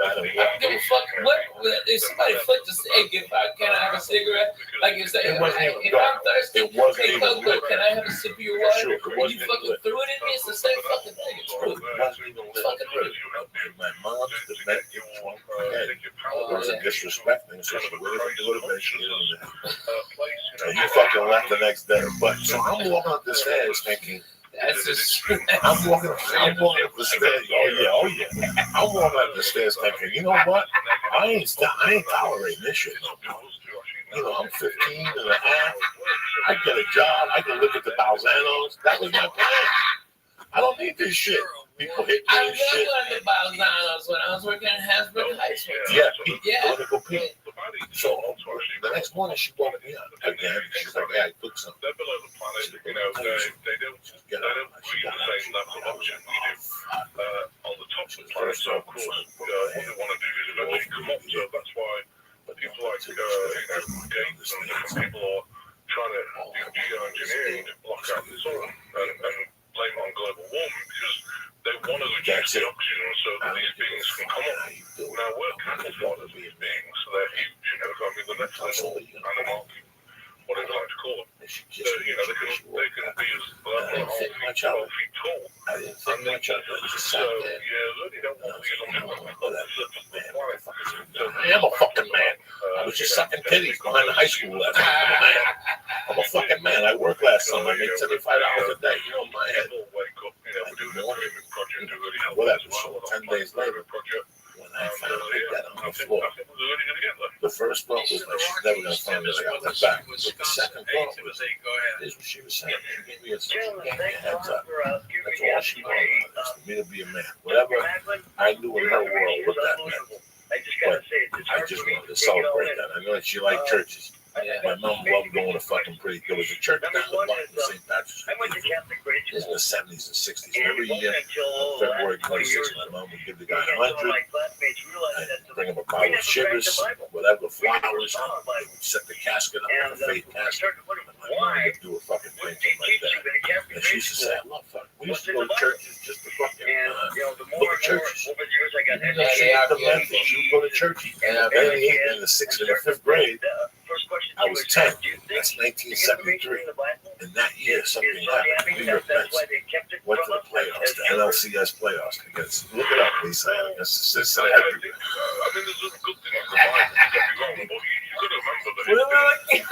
Look up the New York Mets against the Cincinnati Reds, 1973. Oh, poor man. This is how the Royals whipped the shit out of them. They beat them by 17 sticks, and they did it right there. And fucking, I mean, fucking, who's that black guy? Spike Lee took his hat back off. Okay, Jerry Seinfeld was boo-hooing back to his $1 billion. Okay, and the little team from nowhere, fucking no money Royals. I'm so proud of him. God bless him. It's an American dream. It's a fucking American dream. Good for them. Whipped them to death. At their house. What year was it? 73? 1973, New York Mets and the Cincinnati Reds, October 6th to 10th. And New York won the series 3-2. Right, Pete Rose beat the fuck out of Bud Harris in that second base. when he was sliding in. But that year, when I met my first community, you were talking about. Oh yeah. Yes. So what Lee, so you went to Jewish instruction. You saw the kind of what days? It's Saturdays. It was Wednesdays a lot. Wednesdays and Sundays sometimes. Hey, did you have the little nice? Oh, thank God. That would have been a miserable let him grow, man. You should eat some pot cookies and say fuck it. Just fuck with people's head. Lee, if you did that, you know what? I can't like roll those. Yes, you do. How do you roll those? You just let it get. Just let it fuck. What am I supposed to do? Who gives a fuck? I'm like an asshole. No, make a big mutton chop. Everybody think you're a hipster faggot. It'd be great.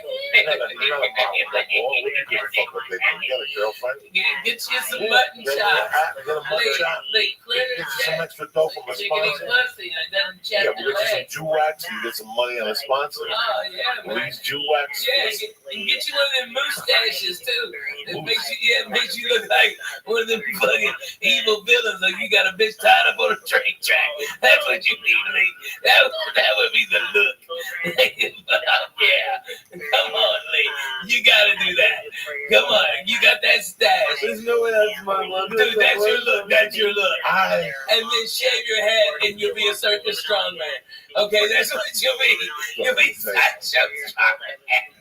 You'll be a group of 30 people putting those my fucking mom. I used to go to this fucking Sacred Heart School for boys. And how they did. What they did was you had to line up 8th grade, 7th grade, 6th grade. So to go to church, there was this bell. And you had to bring the bell. So it's just an animal. All right, 8th grade, and she bring the bell and you go in. And my mom used to eyeball that bell. And things like that.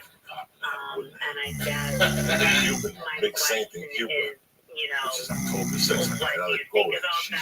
She's supposed to have and if you want money, you have to bring that back. So my mom went there the way home. She's like, just get close to me. My mom shoplifted the fucking bell from church.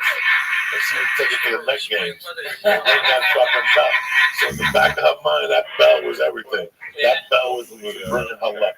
Every time I'd see her, she'd give me a kiss and go, "You're a genius. That church is bringing me good luck." And fucking belt. The Mets keep winning. What you stole from the church is bringing me the Lord. That's amazing. So every time the Mets would play at home, she'd bring the bell, and if she went to a Met game, she'd take the bell and put it in her purse. And she'd ring the bell at the Met game. This is true fucking story. This is how crazy. This is where I came from. Oh, man. I know you don't have all this time, but have you thought about like trying to go back to 1973 Met game like video and see if you can hear the bell? That's crazy. Shit, you're blowing my fucking You're mind. blowing my fuck. I couldn't. Dude. No, I couldn't do. You would hear it too. You would hear it going Rusty style. She would throw chicken wings when he run back. She hated Rusty style. So she was like, this is how it is. No me ponga palabras, se compara. I mean, she hated him. She hated him. She hated him to the point where she would tell me to the point, like the usher would go, "Where do you want to sit?" I think Rusty, where did Rusty stop? 73 Lex. Was it 73? Wherever Rusty stopped, they had a horrible, I think it was Rusty Stop and George Theodore. Oh my God, used to get so pissed. He was the right fielder. Yeah, he always had to hit the cutoff. That was the story on that. Guy would so she's going to the chicken wings? Oh my God, that's the best. Here's the deal. The guy would go, Denora, I got side on right field only. So he would have to run past her. If she would sit there and he ran past her, she would lose her mind. She would go ballistic. All 8 times he'd run. Oh yeah, Ruti, hijo de puta. She'd fucking yell in the Spanish. And then if she was close enough, she'd throw chicken wings at him. Oh yeah, hijo de puta. So when the guy would ask her, where do you want to sit? And he'd say, like, what do you want to sit? My mom would go, oye, no me ponga para ese lado, compadre. It's people saying, I don't like that fucking dude. So she would sit on the other side. Who was the left fielder?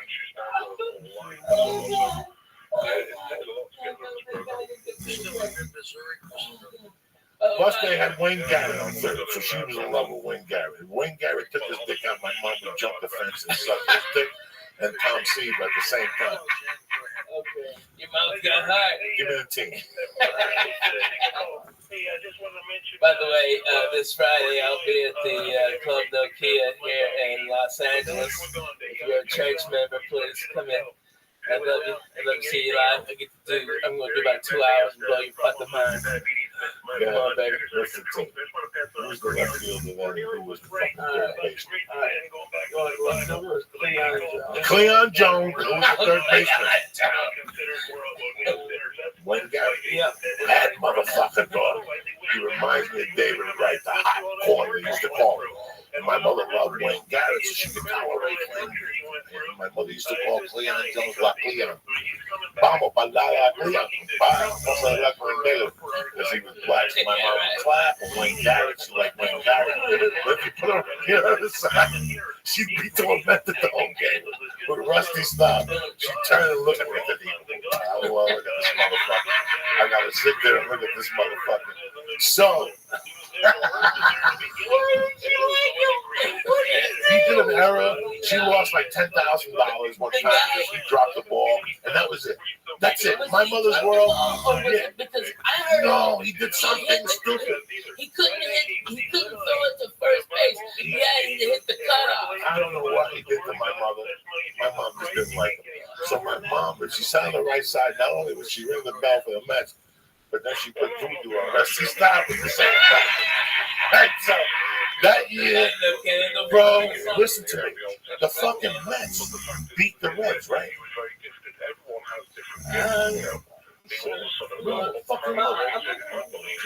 Yeah, they won 3. Right. You understand what that was for the fucking Mets to beat the Reds? The Reds were becoming a dynasty. That was the big red machine. Now, you know what happened, Lee? You know what happened? My mother was not the World Series. My mother put I still going to sleep in my school for boys. I understand. Listen, this is even going to get creepy here. not only do you, the school, you go in on Sundays, and you come home on Thursdays. Here's what it really gets people. Wait, go even deeper. See what day the World Series was on. The game what was the series when the Oakland A's beat the Mets? 1972 World Series. Look at the day they clinched. So this is really a knocking motherfucker. See if it was a Sunday. The day they won that game, the Oakland A's beat the Mets, game 6 was on a Sunday. Was it 6 games? 7 games. Okay. Sunday, October 25th. Who the fuck do you think you're dealing with, gentlemen? Yeah, So listen to me. Listen to me. I still remember what's his name catching the ball and my mother looking over at me and going, let's go, we're going back to that fucking school. And on the way, her like playing, she wouldn't even look at that fucking bell. So for the last 3 months, all she does is she loves this bell. She put the bell down at night and light a candle next to it, cut a chicken head and fed it. She did the whole thing. Sangria, that shit. She gives the blessing. The day the Mets lost, she personally got in the car. She go to the bar. My stepdad, one of my mom's friends, we'd all go out to dinner as a family, and then my mom would go to the bar. Because you had to be there till 5. No, 3 if you were working the bingo on Sunday. Yeah, man, that Catholic church is a beat. My mom personally drove me to the fucking school. Got me out. She was agitated the whole time. And I know agitation. Whatever you want to call it, everything, get this fucking kiss of that bell away from me, right? Like, why are you touching that fucking thing? They've been looking for that bell for 3 months.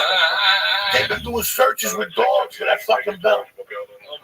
And I go, you put the fucking bell back. You want it. Here we are in front of the church. The nuns are 10 feet.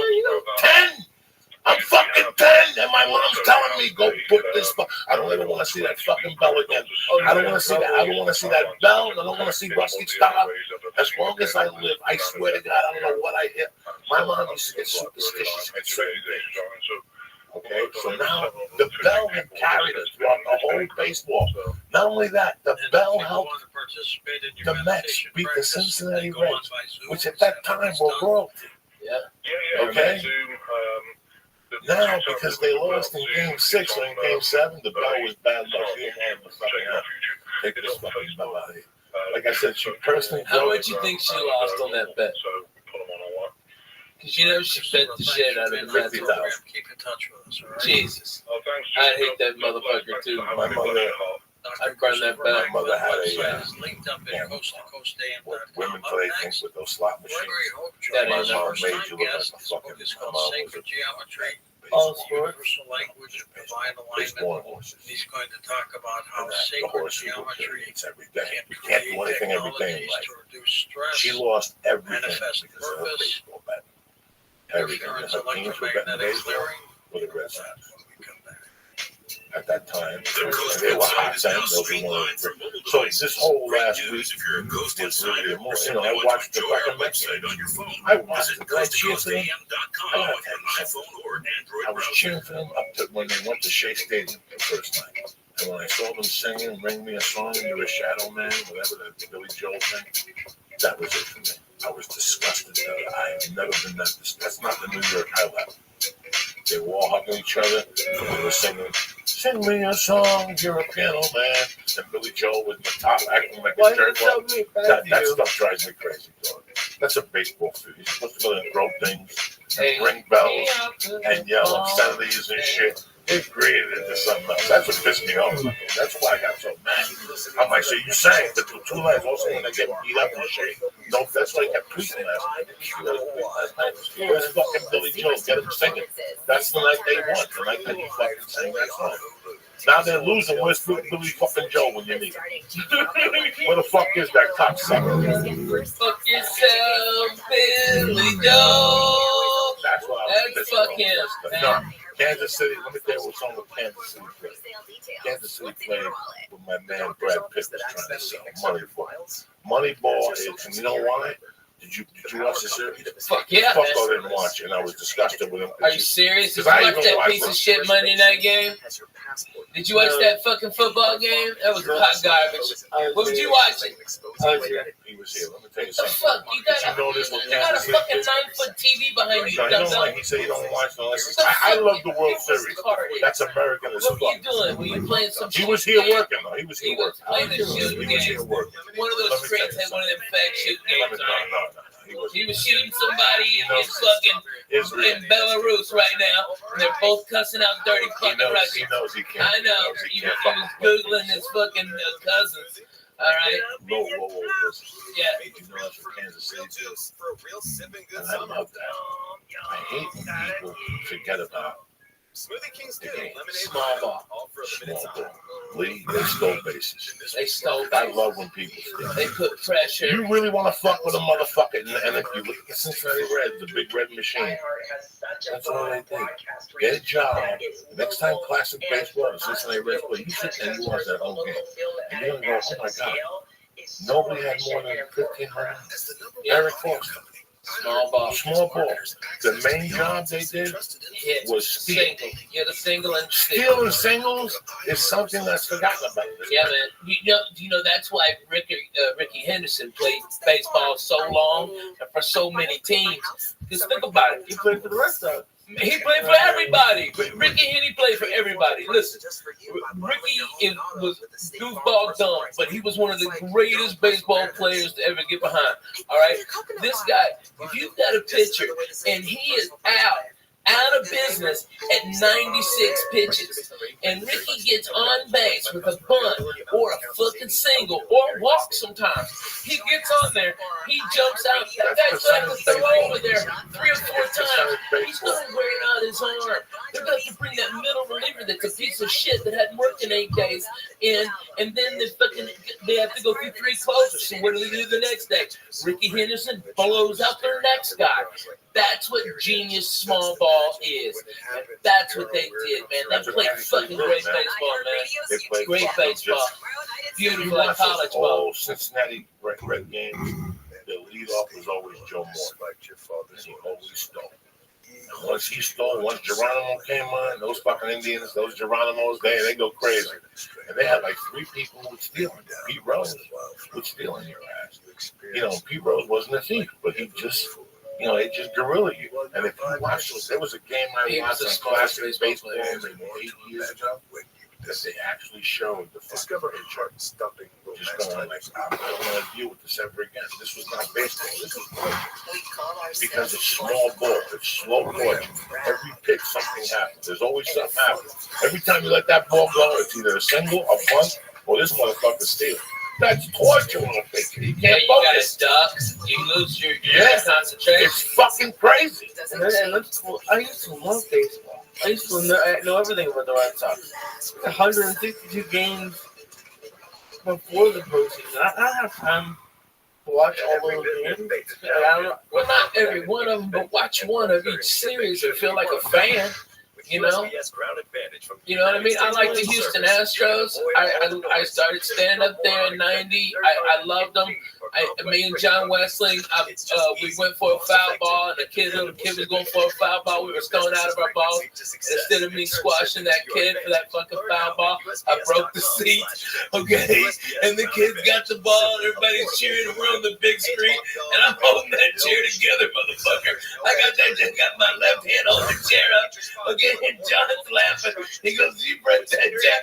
I go, "This motherfucking chair is done. I broke that ass and dumb and been there 30 fucking years. And I fucked that chair up. We got up. It fell to 4 pieces. You gotta swear to God, get Johnny West on the phone. That is so fucking funny. Oh my God. A couple of things. I've broken a lot of shit. I've broken a lot of shit. Break lawn chairs. Lawn chairs. Remember the Pittsburgh funny bone? Yeah. The home with Creepo that used to have naked women pictures all around the bar. Yeah, right. I hated that. I always Which provides you with quick relief. Man, I hate lawn Once I chairs. get relief, Yeah, I go on with the my chair you have on your balcony. I never knew why you had that goddamn chair I there. broke one and you broke one. Well, I was like pushing the John and you came and just plucked on method. Well, for a fat guy, those are the worst chairs. When you shot the pilot, the VH1 did I break a chair? Yes, yes, Something yes, broke the yeah, chair. you broke a chair. It was awesome. For a long time, I was breaking fucking Oh my god, it was so I fucking love funny. that chair, bro. One time we sleep out in the chair broke in Miami. Dude, you broke Gavin's toilet. Remember you went in there and you just sat down too hard and you broke that fucking toilet. And then you made the slow creep. According to the CDC, 74% of And Americans. water came out and flooded Gavin. And Gavin got out of his, because you were sleeping in my house. And you were like, fuck him, I'm going in here. I broke Gavin's fucking futon. That was classic, bro. I heard that thing snap in 8 waves. When you're a fat fucking break shit sometimes, without even knowing, it's the most embarrassing thing. Living like a fat fuck, so you break a ton of shit. Clothes, I have ripped clothes. I remember one time I got somebody's. I remember one time in somebody's car, I went to get the handle, and I went to pull up and have the fucking roof came down. Oh man, it's tough being a fat motherfucker. Man, ain't nothing easy. Let me do some shout outs and get the fuck out of here. I'd like to thank Mike and Mary Johnson at Unique Bows. Thank you very much for the bows. We put them on a little hair for Halloween. Thank you for listening. Rusty Shackelford, Death Squad Dallas, and the rest of you crazy I love those guys, man. Sandman, Benito Munoz, Sean Cappuccino, Jimmy Carroll, and Jerk Brooks. You know who I know is watching? It's my man T in Colorado, who's a cool motherfucker. Yeah, I know T in Colorado, that motherfucker has got weed 15 foot tall. 15, the biggest ass bud. Dude, he's a great guy, man. That guy's cut from rare. I just talked to him on Twitter a couple of days ago. He's a good dude. Yeah, he's a good dude, man. He's a good dude. I like that guy. You have to do it. What's up with you, Tarzan? We're going to kettlebells tomorrow? Yeah. You staying for jiu-jitsu? We're going to bust it. We're going. Let's do it. Let's fucking go. I got shit. I got to take headshots on Wednesday. Yeah, I'm going in and out. All right, you fucking gonna get real. Okay, we're 3 fat guys. You're gonna talk about workout sessions now. I mean, we were talking about fucking asshole. I just thought about it. I buy better bed, motherfucker. That's what I did. Fuck breaking them. Buy the best. Bro, he wants me to post over my back. I can't do it. I've never in my life been able to do it. He's like, oh, just do it. I'm like, it's not gonna happen. Oh my God. Okay, I can't believe I can join this conversation, but I can actually and be relevant. Holy shit. Okay, I've been trying to limber up and like, because traveling so much it hurts. And so my doctor, as part of, I broke my wrist, said, you know, as part of my physical therapy, go to yoga, okay? So I'm having this one-on-one with this yoga stuff, okay? I'm going down, and I got my legs spread as far as I can, and the fucking yoga mat split in the middle, and my balls hit the fucking floor, and I almost passed the fuck out. My fucking thighs have been killing me for 3 weeks. Dude, I swear to God, I did the full split like I was trying to block a goal. It was the worst. Oh my God, dude. I think I ripped my groin muscles, all this shit. I ripped that yoga mat right down the fucking middle. You're the first person I have said that to because it's so embarrassing. But those fuckers will rip if you get fucking 450 splitting it. Oh, Jack, I busted my ass. It took me so long to be able to get out. I didn't even know what to do. The instructor just pushed me back on my back. And it eased up. Oh my God. But one of the worst things that ever happened to me was drunk at the YMCA. That's telling me, bro. That's telling me, bro. Oh my God. As a fat guy, I was never more embarrassed in my fucking life. I've done some fucked up shit as a fat guy. And I don't, you get embarrassed about being fat. You can't fat shame me. But the time I almost drowned at the Wiley fucked me up. I didn't say nothing for like 2 months. I didn't say nothing. I just snorted coke and tried to hide it and shit. What are you feeding? That was embarrassing. I was just starting to lose weight. Things were going great for me. I lost like 8 pounds. I was still snorting blow. I was doing big blow. And I fucking got up one morning and I went to work and I overslept. And I said, fuck it, I gotta swim. And I went for the wine. The wine's packed. I used to go to the Fat Man pool. It was a Russian pool. Right, it was like 4 feet, but it was 96 degrees. So it was like a therapeutic. It's designed to mimic what your dog would eat in the wild, and it's pantry safe. No refrigeration necessary. Nobody would Once see you feed you. nature's blend to your dog, they'll dive right in and love every bite. Limited time, save up to 54% off I'm your not gonna first be a order. fat guy Place who order wears a today and t-shirt in receive the a pool. free Yeah, pack of I am. I'm a hot mess. You don't want to see So me. I said, fuck I it. keep all this in. I'm gonna go in there without a t-shirt. Lee, I was 400 pounds. There was Message fat and data rates everywhere. And I'd sit in the sauna and I'd make me like I was losing weight in the sauna. Then I'd go in the steam bath. Then I'd jump in the pool. And I did this every morning at 5 a.m.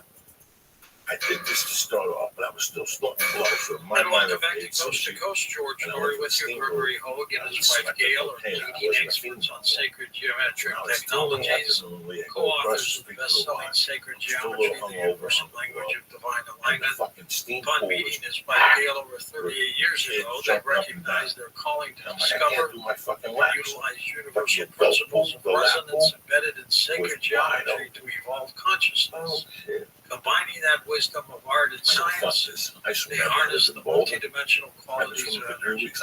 They continue to create technologies and share knowledge for improving health, raising consciousness, reducing stress, manifesting purpose, and clearing electromagnetic interference. Gregory Hogue on Coast to Coast. Greg, welcome. It just shocked my body. Just shocked my fat little body. My sister is named Gail. There aren't too many. I'm swimming up to I can't turn on my head. I know I'm one of them, and I'm very happy and I with look that. happily, and I haven't even moved like 5 feet. I'm Tell us fucking about sacred sideways. geometry. But A by lot of this people time, have I'm different out of thoughts air. about it. What's your Like I was definition? smoking 2 or 3 packs of cigarettes a day. I'm dying. Well, let me I'm say it a 10 couple feet different out, ways. but I can't swim back. 99. And my feet can't take it, so I'm just holding on to the rope. And people are swimming by me, they're going, come on, let go of the rope, come on, swim. And I'm like, guys, I'm dying. I'm trying to get the shortest distance was this way.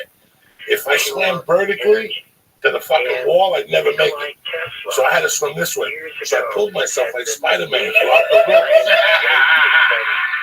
And I get to the wall and I'm huffing and puffing, guys. I mean, guys, I was fucked up. Seriously. That's when I realized this has to happen. And I'm holding on to this and I can't kick no more. And I'm out of oxygen. I'm holding on. And I got my fucking chin from the thing, just holding it.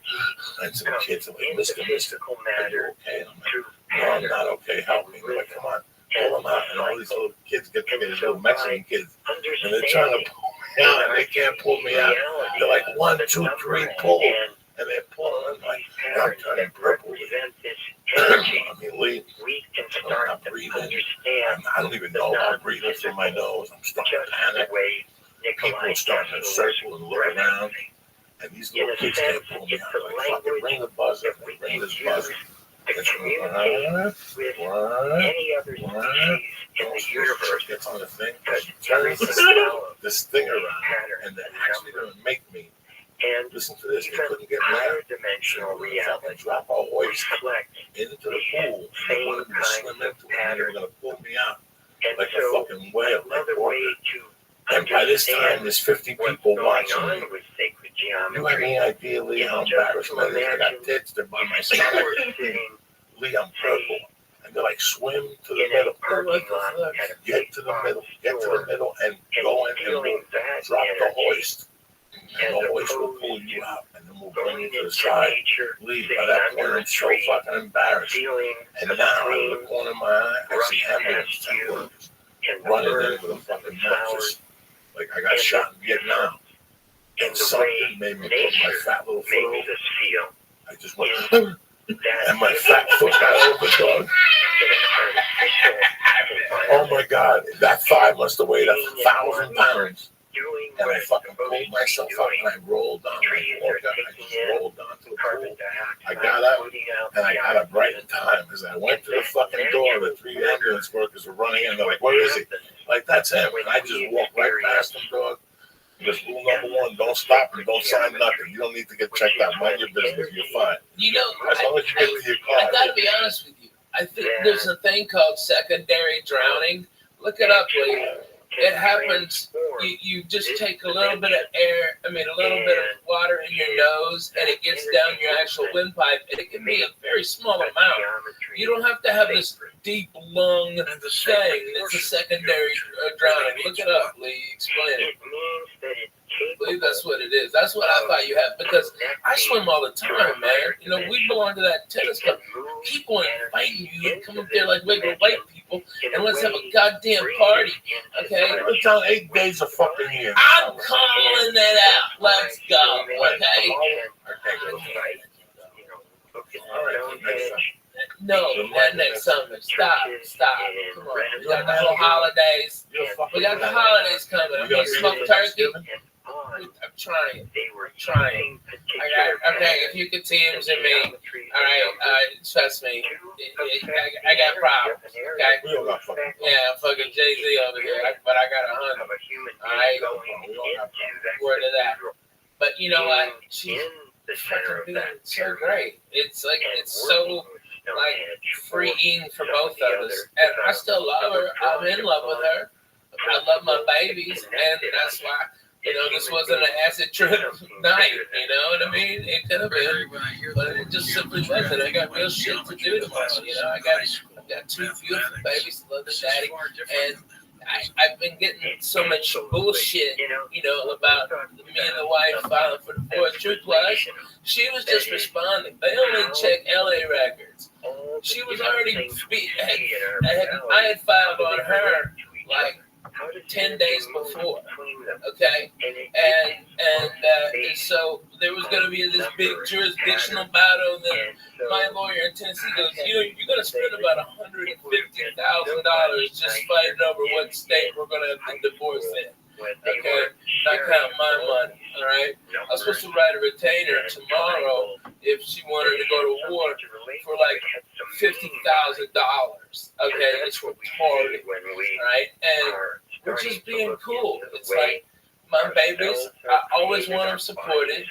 My wife will never want for anything. She'll have the house that she designed. Okay. She can be free, and I'm a miserable person to fucking live with. Not that I'm a fat piece of shit, it's I'm work all the fucking time. I'm always. I've got babies that have to be in school. But since this shit broke on the internet, man, they have people taking pictures of my kids, man. It's like, motherfucker, I'm the guy. You know what I mean? It's like I'm the guy behind the microphone. You know, those are my babies. And they're just being fucking dicks. You know, I couldn't even go hardly trick-or-treating with them. People all fucking up in my business who I never even knew. I wanted to slap so many motherfuckers. I couldn't take it. I just sat down. Because everybody knows my fucking business. But they also know my babies. And they go, yeah, their parents, you know. And everybody up there is either swinging, fucking divorce, fucking somebody else, or doing coke. You know, there ain't no innocent ones over there, but they're throwing stones. But man, they're coming out. Yeah. You told me a story that was fucking which is whatever's going on in your life right now, Ralph. Expressing children, creative in the church we love. I know. You want you to know one thing. Divorce ain't easy. There's 2 ways to do this. You want to do this with shotguns and Jews? No. Or you want to do this with, and that's the way you got to do it. Exactly. To career. Yeah. And you want peace of mind. You want peace of mind. Listen, man, sometimes people try. I'm thinking about Rabbi Rothschild. I don't know anything. Guys, I don't know anything. I just found out that these people broke up. She's dating a new dude. Who? When does this happen? How does this happen? The singer from No Doubt. Stefani? Yeah, she's dating the judge from fucking the show or something. He broke up with his wife, and she broke up with her husband after 40 fucking years. And they had like a thing today, like, this Blake Shelton guy. Yeah. You know, listen, man. People in life sometimes don't get. I pray every day that Mary stays in love with me, and I keep it together. I pray every day because I know how quick it can go. And the longer you're with a person, the harder it fucking is. And when you got children, it's even fucking harder. So there's two ways to do a divorce. You can either A, go to war, or B, take a fucking few lumps in the head, but you're gonna take anyway. That's all. You're gonna take anyway. I've taken that my whole life. It ain't no big deal. Either 10 people can hold you down and put a big black dick in your ass, or you can just take a fucking white flag, get naked, put it on your back, turn around, lube your own asshole, and let them do what the fuck you gotta do. Okay? You know what? A dick in the ass hurts both ways. But I'll tell you what, it hurts more if you clench it up. So if you clench it up, She didn't do nothing wrong. And you know what? She did help me in my career. You know, the truth is, when I got Last Comic Standing, okay, Jay Moore, dickhead, called me on Thursday. Go, hey, I need you for an audition. I was in Hawaii working at the Laugh Factory, and he said, come back. I need you here on Saturday. And I looked online, and the cheapest ticket for round trip, because I still had to finish in Hawaii. There's nobody on that fucking island who could have done it, right? And so I had to come back, and the ticket was like $1,100. You know, and that was 2 months rent, man. That's real fucking shit, Mike. For a maybe, for a big fucking maybe, and I rolled the dice, and I couldn't afford it. Lana had a credit card that her mama gave her for insurance, and she put it all on there, and that's what launched my whole career. So does she get half? Yes, motherfucker, she gets half. Okay, she should get more than half. She's gonna be drawing a salary from my place. She's gonna be getting out of money like the regular white people because we're Jews. They gotta respect. All right, my babies already have big things set up for them. They'll never want for anything. They'll never have what I went through. You know, and it's like that's what you want. But now they're coming. It's just so irritating. It's like they're just dumb. These motherfuckers. You know, the internet is a good thing and a bad thing. Yeah, right. The internet is a good thing and a bad thing. You know, I use the internet for certain things. I see people use it for other things, and that's fine. That's what the internet is. It's your expression. But sometimes if you don't get away from it on the internet, the result isn't going to be good. It's happened to me. It's backfired. Yeah. Right. And this is a situation with divorce and stuff. And nothing's happened yet. Yeah. Trying to be a discovered that the voice of my life haven't been geometry. I lost a child. 4,320 degrees on the surface of that geometry. I have animosity. So what I'm saying is that the builders of that pyramid knew what they were doing when they created that standing tall, yeah, last straw. When I saw that movie really scared me. Why? You ever see that movie where he goes nuts on the floor? Yeah, he's lost his job. The drug dealer goes to mug him, and all of a sudden he shoots him. He goes, "You want my briefcase?" He's pretty funny in that. And now Duval is looking for him. It's a cliche type movie. I always saw that happen to me with my ex-wife. That's how bad of a divorce it was. I forgave my stepfather. Till this day, I talk to old school Cubans, and they always say, "Fuck him, he never gave you what was coming to you." You know what? So now I gotta go get what was coming to me. That was my frame of thought back then. He didn't give me my mother's money. What do you want me to do? You want me to shoot him? For 3 years, I lived with him. I was preparing to hide under a car and grab his foot and shoot him. Where's his money now? So I shoot him and kill him. How am I gonna get his money now? So I had a terrible idea. And I hated him for fucking years. And one day I go, "Look, this is the guy that raised 40 years. Would you give me $300,000? What was I going to do with it? Was I going to invest? Was I going to buy a building? No. I was going to buy a coca plant or some fucking... Fuck yeah. So in a way, he saved my fucking life, you know? So I forgave him over the years. And I forgave him. That was it. When he died, I didn't go to the funeral. I sent flowers. I went to see his wife, and she died. But I let it go. I let it go. I got to tell you something. I had such I don't have any anger. I have but I have right now only you love. No, I know. I don't care. I've already seen all the numbers. I just love how bad it was. I have to get another place here and I hate it. And the sense of connection that it offers. There's levels of a divorce. Because we really start out in our book talking about consciousness. And that's where I believe all of this is leading into higher consciousness and supporting human beings in that journey. Give us an example of how sacred geometry would work and apply to something like consciousness. And all of a sudden, it went from one thing to another. I hope part of it is that we have to start to understand how we're constructed as a human being. We're a lot like an iceberg. You know, where you have the tip of the iceberg. That's what happened with me. Once it turns in, it'll leave. Once the fine print, it's a fine print. And once that fine print comes out, Lisa, there ain't no coming back. And that fine print has to exist. It has to exist. The law says it has to exist. And sometimes the other that 90% hurts. is hidden. So, even from most of us, my love always. I call you every day. I know. I send you videos of a little Spanish guy. You gotta knock it out for that, man. I'm the real deal. It's like I'm the real deal. I've been through a divorce. I've been through a separation.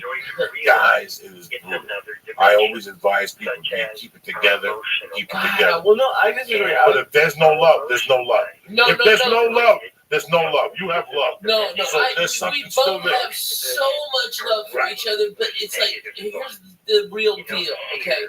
I have really fucking bad PTSD, and now I'm probably medicated by probably the best. They had a psychiatry at Vanderbilt. He's fucking amazing. He's got me chemically dialed in. I sleep 8 hours. I'm up. I don't take naps. I walk. I feel great. He's done it all. He's fucking amazing. All right? But before I got properly medicated, I was a fucking nut and a complete asshole. Okay? You know what you do after 2 years of denial? What question did you have? No, it's not a question, but it was my parents got divorced when I was in high school, and I actually had wished they got divorced earlier. Like they said, like we stayed together because of the kids. Even back then, I thought it would be better just to have like You're just a tough dude. This is you know, listen, man. I was young, but I feel great now. Let's get something. I got a lot of Let's get something out of here.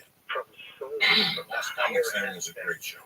And it shows a lot of comics to the country and vice versa. Into the body, through the heart. Well, Ralphie was the the last one. He was already brilliant. Almost like an antenna. Ralphie was already had a lot of people paying tickets to go see him. I mean, this just accelerated the program. Where now these kids become somebody. Ralphie May was already somebody. You follow me? Ralphie May was already somebody. And right there at the center. Went from one thing to one thing, Ralphie. I just did. I was there. I was there when you were, you know, cooking for us with no money. And also next thing I was sitting on Wilson Boulevard with a jar of weed in the living room. People just sticking their hands in it, taking weed to go. And you knew it. He didn't give a fuck. Take it. That's what it's her thing. Yeah. I mean, every time he'd see me, he'd give me $200 sacred geometry, to the universal language of divine alignment. What is that divine alignment? Marriage. The divine This has been a alignment journey for you. is literally I hope what that I've just been talking Man, about. I've got so much more peace in my life. I've got so much less stress and less anxiety. I don't have nightmares every night. When you have the PTSD from smell buns? No, that's hilarious. You see the bottle of that was 12K. Shut your mouth, cocksucker. That was a good angle. All right, I broke my fucking bone, but hey, I fucking got 12K out of it. Word to the mother. No, it's when I had bilateral double pneumonia, pulmonary embolism, and I had to stay awake for 9 days because they said if I couldn't help my lungs expand, I would die. And I had the blood clot was so big that because I had pneumonia and I'd broken 2 ribs from coughing, That's what caused the boycott to go right. It was right here. And they said that a radiologist was going to come in at 7 a.m. and enter this vein and go into that and find it right there by the bone. And he goes, you have to be awake. We can't give you any anesthesia. And it's inside you. It fucking hurts in there, man. All right. And that they're gonna, you got a 5% chance of living. Okay, if it blows the clot out, okay, you fucking live. And if not, you'll bleed out in your brain. You'll have a stroke. Good luck. Hey, sleep tight. Boom, motherfucker. I was fucked up, Jack. That fucking snapped. That snapped your fucking head, dude. And so, what I've been doing like a lot of PTSD groups, okay, and they're always like, what the fuck are you doing here? And I'm like, look here, cocksucker. I'm just as fucked up as you are, and let's get to the real deal. Let's talk about some shit. Well, like, you even know about what? I mean, you know how many times I've gone overseas for the fucking military? Like 19. I'm in a 44 forward operating bases in multiple war zones. Okay, by the way, Afghanistan this time of year is fucking beautiful. All the Taliban's turbans, change colors, bananas. It's like those dirty motherfuckers. They're like reds and yellows. It's beautiful. Okay, but I've been there, and then they start getting real, dude. And those guys get real. It gets real. You know, I mean, it's like, I know it sounds stupid, right? But you're absolutely right. LifeLock alerts you to threats you could miss. If your identity is stolen, a dedicated U.S.-based restoration specialist will work to fix it. No one can prevent all identity theft or monitor all transactions, but everyone can save up to 25% off their first year with promo code NEWS. Go to LifeLock.com.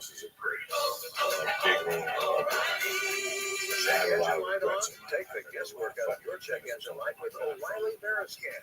It's free and provides a report with solutions based on over 650 million vehicle scans verified by ASE certified master technicians. And if you need help, we can recommend a shop for you.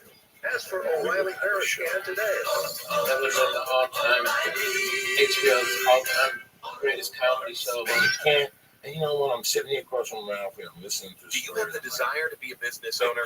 Discover why Franchise Business Review named Right at Home a top recession franchise for 3 consecutive years. And Entrepreneur recognized Right at Home as one of the top 500 fastest growing franchises in the nation. Experience the power. Not even Gardner. The thing you were telling Lee Right at Home about that he's going on. You don't understand. Join a franchise This chick, this chick is living in his house. Before we were talking about this story, his 3 guys trying to fuck the same chick. It's miserable. I'm the only one not trying to fuck her. But when you wanted to fuck her, if your face fell into the asshole, it wouldn't have been the worst thing. So something happened. They're having an argument. You cannot write this, Lisa. This is an apartment that's living on whatever Ralphie is. I'm sorry. I'm living off Ralphie. I got a little bit of coke in my pocket. Ralphie's making Bloody Marys. Bloody Marys. And we're going over there. We're hitting this everywhere. Everybody knew that at 2 in the morning after the comedy stuff. Boom. Me and the Red Devil, Ricky Cruz. Babalu, you know. And we just talk shit. Somebody would have a joint. The free iHeartRadio app is #1 for music, we radio, and drinking Bloody Marys. Discover a new podcast from our library of hundreds of thousands of titles. Here's an iHeartRadio podcast preview. Can't you see what's happening in the American scene? Sits down and she pisses him off. And he's sitting in the position that something happened, the light got a little low. And he's fucking saying shit to her with his face red, right? He's like, fuck you. This is my house. Don't you ever talk to me like this. This is my fucking house. Can you believe this, Coco? She's my guest and she's talking to me like this. This is my vodka. Something. And in the middle of his rage, he's like, ah! And he stops because the light bulb is burning his head. It burns my hair. You can't write that. You cannot write that. That's Inspector Clouseau type shit. For like 3 weeks, I was like Junior Judge Wolf. I always had a hat on. You busted that toilet in your house. Don't No, it was Gavin's. It was Gavin's. You fucked up Gavin's. Stop. stop. You also shit and gave a shower and then put it down with your toe, motherfucker. Okay, I know the real you, okay? All right, you can bullshit with these other faggots, but I'm bona fide. Okay, I was there at the beginning. Okay, I was mugging. Okay, lighting the bum on fire. You lighting the bum. Eating people's pussy. If that apartment building had a fucking camera, oh my God, we would be multi-millionaires. I tell the story that I brought shame of that, and she's giving these people drug dealers wanted to fuck shame. Oh, so I left her downstairs in Gavin's apartment. Oh, she's dancing. And she's dancing, telling ESPN stories. And I come back at 5 minutes. One guy horrible impression. Wait, yeah. Oh my God, remember the horrible impression? Oh my God. Every time they give her She's all coked out. I'm stoned. And this Disney bitch like breaks out into like Joe Pesci shit. You have no idea. Like, hey, shut up, bitch. Damn, take them titties out. Again, that's what she told her. Did you remember that? You fucking told her. Goes, yeah, whatever, bitch. Take them titties out. I loved her. I always loved her. I still talk to her when I go to Vegas. Is she in Vegas now? That's awesome. She is so cool. She opens her body. She got little gigs. Dude, I bet she's making a fucking man. She's 45. She dances in the cage. And she looks like she's like 26. Yeah, she's 20. She dances at a fucking lesbian bar. She keeps marrying a gay guy on the stage. Look at that video in that last one. I had to do this. What? Listen to it. 20 years ago, I had to do this shit. Listen to it. I had to do this gig on last one. One of those people.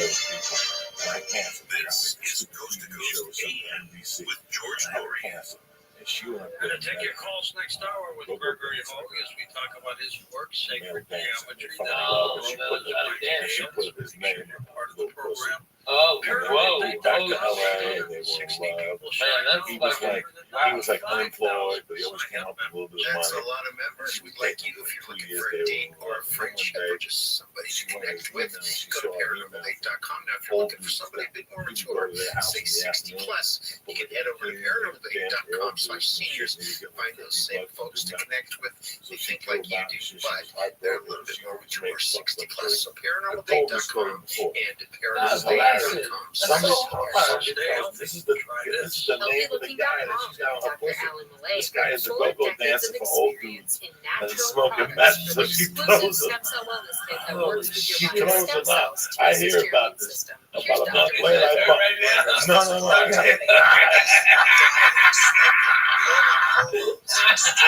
I bump into her. And she says, how you doing? Reducing inflammation and aiding the body to heal itself appropriately. A stem cell is a cell waiting to be told what it needs to be. If there is inflammation, that inflammation needs to be stopped. High blood pressure, high cholesterol, kidney disease, various types of cancer, depression, You know what, Shayla? You gotta give it up to her. She is a queen of a ball buster. She will give it, but she will fucking take it. I tell you what, she takes it better than a lot of fucking bona fide grown men. She's always at work. She came up fucking funny. She came up at the comedy show. She came up at a fucking comedy club. Her mother's a biker. Her mother's Gemma. Did you know that? Her mother's like Gemma. He was telling me stories, showing me pictures sometime now. Her mother's like Gemma. And she's half Arab. I didn't know that. Yeah, she's Arabian. She's like Iranian. She's beautiful. I tell you, if you look at her, you think that she had plastic surgery, and you're like, but you realize it's just natural. She's close. Adaptostem and Immustem, and your free gift Relaxol is only available at healthworks.com or toll free at 800-563-3980. That's 800-563-3980. Hey, don't forget to enter promo code What was George before for free Twitter? shipping. George's MySpace. stem cell MySpace. wellness I got a kit at MySpace page together. healthylooking.com. That's healthylooking.com. Buying a home should be an exciting time for most people, but it's also an opportunity for real estate scammers to catch you off guard. See one, you see the Back in 2022, real estate fraud cost people nearly $400 million. So in the back of my mind, I'm like, wow. Work with It's two reputable girls. companies. They went for the same guy. And It's some verify girl how shit. all parties are protecting your personal information. Back from the fucking. It's so important to understand how cybercrime and identity Tatiana, theft very affect our funny. lives. They're on a plane on the way back, and Gets also the plane exposed does so have often, engine making trouble, it and they're dangerous gonna and die. easy for a The cyber plane's criminal gonna to die. steal Also, your identity. we're gonna release the mask. Protecting your Release the mask. identity Only can be one easy came with down. life. It was shameless Life mask. detects Fucking April Macy took it, held it down, started choking it. That's deep. That's savagery comedy shit right there, Ralph. Oh man, Are you still? let me tell you, man. Are you still on the Netflix? Yes, unruly. We've got the West Coast this whole month or the next 2 weeks, and then Lord's Day is Thanksgiving. You got to get back to Grace. I'm hitting Eugene. I got Santa Cruz, Fresno. Holy shit. Look how high Portland, I don't know what I'm on, but man, this is great. No. Seattle. Look at the Flying Jew. Oh, he is fucking in sumo land. Jesus Christ. Look at you. Oh my Dude, I'm telling you, leave that. Get that mustache. Look like at them villains. Get that mustache. What's the matter, dog? You alright? Look like the fucking circus strongman. You should have seen your face. Hey, all the church members up in Canada. First time I'm coming to Vancouver, man. Come out and help me out. See him. That's the fucking town. That's a town, Jack. I heard a lot of great things. Oh shit! They're gonna carry you out to the bus. Oh my god! Oh my god! No! I had to go through Utah. Those cops fucking. The cops searched me. Those motherfuckers asked me if I did cocaine. I'm like, the fact that I'm this fat and can talk to you proves I cannot do cocaine. I've never done it. Okay? And then the guy asked me if I want some Quaaludes. He wanted my own Quaaludes. And I'm like, what the fuck year is this? 77? Yeah, I'm like, yeah. Can I buy Quaaludes from you? Well, give me 20 fucking grams of Triceratops horn, you dumb fuck. There's nothing there. You know what the official quote was? The one I gave him? Because I was fucked up. You know what I was fucked up on? Cold medicine. I had a sinus infection because I had just come from a goddamn Disney cruise with my kids. Okay, we flew to the fucking. We were in the Bahamas and it was on that fucking pool of, that boat of germs. Okay, and then I flew to Denver. So I went from 82 to 12. Okay, fuck me. All right, and I had all this shit in my head, and it was horrible. So I started off with like all the Dayquil stuff. Okay, like fucking just like Dayquil, Theraflu Day. Okay, like every Mucinex day, every day shit they had, and I dried up a little bit. I wouldn't have boogers coming out of my head. Okay, all right, this is the real deal. Okay, all right, but I started shaking. I start shaking because I'm all fucked up on all that cold medicine. So, okay, Coco, I'm not gonna bullshit you. I got the NyQuil out. I'm trying to smooth this ride out. I'm trying to fucking mellow this train, and then I just take a big old swallow, a fucking NyQuil. It wasn't weed. I played NyQuil roulette and lost. Okay, and you know what my wife goes? She goes, "Why didn't you use the measuring cup?" And I'm like, "What the fuck are you talking about? Measuring cup? That's that cap on the top of the fucking NyQuil. It's a measuring cup. I've never fucking used that in my goddamn life. I had no idea. Okay, I just drank it up. I go like 2 shots. Fuck it. Tell me when you broke question dollar. Hey, that was your fault. That was good ass fucking drug you got. Alright? Okay. That was you and grabbing it, motherfucker. You own that. Okay, you're a dick. and I went the only one. You fucked up some shit. I'm getting out of there. Okay, so you can suck a dick. And by the way, we went to that Jack in the Box right behind his house because we were smelling all that fucking jalapeno poppers. Bullshit, fuck you. No, I didn't go to that Jack. I had to pull over. I couldn't stop laughing. So what happened? Okay, all right.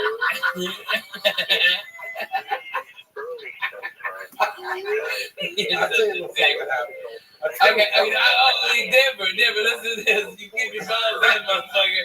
All right, nobody want to see them. All right, I see him plenty in my life. All right, Christ is out. No, man, fuck you. And let me finish this, you cocksucker.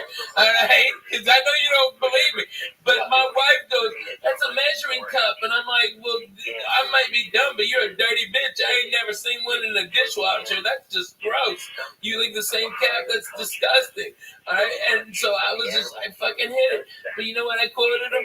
Because they were just making lies up about me.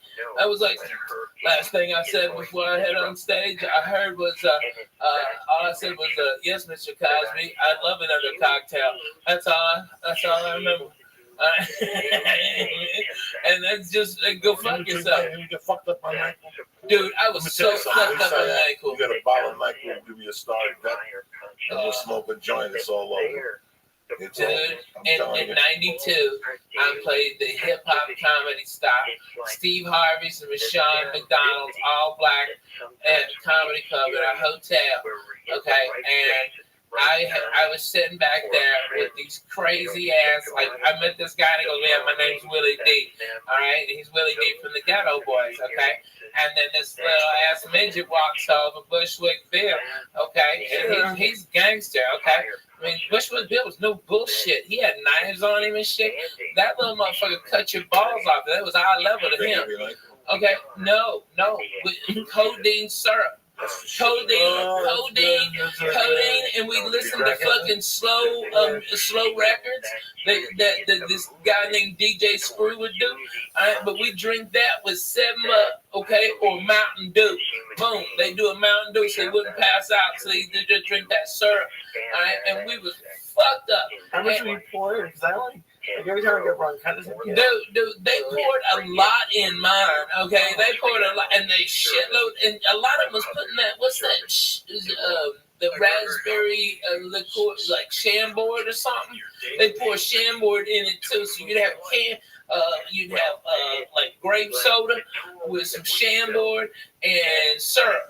Okay, and all those fools were doing that. All of them. It was, and it was like. I didn't even know what hit me, okay, because it tastes like Kool-Aid.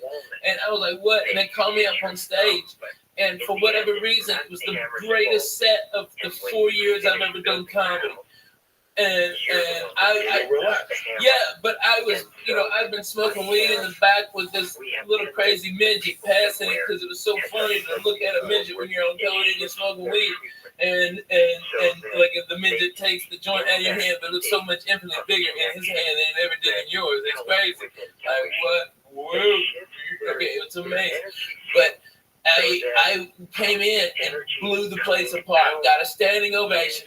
All right, but a comic came on stage who hated my fucking guts. That he was trying to be like the #1 guy, and he tried to do everything, and I blew the guy out of the fucking water. Steve Harvey told me I did. Okay, it was fucking unanimous, and he starts talking shit about me being fat, like making all these fat shit jokes, and the audience turns on the guy, and then out of nowhere you see this nickel 45. 1911, 45 caliber, come up and go, and it's Bushwick Bill, and he goes, "Bring the fat white boy back, shut the fuck up, nigga." All right, and he was about to shoot that man, okay? That's how gangster and fucked up this guy was, and they was like, "Okay, fuck it, okay, we're really. I had nothing fucking left. What the fuck?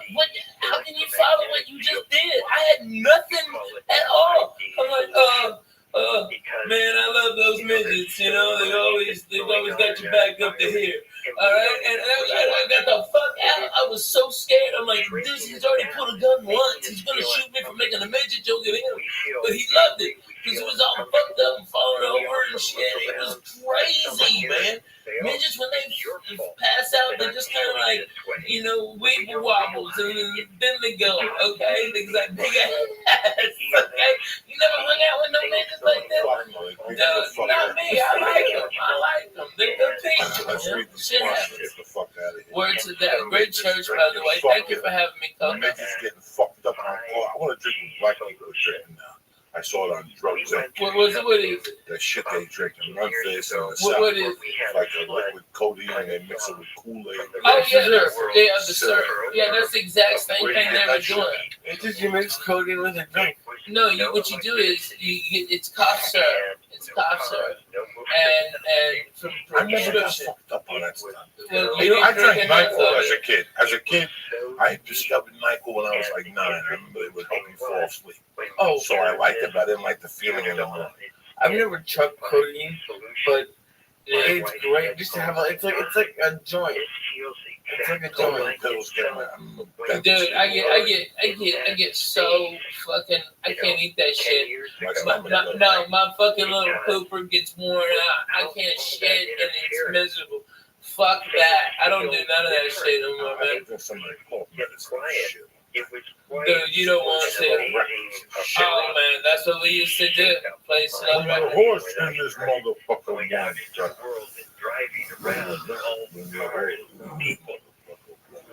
Hey, Lee, put this song on. Okay, this is a great song. Hold on, we gotta get the fuck out of here. We'll put some songs and get the fuck out of here. Word to that. Let's do this real quick. It's 9,000 years. That's how long humans been making wine. That's also how long they've been confused about which wine to drink. Some people get a headache after they drink wine. I used to get a headache. One time I shoplifted a bottle of wine from Albertsons across from Hudson County Park, and I drank it with Deacon Pepper and Louis Cassidy, and I had a headache for 2 fucking days. But for many of us, it's the shopping part that causes a real headache. You got too many choices. You don't know what to do. People coming over, they're serving chicken, they're serving lobster, and sometimes you go down there and wine's expensive. You went in there to buy a 20, next thing you're dropping 60, and you got no guarantee of what you're gonna buy, right? Let me tell you something. It's overwhelming to pick out a good bottle of wine sometimes, especially when people don't know. Your own personal experience learning about wine, and why are you about to learn about wine, that type of stuff. Here's what we're gonna do. I joined a new wine club. It's called Club W. They changed the whole game. It's easy. You go to clubw.com and you answer 6 questions. The algorithm, Grim, algorithm creates a palette profile just for you. I don't know where the card is right now. It's pretty cool, man. If you've ever seen anything like this, Club W is leading the great to glass wine revolution. What means is they cut out the middleman. They work directly for the vineyards, and they cut the guy out, which in turn saves you some your meat. So with Club W's, you get premium wine customized to your taste at 1/3 of what you pay for in a store when you don't even know what the hell you're paying for. Yeah, you're not buying like, it's not like a club where they send you other companies' wines. These are their wines. Like, you're not going to see these wines anywhere else. But the most interesting thing is going to their webpage. And we go to clubw.com. You go on that page and have all these videos, informative videos, wines and and next thing you know, you're involved. Which, when you don't know about that, listen, man, I grew up in a bar. I don't know nothing about wine. So when I went to Club W, I was blown away by how much interaction you have. They'll put it down to the exact thing. I mean, the nut, the grape, where it came from, the vineyard. Anyway, what they do is they save you money. It comes down to maybe $13 a bottle of wine or something like that. And there's even a no-risk, 100% guarantee that you love when they send you. Do me a favor right now. What they're doing is, for all the listeners, is they're offering 50% off your first order when you go to clubw.com/Joey. So you understand me? 50% off your first order when you go to clubw.com/Joey. And this is not like fucking Columbia House, where they send you records every month, even if you don't want them. No, you order what you want. Right. So if you think you need 3 bottles, you order 3 bottles. It's $13 a bottle. They get delivered to your door, and it's exactly what you like, what you're guaranteed to love. or you get 100% money back guarantee. So again, do me a favor, get 50% off your first order. Go to clubw.com/Joe. Stop wasting time and stop losing money at these retail stores and start drinking wine you know you're going to love. So go to clubw.com/Joey to get your 50% off. Right? I'm doing it just to get the stuff to bring to Thanksgiving parties. Just get no, but I'm just saying. Like, let's say you have to bring stuff to a party. Yeah, man. Just get 3 bottles of wine, and then you're gonna have to go. This town takes the whole week off. There's parties every night. We're off until the start of the new year now. When I was working TV. A little bit of work, not really. Yeah. Until Thanksgiving, it's gonna be busy. But then after that, they're out. Everybody's skiing. Yeah. It's good to know. Anyway, let me tell you something. I tell you once. I'm going into a heavy season now. I'm going for like 6 weeks of flying. So the whole thing, though, I got my on it. I always slam it out. What's the one I take? The Immune, the Shrimp Tech Immune. Let me tell you something. Those planes are filthy. Those planes are filthy. If you think you get off a plane, they steam it with chemicals and they wipe down nothing. In my bag, there's a fucking deodorizer. I got a hand sanitizer to wipe everything. That's the first thing I do when I sit down there. I don't want somebody else's ass on my ass. And I'm stinking like their fucking ass. You gotta wipe those fucking seats down. So do me a favor. It's just bad. When you fly, there's a lot of human contact this time of the year. Do yourself a favor. Go to Atlantic.com. Get the Shroom Tech Immune. You boost up your immune system. You have a lot of human contact when you're flying around. You're smoking dope with different people. You hit a vapor pen. You know, you get sick this time of the year. You lose fucking thousands of dollars, especially you, Ralph. I can't afford to fucking get sick. I can't. So I don't take a chance. I up my vitamin C when I fly. And I also take Shroom Tech Immune. That's not really the only thing fucking on it's got. They got Shroom Tech Sport. That's because you want to roll, lift weights, walk, whatever the fuck you want to do. Even when you fly, it opens you up. They have strong bone. They have the hemp protein powder. And they got alpha brand. You know? And it's 100% money back guarantee. The nootropic, it's off the fucking charts. So do yourself a favor. Go to Honest.com right now and press in. You get 10% off your first order, and if you get it sent right to your fucking door, you're not going to leave the house, you have to go to Whole Foods, you have to do that. Will you press in with Church? Beautiful. Number 2, hitty6.com. What did your dad say? He loves it. He says, we say it's 5 for 50, it's half off. They're usually because it's usually like 20 bucks. They're 20 a piece. You get right now, hitty6, tremendous, 1,200 guaranteed bucks. Right here, I'm smoking the reefer right here. My little fucking cigar here. I'm living like a doctor. I'm like Pacino and Godfather too. You just don't even fucking know. You broke my heart, friend. hitty6.com right now. They got the tobacco. They got the cigar. All right. Then they have the tobacco and the cigarette line. It's 24, 16, 8, 0 milligrams of nicotine. You put smoke on it, the fucking one. My dad likes the flavors too. And the flavors, you can switch it up. Go to hitty6.com and press in. Joey's Church. Boom! And get 5 for 50, which is 50% off. Nailtolife.com. The Vapor Kings. You want a vapor pen? You like smoking? You like doing this? You want to see a double? Go to nailtolife.com right now. What do they want? When you use code Joey Diaz, you're going to get 20% off the premier vapor pen on the market for all the oil and wax smokers out there. And if you live in California, they are also the makers of those Guinness and So listen, do yourself a favor. Please support Life. Please support Hitty6. Please support Honor. And please go to Club W. It's a holiday season. It's beautiful. Wine delivered to your door. That's perfect. It'll save you guys money. I'm not trying to don't forget my main man is ready. I'm at the Friday night. Go to RalphieMay.com. Yes, for tickets. Go to RalphieMay.com for everything. Go see if he's coming to your fucking neighbor. I'll play there, so you don't want to miss this fucking. I go everywhere. I'm in Portland Thursday through Sunday, and I'm in New Jersey next week at the Stress. You right, guys? Hey, I love that spot, man. Maybe the boys breakfast coming up, man. I like those spots. Thank you for coming on. Hey, Church, you know what? Coco, you know, there's cameras and microphones here, but at the base of it, it's back 16, 17 years, 14, 40. Me and you, my little glass table sitting by the window, You know, Crack a fucking joke. crack a fucking joke. Only Lee's here. Only Hilly? Yeah. How you feeling, my brother? And that's what Coco brought up. The church was happening now. My man Daisy. Okay, you've been there. You've been right there with us, please. 13 years. Proud to have you, sir. Thank you, Rob. Coco, I love you. Friday night. Anything. I love you, constantly. Thank you, sir. Thank y'all for having me on. I really appreciate it. Stick around. And I know I get long-winded. I'm annoying when I laugh, so I apologize. But I love it when he makes me cry laughing. So.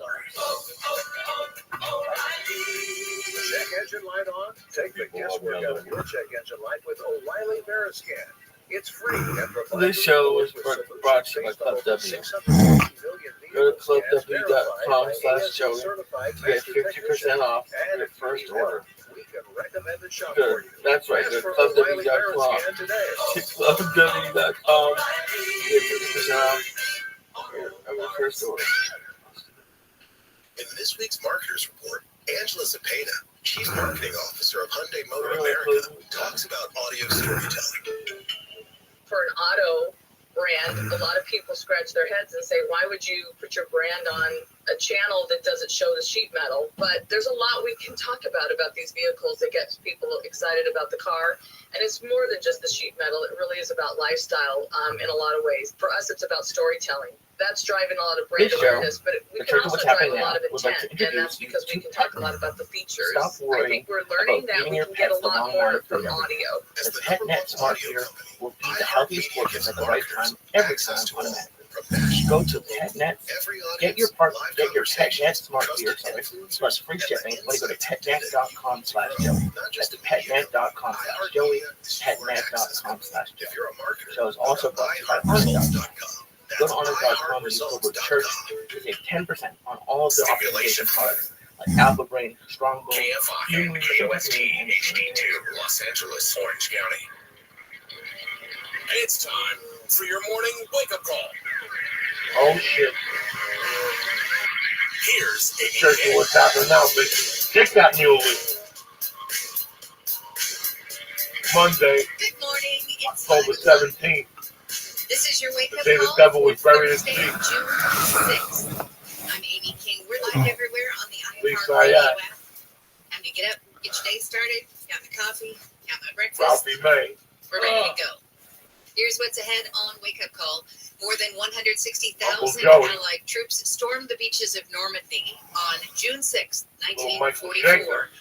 Gain a foothold in Nazi-occupied Europe. More than 9,000 died in the assault. President Biden is marking D-Day at the Normandy American Cemetery and Memorial, which is on a bluff overlooking Omaha Beach. Break We're out going to be those talking more fucking about bazookas. D-Day and President Uncle Biden's Joey's role in your living room just tonight. a couple of minutes with ABC's Karen Travers. Nearly 30 million people in the West and South are under heat alerts. What's happening, Warnings. beautiful people? Temperatures into the I triple missed you, digits are cocksucker. expected in Central California. Hey, everybody, how are you? The Central Valley and low deserts of California could top 100 degrees, actually 110 degrees. 100 Great to weekend. I nothing. want to thank Chicago. 110, for that's serious letting me take my business. special in their beautiful An appeals fucking court city, has put the which I've Georgia always election loved to interference death. case against I former finally President got Trump Leo on that hold turned them on while to it reviews a a lower hot court beef ruling fucking that allowed combo with the the Bonnie Willis to remain on the with the case. fucking Order green would peppers prevent and the Fulton County onions. Superior Court Judge Forget Scott about it. McAfee What? from moving forward with pretrial motions while the appeal is pending. Beef Okay, combo. also That's today it. we're going to go out and about to one of my favorite Which one places to goes talk about one of bigger? my favorite things. Ow. Food. And Wrong. it's It was posted Pixar there. Fest. There was a That's World coming up at the bottom Series. of the hour. Yeah, right. You don't want to go up We there. didn't want to go all the way down. We was But down the like Stanley fucking around. Cup. We would tape and I had to do shit in the Okay, afternoon I'm both now days. three things. It used So to be we D&D. just kept it They're my light, favorite like Lee things. and myself. Disney and And I gotta Dodgers. tell I'm you, going to it head all worked out. to Disney's No, Dodgers and dogs. And we're going to be talking about dogs. Coming up a it little was bit later, great. probably about It's 20 the minutes reason from now. why And watch out, your sunscreen might That's not be amazing. safe. It's such a We'll great find out town. more about that coming up. They're great audiences. They're like blue collar, but Let's get smart. started with some of the stories coming out of the KFI 24-hour newsroom. LA County has filed no body murder charges against a man accused of killing his infant son in Palmdale. And those charges without the baby's body are first for LA County. The DA's office says there's extensive evidence the 24-year-old father murdered his 3-week-old son. He now faces murder, abuse, and assault charges once he's extradited from Utah, where he's in custody for lying about his son's whereabouts. Officials have searched through areas of Palmdale, including dumpsters and landfills, but no sign of the baby. The infant's mother is also in custody in Utah for abusing the couple's 5-year-old. A warrant was issued for the baby's father yesterday, and he's expected to be extradited in a few weeks. Chris Adler, KFI News. 3 Jewish students have filed a federal civil rights lawsuit against UCLA. The lawsuit alleges the students' civil rights were violated when UCLA allowed anti-Semitic activists to build an encampment and prevent Jewish students from getting to classes, offices, and the library during the recent pro-Palestinian demonstrations. The suit claims UCLA was aware activists were using wristbands and barriers to prevent Jewish students from getting into the main part of the campus, but let it continue. The lawsuit says Jewish students would be allowed to pass through the checkpoints if they disavowed Israel's right to exist. UCLA has not commented. Oh my God. KFI News. Palestinian health officials say an Israeli strike on a school sheltering displaced families in central Gaza has killed at least 33 people. The Israeli military claims the school struck early this morning was being used as a Hamas compound. Witnesses and hospital officials say the school was filled with Palestinians who fled Israeli offensives and bombardment in northern Gaza. Time is about out for a person who bought a Mega Millions lottery ticket in LA. It's worth $2.9 million. For every white guy, there was 2 black guys. Okay, we're all looking cool in the gang, eating fucking hot dogs like Americans. All right, fireworks. Everybody was having a blast.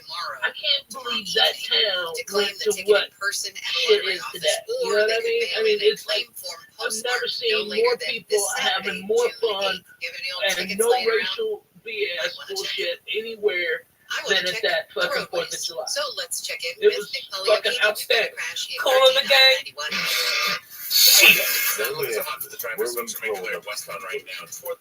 Clarksville, Arkansas. It's a crash that has buildings blocked. That's going to be a busy one for you. First thing this morning as you're coming away from Central. Oh, yeah.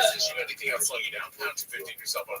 Keep working easy. Came by traffic on the 91 westbound edge. Be great. Riverside still going for you right now. From Tyler to the 15 overnight shop from the overnight nearly 20 hours there. Not too bad further westbound though for you as you continue go to St. Louis to watch the games, and then we go to Memphis to watch wrestling.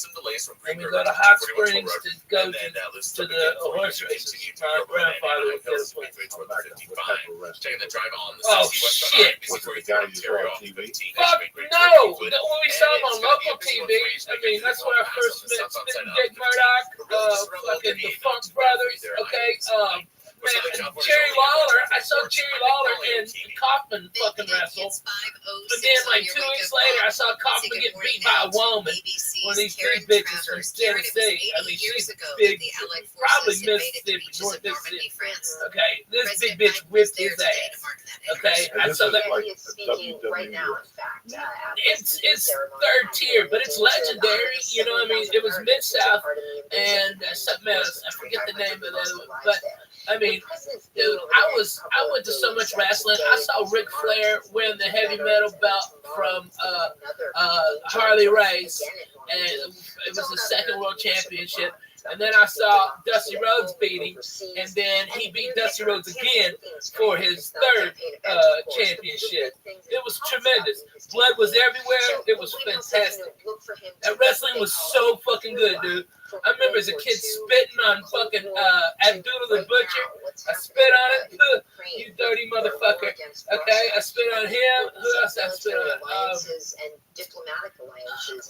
Were you in like the front row? Oh yeah, man. All the kids were down there. We were fucked up on suicide cups. That's what you ever have a suicide? I don't think so. Okay, it's where you take a Coke, all right, and you tell them just a little ice, and then you hit every type of Coke on the fucking thing. Yeah, that's the suicide. Getting all fucking hopped up on that suicide. We call it rainbow. Like Coke, Dr. Pepper, okay, for the orange, Sprite, orange, you just do orange Sprite, yeah. That's why we call it the rainbow. Oh, that's the suicide. Hot garbage, cough syrup. Syrup, like the red NyQuil. Not even the like a ghetto one, the green one. I used to work at the movie theater, and we had good ones because we had like access to the ices. Oh, so yeah. we would make up drinks. We had like the white icy with Sprite or something. We had a creamsicle, which was the white icy with orange soda. Oh, so good. Man, that fucking sounds so good right now. A fucking icy. That bong is deadly, by the way. I just want you to know. I was cruising on nothing, and then fucking one hit of that, and I'm done. It And you know what? We've had the same bong 3 times. We've gotten so high. We take it to the bathroom to wash it, and we leave it. I was gonna say who's we? Nah, it shouldn't be we unless you got a mouse in your pocket. Tell them that I fucking I buy the same one because I know it's a. There's a lot, probably the last major one that many of these veterans would be able to attend. You know, there's like an extra significance to today because, you know, it's a round number with 80 and imagining, you know, where we are at 85. With each passing day and year, these veterans are sadly passing away. I like the plastic with the fucking pistol grip. Yeah, I've had some friends who've gone over there. I haven't. Yeah. Have you been over there? I have. I went with President Obama for an anniversary, I guess it was 15 years ago. And it's just striking. It's incredible to see, like the magnitude of, you know, taking the walk there and to see the cemetery with all of the crosses. It's beautiful. I mean, it's a beautiful location. People still actually, you know, go to the beaches and take walks there. It's not just like a protected cemetery. That cemetery, Plexiglass. the actual Normanton beaches. I get this fucking. I I use it when she gives it to me for Christmas. I use it for my Christmas. Like that landing there and what it was like 80 years ago. You know, this is totally kind of off topic, but I was watching Saving Private Ryan, which was probably put your dick out, man. This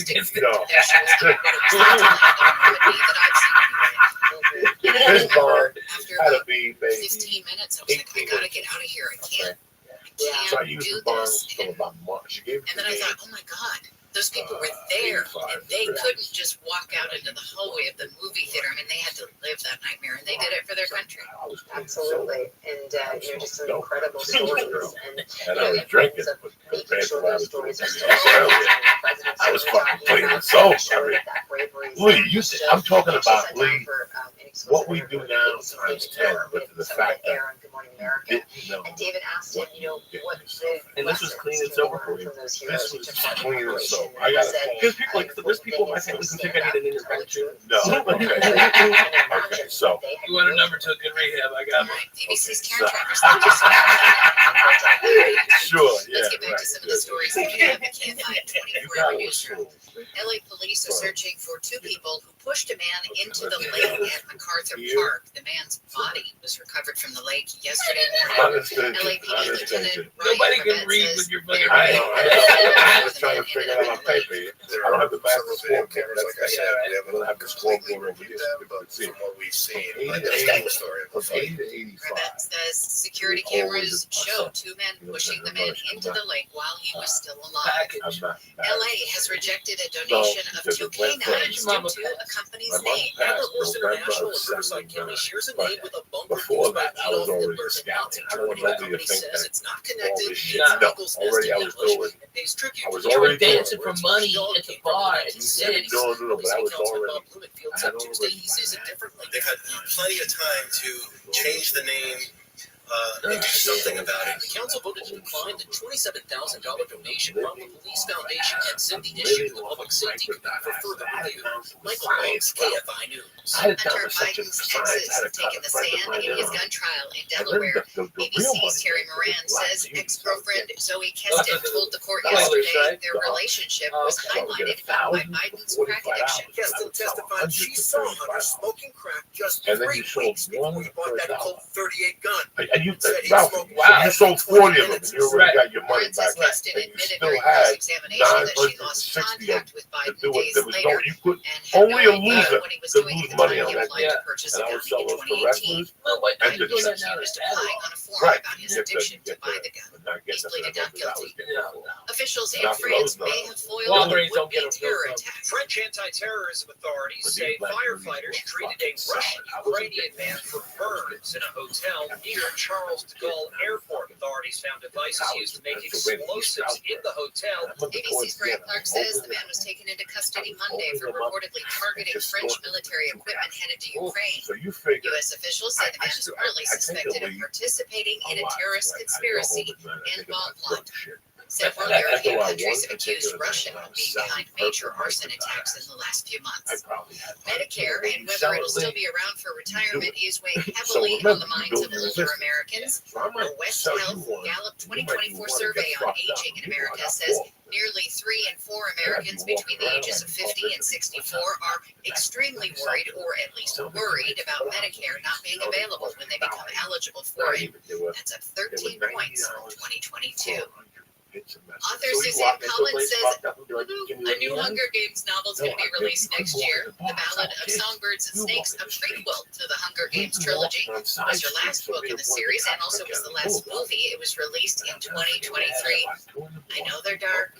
I know they're actually for kids or, teenagers, but I love her books.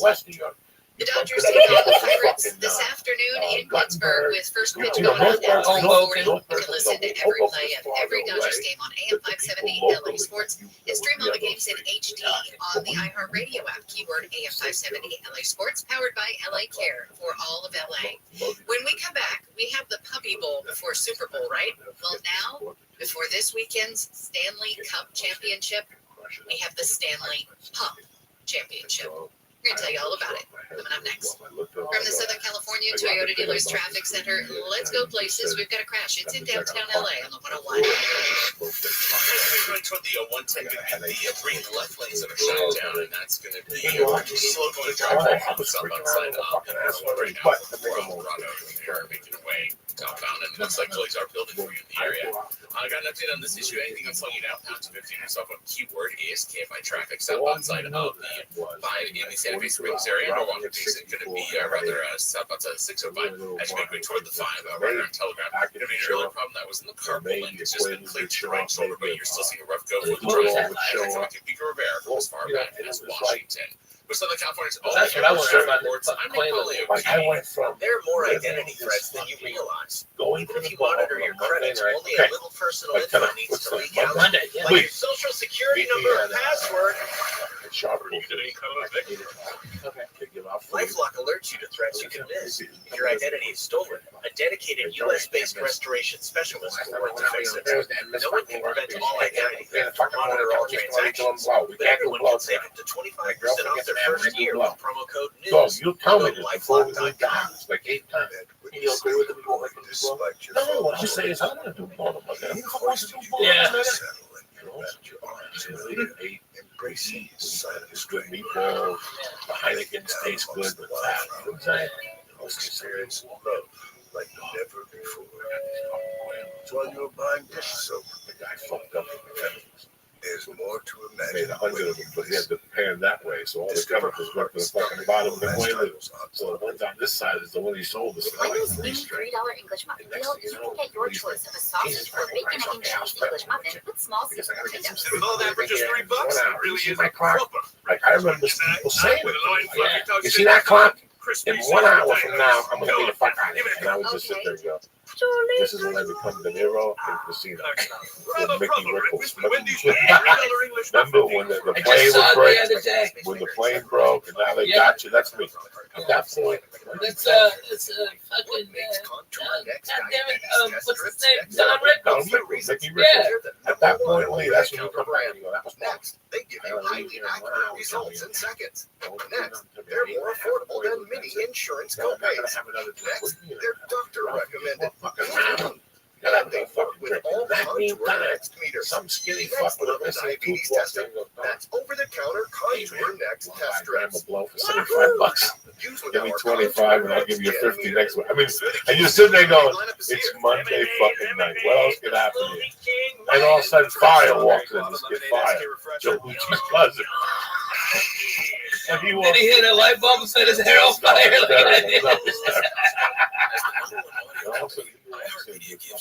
Access to all every audience, live conversations, trusted I've never had anyone call back.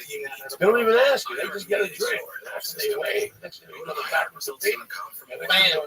Bam! They got you in the bathroom. Dog, you want to buy these? The free iHeartRadio app is #1 for music, radio, and podcasts all in one. Discover a new podcast from our library of hundreds of thousands of titles. Here's iHeartRadio Podcast Preview. Behind every successful company is a story. Your company will never be great until you have your death experience and use a leader of your company to through that. Orange juice, a hamburger, and watch the game.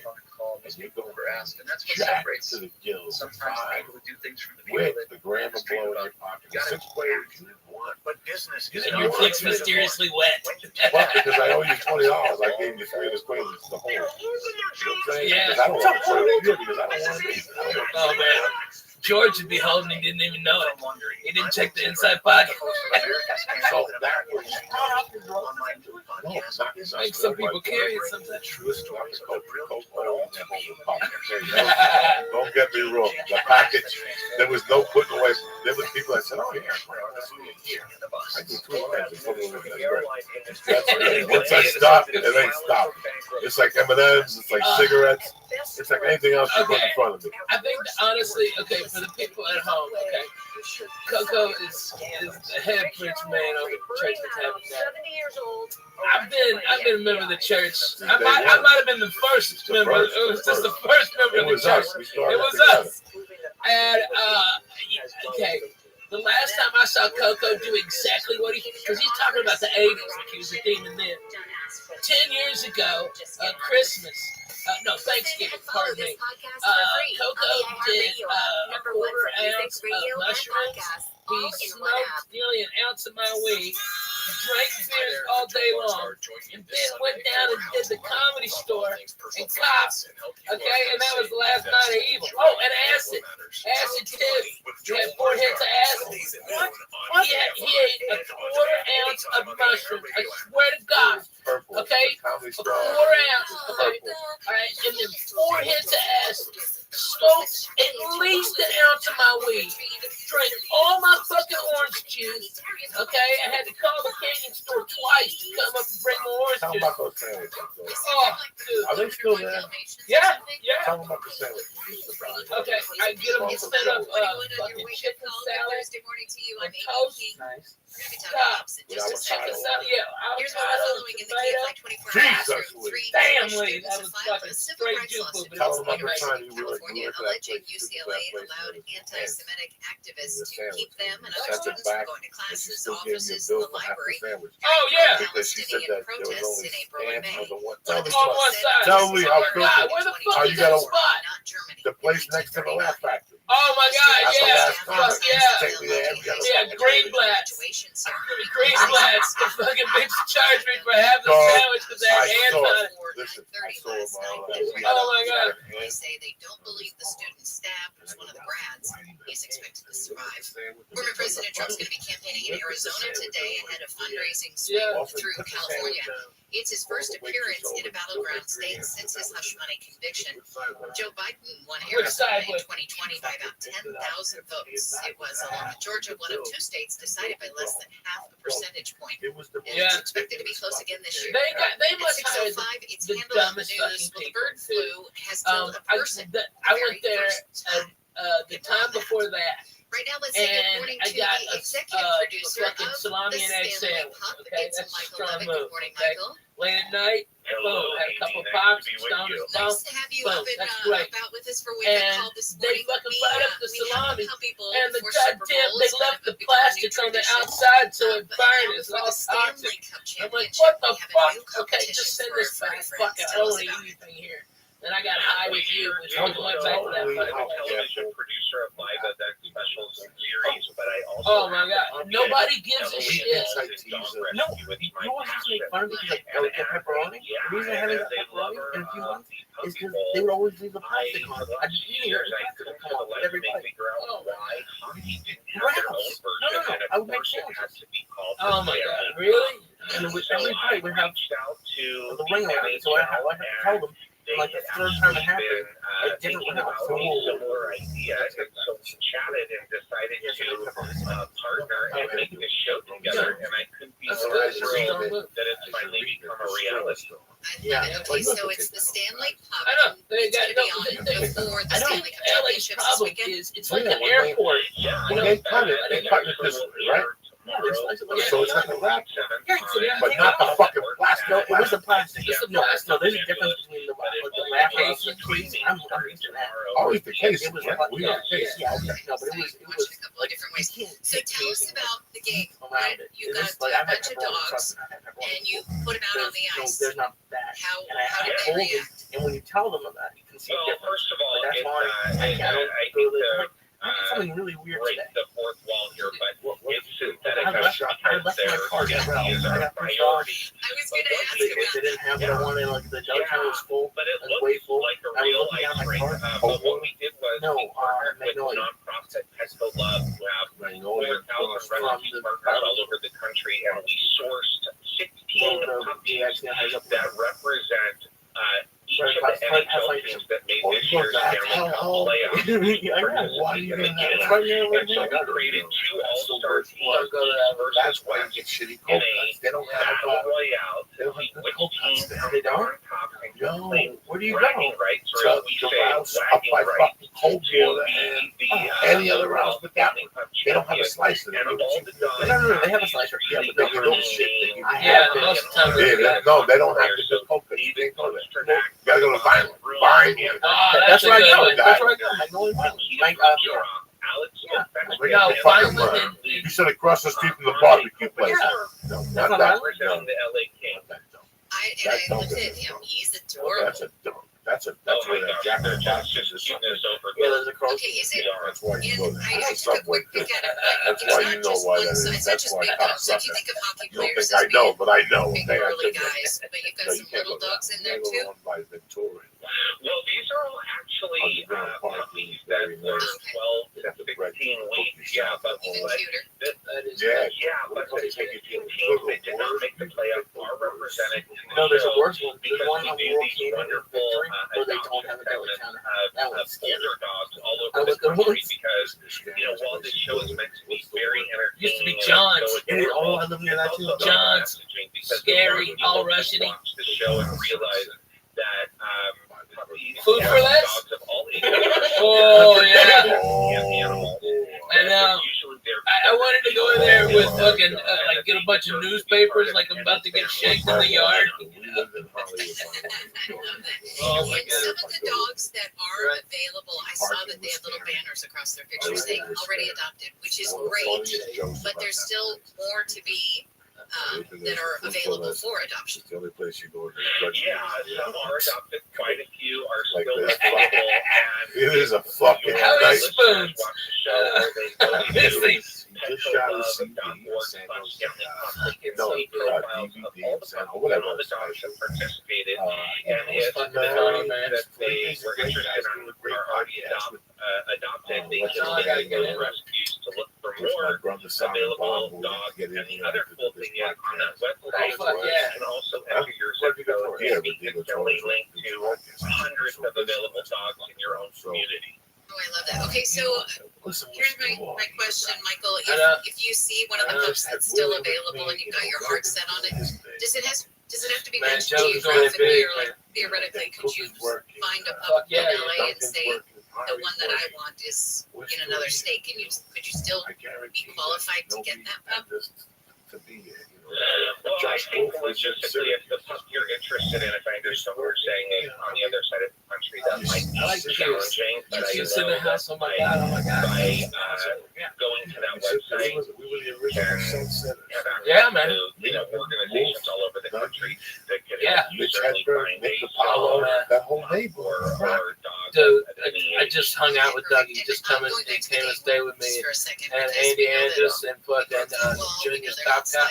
Alright, they all came and hung out at my house. What did you get? Fucking hilarious. What did you use to get them to Those chase after the motherfuckers. Oh my God. If anybody out there is in entertainment, put a camera on those motherfuckers. They're all degenerates. They're all fucking weird, and they're extremely goddamn funny. And they brought over these singers, Bird Cloud, which are fucking hilarious. Google "Washing My Big Old Pussy." Okay, yeah, that's a real song. And they passed one of them passed out on my couch, and my dog Biscuits went up Facebook. Like, hey, something's wrong with your lipstick. Let me touch it up. He had his little pinky down. He's awesome. And trying to make sense of what silly little did in the ring. I love it. Okay, and Michael, one more time, where can people watch it? Yeah, so it will air tomorrow, Friday, June 7th on NHL Network, but you can also stream it on ESPN Plus, and the website once again is petcolove.org/Stanley Cup for all the information you need. Okay, great. And you know what? We're going to put that information up also on our website, KFIAM640.com/wakeupcall, and you can find out all the information about the Stanley Cup, the links, where to watch it, and of course, links to the beautiful dogs that are up for adoption. Michael Levitt, thank you so much. We're looking forward to the Stanley Cup being a new tradition. Well, thank you, Amy, and thank you, KFI, for always being so supportive of adoption and rescuing animals in our shelters. You bet we are. We love our dogs and cats too. Thank you. All right, thanks, Michael. Exactly. The heat is on, but people in LA County are being warned to avoid the water at 8 local beaches. They include Escondido Creek at Escondido State Beach, Mother's Beach in Marina del Rey, Santa Monica Pier, Malibu Pier, and Inner Cabrillo Beach in San Pedro. The health department says the beaches found high bacteria levels that exceed health standards. Paradise Creek at Paradise Cove and Santa Monica Canyon Creek at Will Rogers State Beach have been cleared, so you can go in the water there again. Some Jewish people say they're upset over an article on the Israel-Hamas war that was published in a yearbook at Palos Verdes High School. The article is called "Whose Land Is It Anyway?" and was written by a student and approved for printing by a teacher. Rabbi Gretz of the Dare to Meet congregation says the article is dangerous and there has to be follow-up with serious education on anti-Semitism. What is anti-Semitism? What is the root? How do I identify that to prevent these things from happening again? Some Jewish students say the article is filled with misinformation and victim blaming against Israel. At the school board meeting Tuesday, supporters said the student who wrote the article is entitled to freedom of expression. Chris Adler, KFI News. Meeting 3 times a week has become just too much for some LA City Council members. They wanted to ask voters to change the city charter to allow for fewer meetings. Councilman Tim McCosker says his constituents want him in the district more. I don't have a single person in my district who says, geez, I wish you were in city council chambers more often. Nobody says that. Nobody says that. But they do say, how come you didn't come to my daughter's graduation? The idea was referred to the Charter Reform Commission instead of being placed on the ballot with a list of proposed changes to the charter.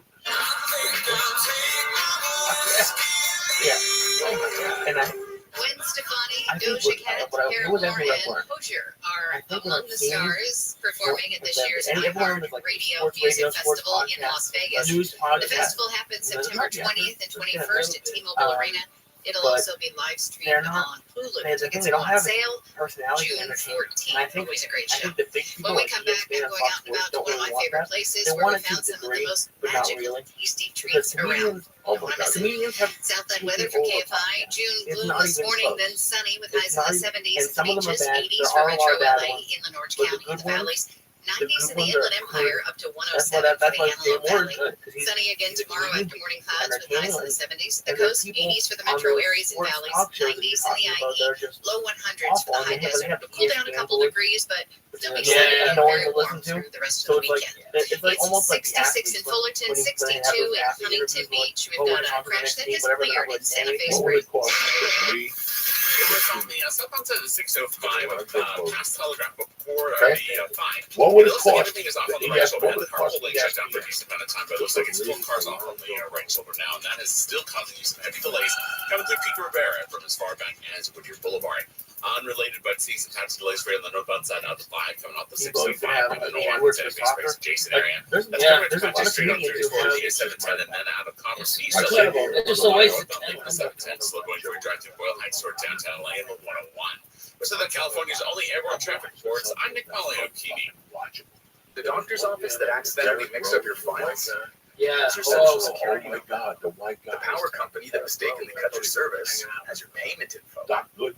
And the hotel that lost your reservation has your passport. Yeah, something happened to him. And I love all that shit at night. I watch that shit. Identity thieves. LifeLock monitors hundreds of millions of data points every second. If your identity is stolen, we'll fix it. Guaranteed or your money back. Save up to 40% with promo code news at LifeLock.com. Lemonade lineup is here. Lemonade, smoothie This is the shit I want to see. Try a Yeah, strawberry guava lemonade SK refresher. All right. A power up in a cup. Energize. Or a blueberry lemonade smoothie. Blend it up in your cup. Made with real Brody fruit, real Stevens, juice, for real 24/7. sipping good You wake summer. up with Brody and you go, it's 7 to 8 with Brody in the morning. Smoothie King's new And then lemonade like lineup, all for a limited the time. last 2,000 lives of Brody. As the #1 audio company, iHeartMedia gives you access to all, every audience, deadly. live conversations, He's trusted deadly influence, because he knows insights so and data many you fucking need to grow. people, man. iHeartMedia I mean, is I your don't think access people company. really understand. Go to iHeartResults.com I was at Fox, and Tom Brady walked up to Brody Stevens and was like, "Hey, Brody, how are you?" And that's fucking Tom Brady, man. Okay, and he was like, "Oh my God," and Brady was like, "Doing good, man. You know, feeling good, doing good, Positive. positive." He didn't say positive. That's hilarious. It just But kills I you. saw I it. don't see it. I see it, and I'm not even. I'm not even sitting there like I'm not most even close to comedians. Brody, but Yeah, he's fucking no. funny, man. I wouldn't be like one of those guys that go, "Oh, look at this guy can do way better."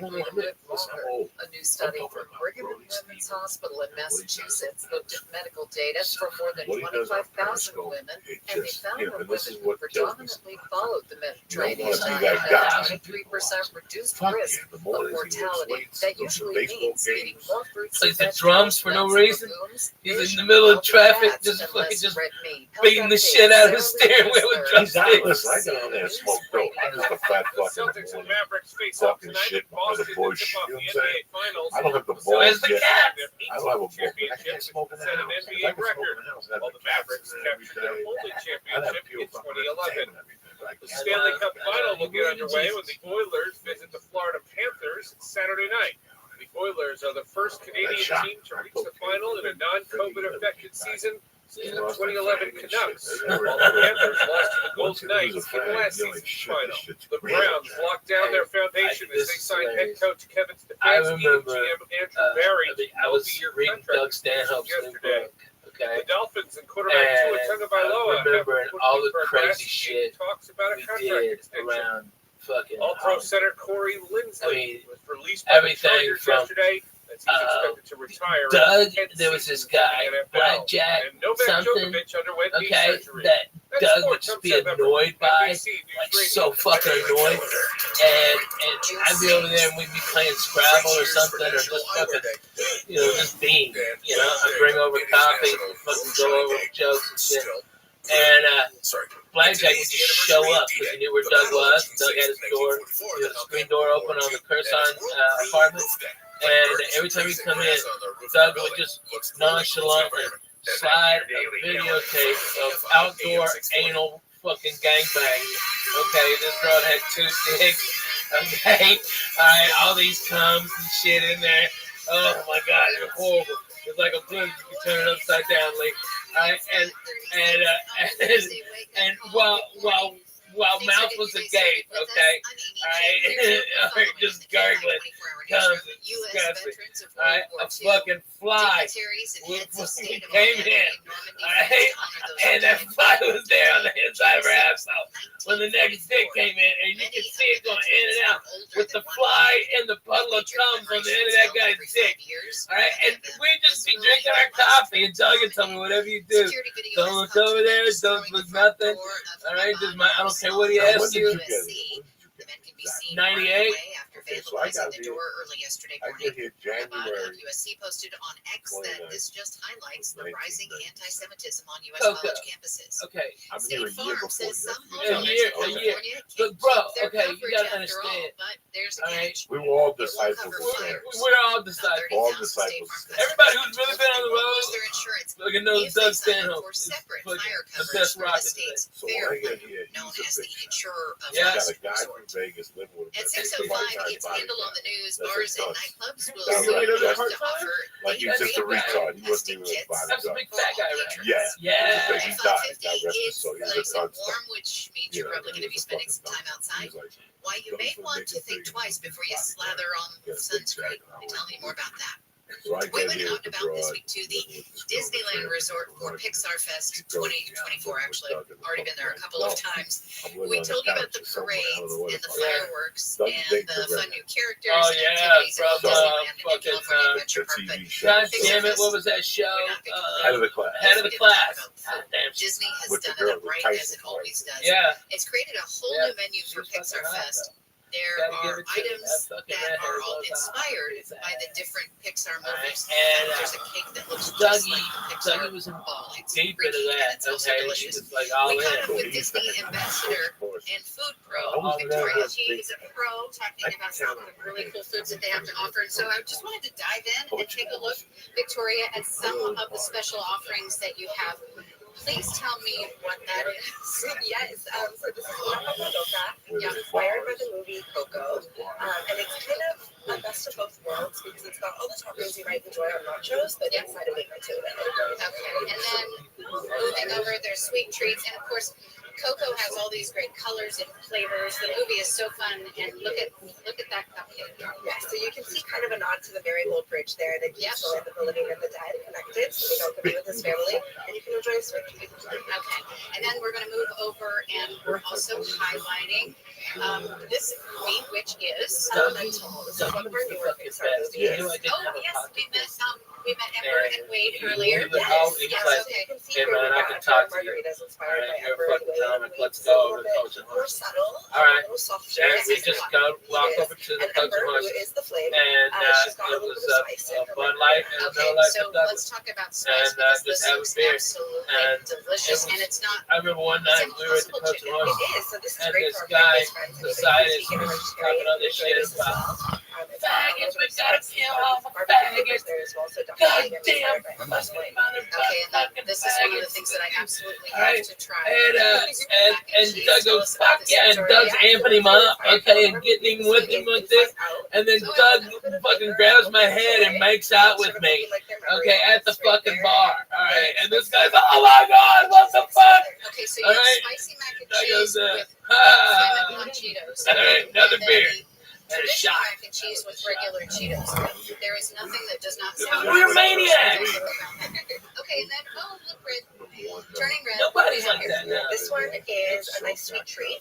It's kind of a blending of the best of both worlds. That's why I had the car and chocolate brownie with cream cheese frosting on go in top. the car and put Okay. the seat All right, back then we're going to move over, and the last one hopefully after 10 minutes we're going to tell you about, because then we're going to say that you need to come to Pixar Fest and taste some of these for yourself. But this is one of my favorite movies of the last few years. And so No, I had to chicken and potato waffles. sometimes Seriously, Yeah. tell us about that. It's got a nice peach color inspired glaze on top of it. So once again with that savory and sweet sort of palette going on. Inspired by the flavors that Joe Gardner We were on the road with Doug, okay, And then this is and beautiful cocktail. I remember we were sleeping in his Rosenville Cutlass, Okay, Because and we're in Disney California Adventure Park, and there are cocktails for people to booze, and he was doing the porno fucking closer with the beer all over, so it just smelled like fucking stale beer, cigarettes, alright, and it's in Houston in like April, and so when that fucking sun comes up, it's 110. Okay, that's when we both fucking woke up out of our fucking stupor, sweating like pigs, and Doug goes, Ralphie, can I just butt fuck your kitty or something like that? Alright, it's really wet. I'm like, get out of here, you fucking creep. But that's how it was. He was just fucking bananas. He was bananas. He backed up. That's amazing. Okay, that's deadly. Very strange, but really good. There was a cheeseburger. I didn't try that one, but it's pizza that had hamburger and like pickles on it. I heard that it was very good. And then the chicken and potato waffles with the peach cobbler thing on it, I did try that. That was spectacular. The elemental margaritas, really, really good. The food this year is really good. So if you're going to the park, it's just another element to add to your day. It's going on now through October 4th at the Disneyland Resort, and you can see some of the fabulous foods we were just telling you about on my Instagram at ABK King, also at KFI AM 640, and of course, I would love to have you follow me. It's at Amy K. King. Let's get back to some of the stories coming out of the KFI 24-hour newsroom. Another $200 million has been added to the People Mover budget at LAX. The elevated train won't open this year as originally planned. Airport officials now expect riders next spring. The LSC Council increasing its budget another $200 million. By the way, to resolve a series of issues. hold on, man. You got to give him his dues, because the guy who came in second place when Dougie won the San Francisco Comedy Competition was Dane Cook. Okay, and Dane was a motherfucker on stage. You think he's something now? Holy fuck, that kid lit it up. And I mean, every time standing up, I've seen Mencia get him like that. I've seen Chappelle get him like that. Sam Kinison get him like that. Following the guilty verdict in his hush money trial in New York. The New York Police Department says Trump's gun license in the state had already been suspended when he was indicted, and licenses are usually revoked entirely after a conviction. Trump was convicted last month on 34 felony counts of falsifying business records. Sentencing is set for July 11th. One of the unsung heroes of D-Day is being celebrated on the 60th anniversary of the invasion that drew the tide and ultimately won the war for the Allied forces. Maureen Sweeney was a postal clerk at Black Sod Point on the northwest coast of Ireland. One of her duties was to record data that fed into weather forecasts for the British Isles. Sweeney sent a series of readings in early June of 1944 that helped persuade General Dwight D. Eisenhower to delay D-Day and avoid potentially disastrous weather that could have wrecked the landings. She didn't learn of the important role she played in history for more than 10 years. Okay, I was scrolling through Instagram yesterday and I came across this video. And it had Chris Hemsworth on it, and so I'm like, okay, I'm in. And first, adorable to look at, but then it was also a really fun message. And so I thought if you needed to start your day with a little affirmation from Chris Hemsworth, this might be the way to do it. So here you go. Hey, you. Yes, you. Today is your day. You got this. You have something to at everything you do, from your job to maintaining a social life to pursuing a passion project. You are killing it. Ignore anyone who tells you otherwise, because you're amazing. The only thing more beautiful than your smile is your personality. Listen, you're more than capable of taking the world, the whole world, by storm. Speaking of the world, did you know that it's a better place because you're strong, you're confident, you're intelligent, you're charismatic, the total package. On a scale of 1 to 10, you are an 11. Don't forget it. Oh, yeah. By 96, I love Hicks. And Hicks was great for me. What better way to start your day? You're killing it, and you're amazing. It was a little preachy. It was a little preachy towards the end. Yeah. And that's when I did. All right, let's go to some slowing in Riverside on the 91. Once I saw Canada, As the mornings continued on, it's definitely gotten worse for your drive as you're making way from as far back as well. Before Tyler almost Van Buren, as you head westbound along the 91 out of Riverside, continuing, you're going to be on the 15 back to Titan. You drive through Schroeder right now toward the 241 toll road, a bit of relief and heavy again for you. Through Anaheim Hills, 91 westbound as you come right from Imperial, making your way over toward the 55. Also seeing some tire delays as the route through West Valley Airport.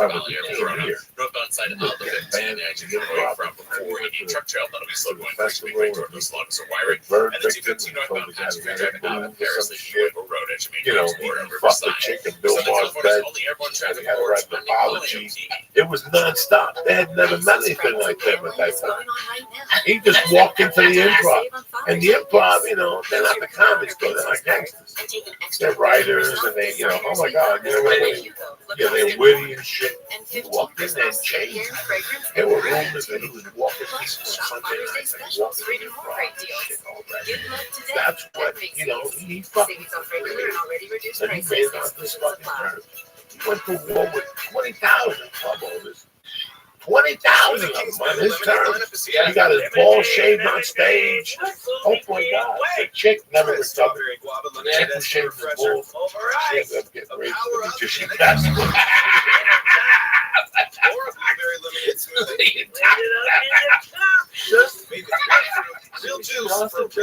we're not laughing about her getting raped. If you know this girl, it's a fucking nightmare. It's a nightmare. It's like the 30 Marketers Report. Today, Ken Grover, brand officer of Moderna, tells us about the advantages the speed of audio production affords their growing tech company. At Moderna, we have a mindset saying that we pivot fearlessly. And I think with audio, you can pivot fearlessly. You can go where the news is and bring in content that perhaps you didn't have a few weeks earlier. It's less 6 months in advance or 3 months in advance than we do with TBC. You're able to create really simple content, which I think in this day and age, and particularly in the on a regular basis, being able to and they love him, man. His fans love him. He's the real deal. He's the real deal, man. And you really have to appreciate that. Especially when you hear this bullshit. You see people pull up with a nice car. Not just a media company. iHeartMedia is your access to the whole thing. Fucking manager. The free iHeartRadio app is #1 for music, radio, and you just met him. Nah, he's good. What's his name? from our library and hundreds of thousands of No, titles. I don't know which one is that. iHeartRadio You never know what that. Oh, The one time the guy had rolling papers and beers. He just met him. No, this is a different dude. He's professional. Really? Yeah. It cracks me up. This guy's actually got Doug fucking organized and fucking handled. It's incredible. The guy is great. Bust his ass. Immediately when he came in, he got Doug all settled in. Fucking found out the ticket counts exactly. Fucking went and did merge, checked in 4 hours before. Came back, make sure Doug was all right. Had a suit pressed for him, ready to fucking rock and roll. That's how it's what matters. The guy's in good hands. He doesn't drink. If you gotta go anywhere, he doesn't drink. He always makes sure food's fucking awesome. Everything's safe. He's the fucking, he's the queen. Okay, he's the fucking wolf. Okay, of the Doug fucking circus. Okay, this guy's wrangling it up. I mean, he used to leave bitches in his wake and with food. Okay, and then boom, he just popped up like once every 3 weeks. It's a limited series podcast that will take a look at that tragic day, the media coverage on the scene, the confusion, the investigation, the autopsies, controversies, and the indelible mark that Bryant left on a city, a sport, and his legion of fans. When they're 5, 6, 7 people, he's bringing championships to LA, and they're having the parades. You see, everything's Kobe, and it's like he's idolizing him. That's what made it so deadly. Destroy somebody. They will ruin the show. How does it ruin the show? It's just listen to it's over. It's over. Follow this podcast for free. Everybody Radio app, #1 for music, radio, and podcasts, all in one app. All the good stuff. Yeah.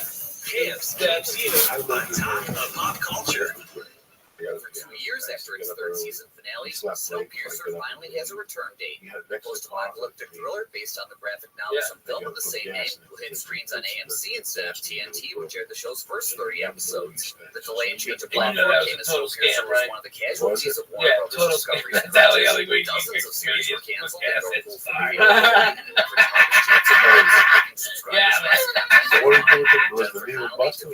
No, the fucking needle worked perfect. Okay, you just tell everybody to put that together. No, it's broken. It's broken, but sometimes, dude, I'm telling you.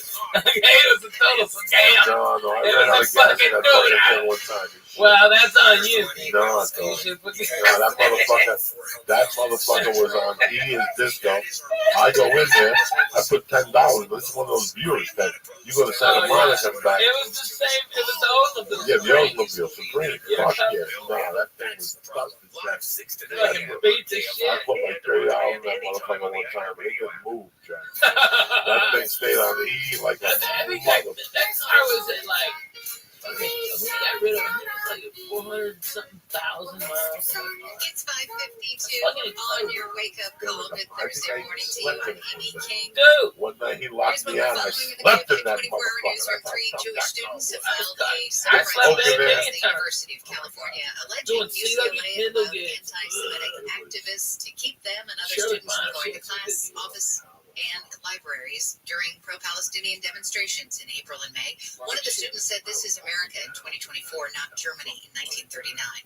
High bacteria levels in the water prompted LA County Health Department officials to issue a warning to residents against swimming, surfing, or playing in the ocean waters at 8 beaches, including Escondido State Beach, Mother's Beach, Malibu Lagoon, the Santa Monica Pier, and Malibu Piers, and Inner Cabrillo Beach.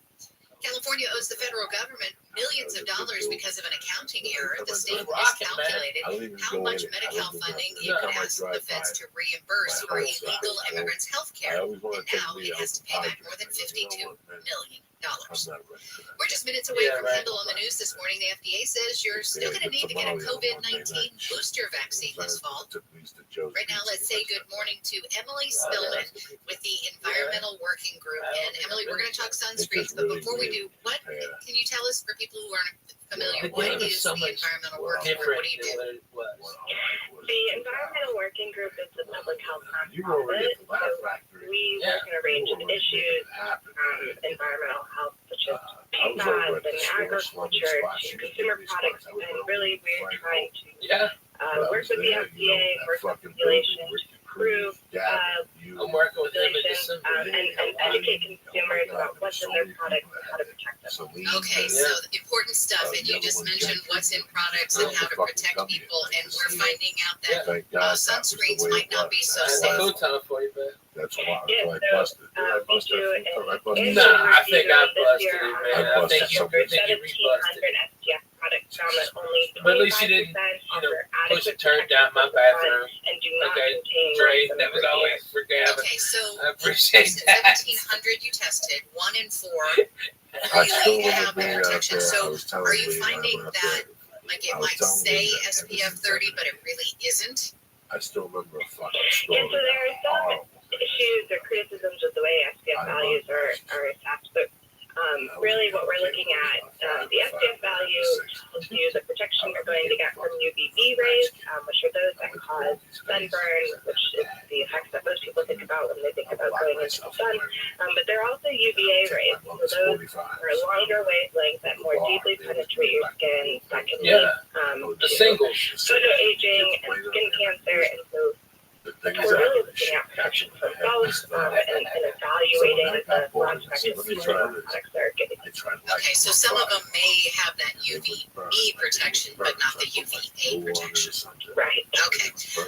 So do we know that the products are less safe, or have they just not been tested enough to know whether or not they're safe? So with sunscreen products, there are only 2 ingredients that the FDA has actually approved as being safe and effective, and that's zinc oxide and zinc antioxide. And there are about a dozen other active ingredients allowed for use in sunscreens, but the FDA has said there's not enough safety data to determine